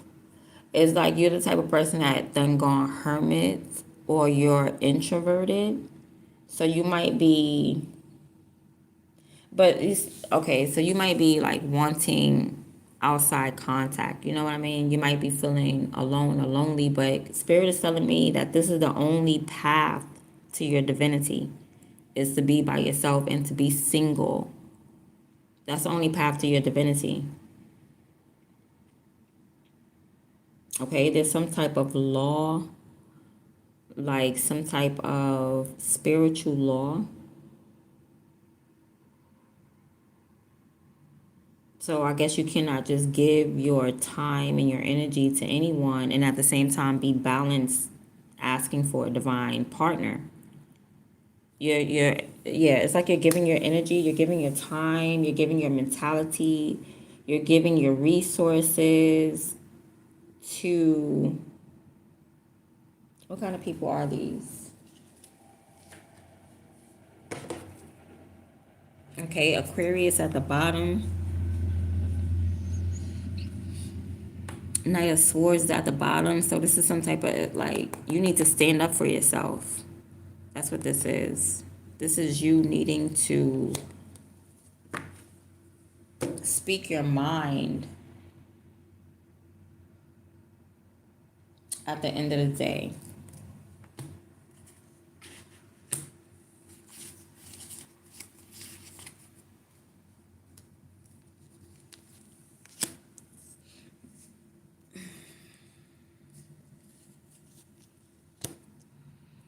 Okay, perhaps you need to study something else, like tap into something outside the box.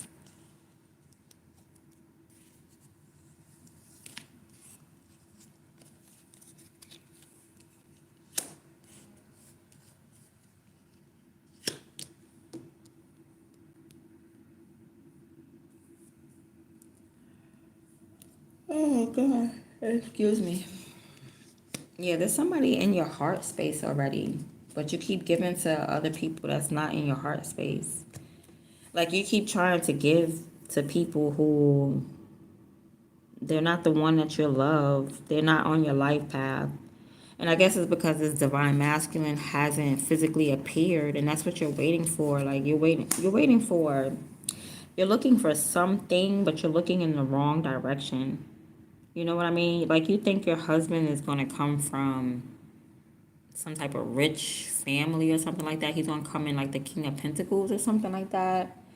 This is mainly about you looking for physical completion when it's about a spiritual journey now.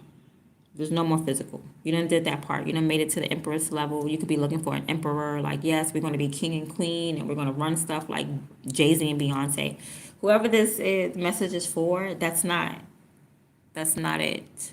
It's not has nothing to do with the physical. So then, this more than likely, this is a spiritual evolution with you and your twin flame. You could be waiting for like physical union and it's more of a spiritual union. But then it's like being that this person is not around in a physical, you keep giving love to karmics. And your divine masculine came so that you can get out of a karmic cycle. Okay, maybe your whole bloodline was just marrying people that was providing for them. You know, that's how it was back in the day. Back in the day, they was getting married at like 17 years old because that man could provide, because he came in and he took care. And maybe that's some like old type of, that's like an old fashioned way of thinking. And it's good that you're in like loving energy to be open and loving. But in order to break a generational curse, we got to break that curse of, you know what I mean? We just getting with each other because our finances are good. Because you got money and I got money. It makes sense. It's logical, but not when you're looking for spiritual growth. When you're looking for spiritual growth, you can't say, oh, that person got on Nikes and they're rich. That's my spiritual partner. No, that may be your physical partner. They may can help you get money together, but if you want to spiritually grow, you got to look for your divine partner. That's the issue here. Someone's looking for a like, let's be what's her name? Alicia Keys with that song that she said, I wanna be like she was naming all the couples. Like Will and Jada or something like that. It makes no difference to me, but it makes no difference to you, but we got to live our old dream. Like the people on TV, stay tuned, cause there's more to see.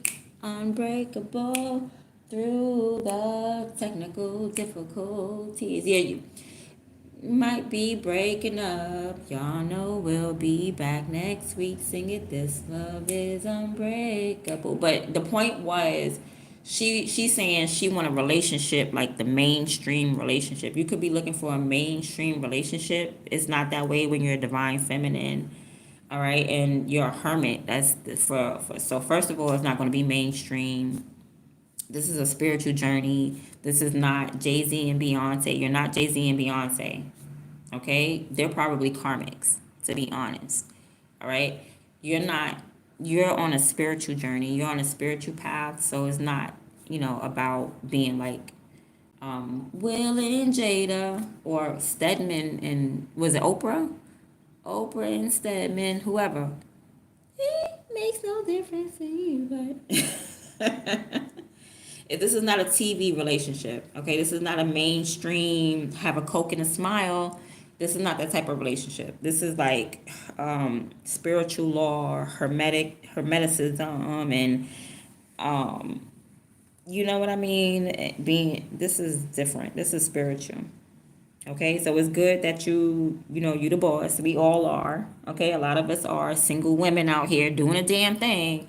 But when it comes to like aligning, that's when we gotta balance out the spiritual and the physical. So now that you made it to Empress level, it's time for you to get to your divine feminine level. Okay, so the problem is you need to stop giving to people who are not on the divine journey. Okay, and that's the problem with being like charitable and being like, oh, I'm just going to give love to everybody, and then you fall in the hands of a narcissist, and then you fall in the hands of a vampire because you're dumb, and people be banking on you to be a sucker. And that's why being a sucker is like, that's that old, being a sucker is that old energy. We're not in that old energy. We're not delusional anymore. We're not going to be, no, but love the world and love each other, and that's delusion. I'm not even going to hold you. That's delusion. It is, okay? Anyway, stop giving to people. Stop casting your pearls to swine. What up, Alfonsina? Alfonsina said that's some BS. Marvin said correct. Marvin said you are correct 100%. Marvin Newton, you've been giving to hood rats, exactly, and haters that don't deserve nothing. Yeah, so take your energy back and go towards your divinity. All right? Well, damn, I'm always keep it a buck. You going back to sleep and you gonna wake up again? That's right. That helps. That actually helps. When you go back to sleep and you wake up, it does, because it's just fresh. You start out fresh any moment. You don't even have to go to sleep. You could blink. You want to start your life over? Blink. It's in a blink of an eye. You could change your mind. I'm telling you. Prabhupada. I don't know if y'all know who Prabhupada is. He's a lecturer. He was a monk or something like that, into that Krishna's consciousness, and that's what Prabhupada said. Prabhupada said, in a blink of an eye, it only takes a fraction of a second to decide to align with God. It does not take years. It takes a fraction of a second. Now, the journey is going to take years for you to learn, but it only takes a second to turn around and go on that journey.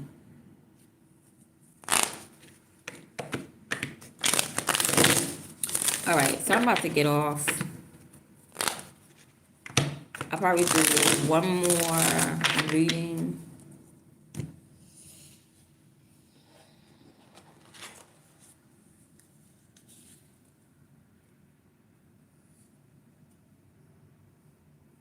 All right, let's do this one. This is a general. Let's just see what come out.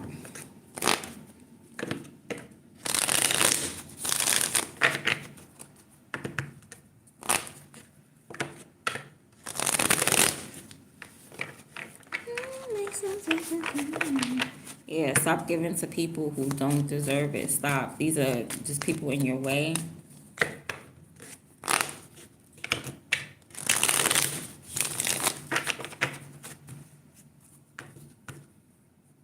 They end up being vampires. You end up giving your energy to vampires. So it's like throwing your energy in the garbage, literally.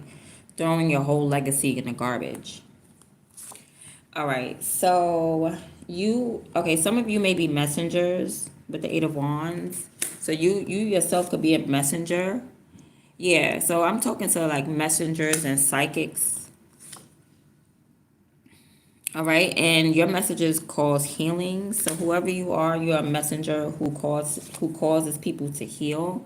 Your overall energy, you could be a witch, or you could just be a master of energy. You could do Reiki. You could be a Reiki healer overall. You could be an Aries. Don't have to be, but you know you probably healed yourself, so now you can heal other people. And I'm talking about deep wounds. I'm talking about past life, childhood type wounds. You have the ability to heal. You can make money from this, or like this is your advice, Nine of Pentacles. Okay, you could have a rising in Aries. This could be like your rising sign could be in Aries. All right, or this is something like I said, you could be like a Reiki healer. This is something that you can make money off of. Okay, you could have a firm foundation in this. Yeah, you need to have a firm foundation. Like maybe make this your identity. Like this is who I am. You're a messenger, first of all.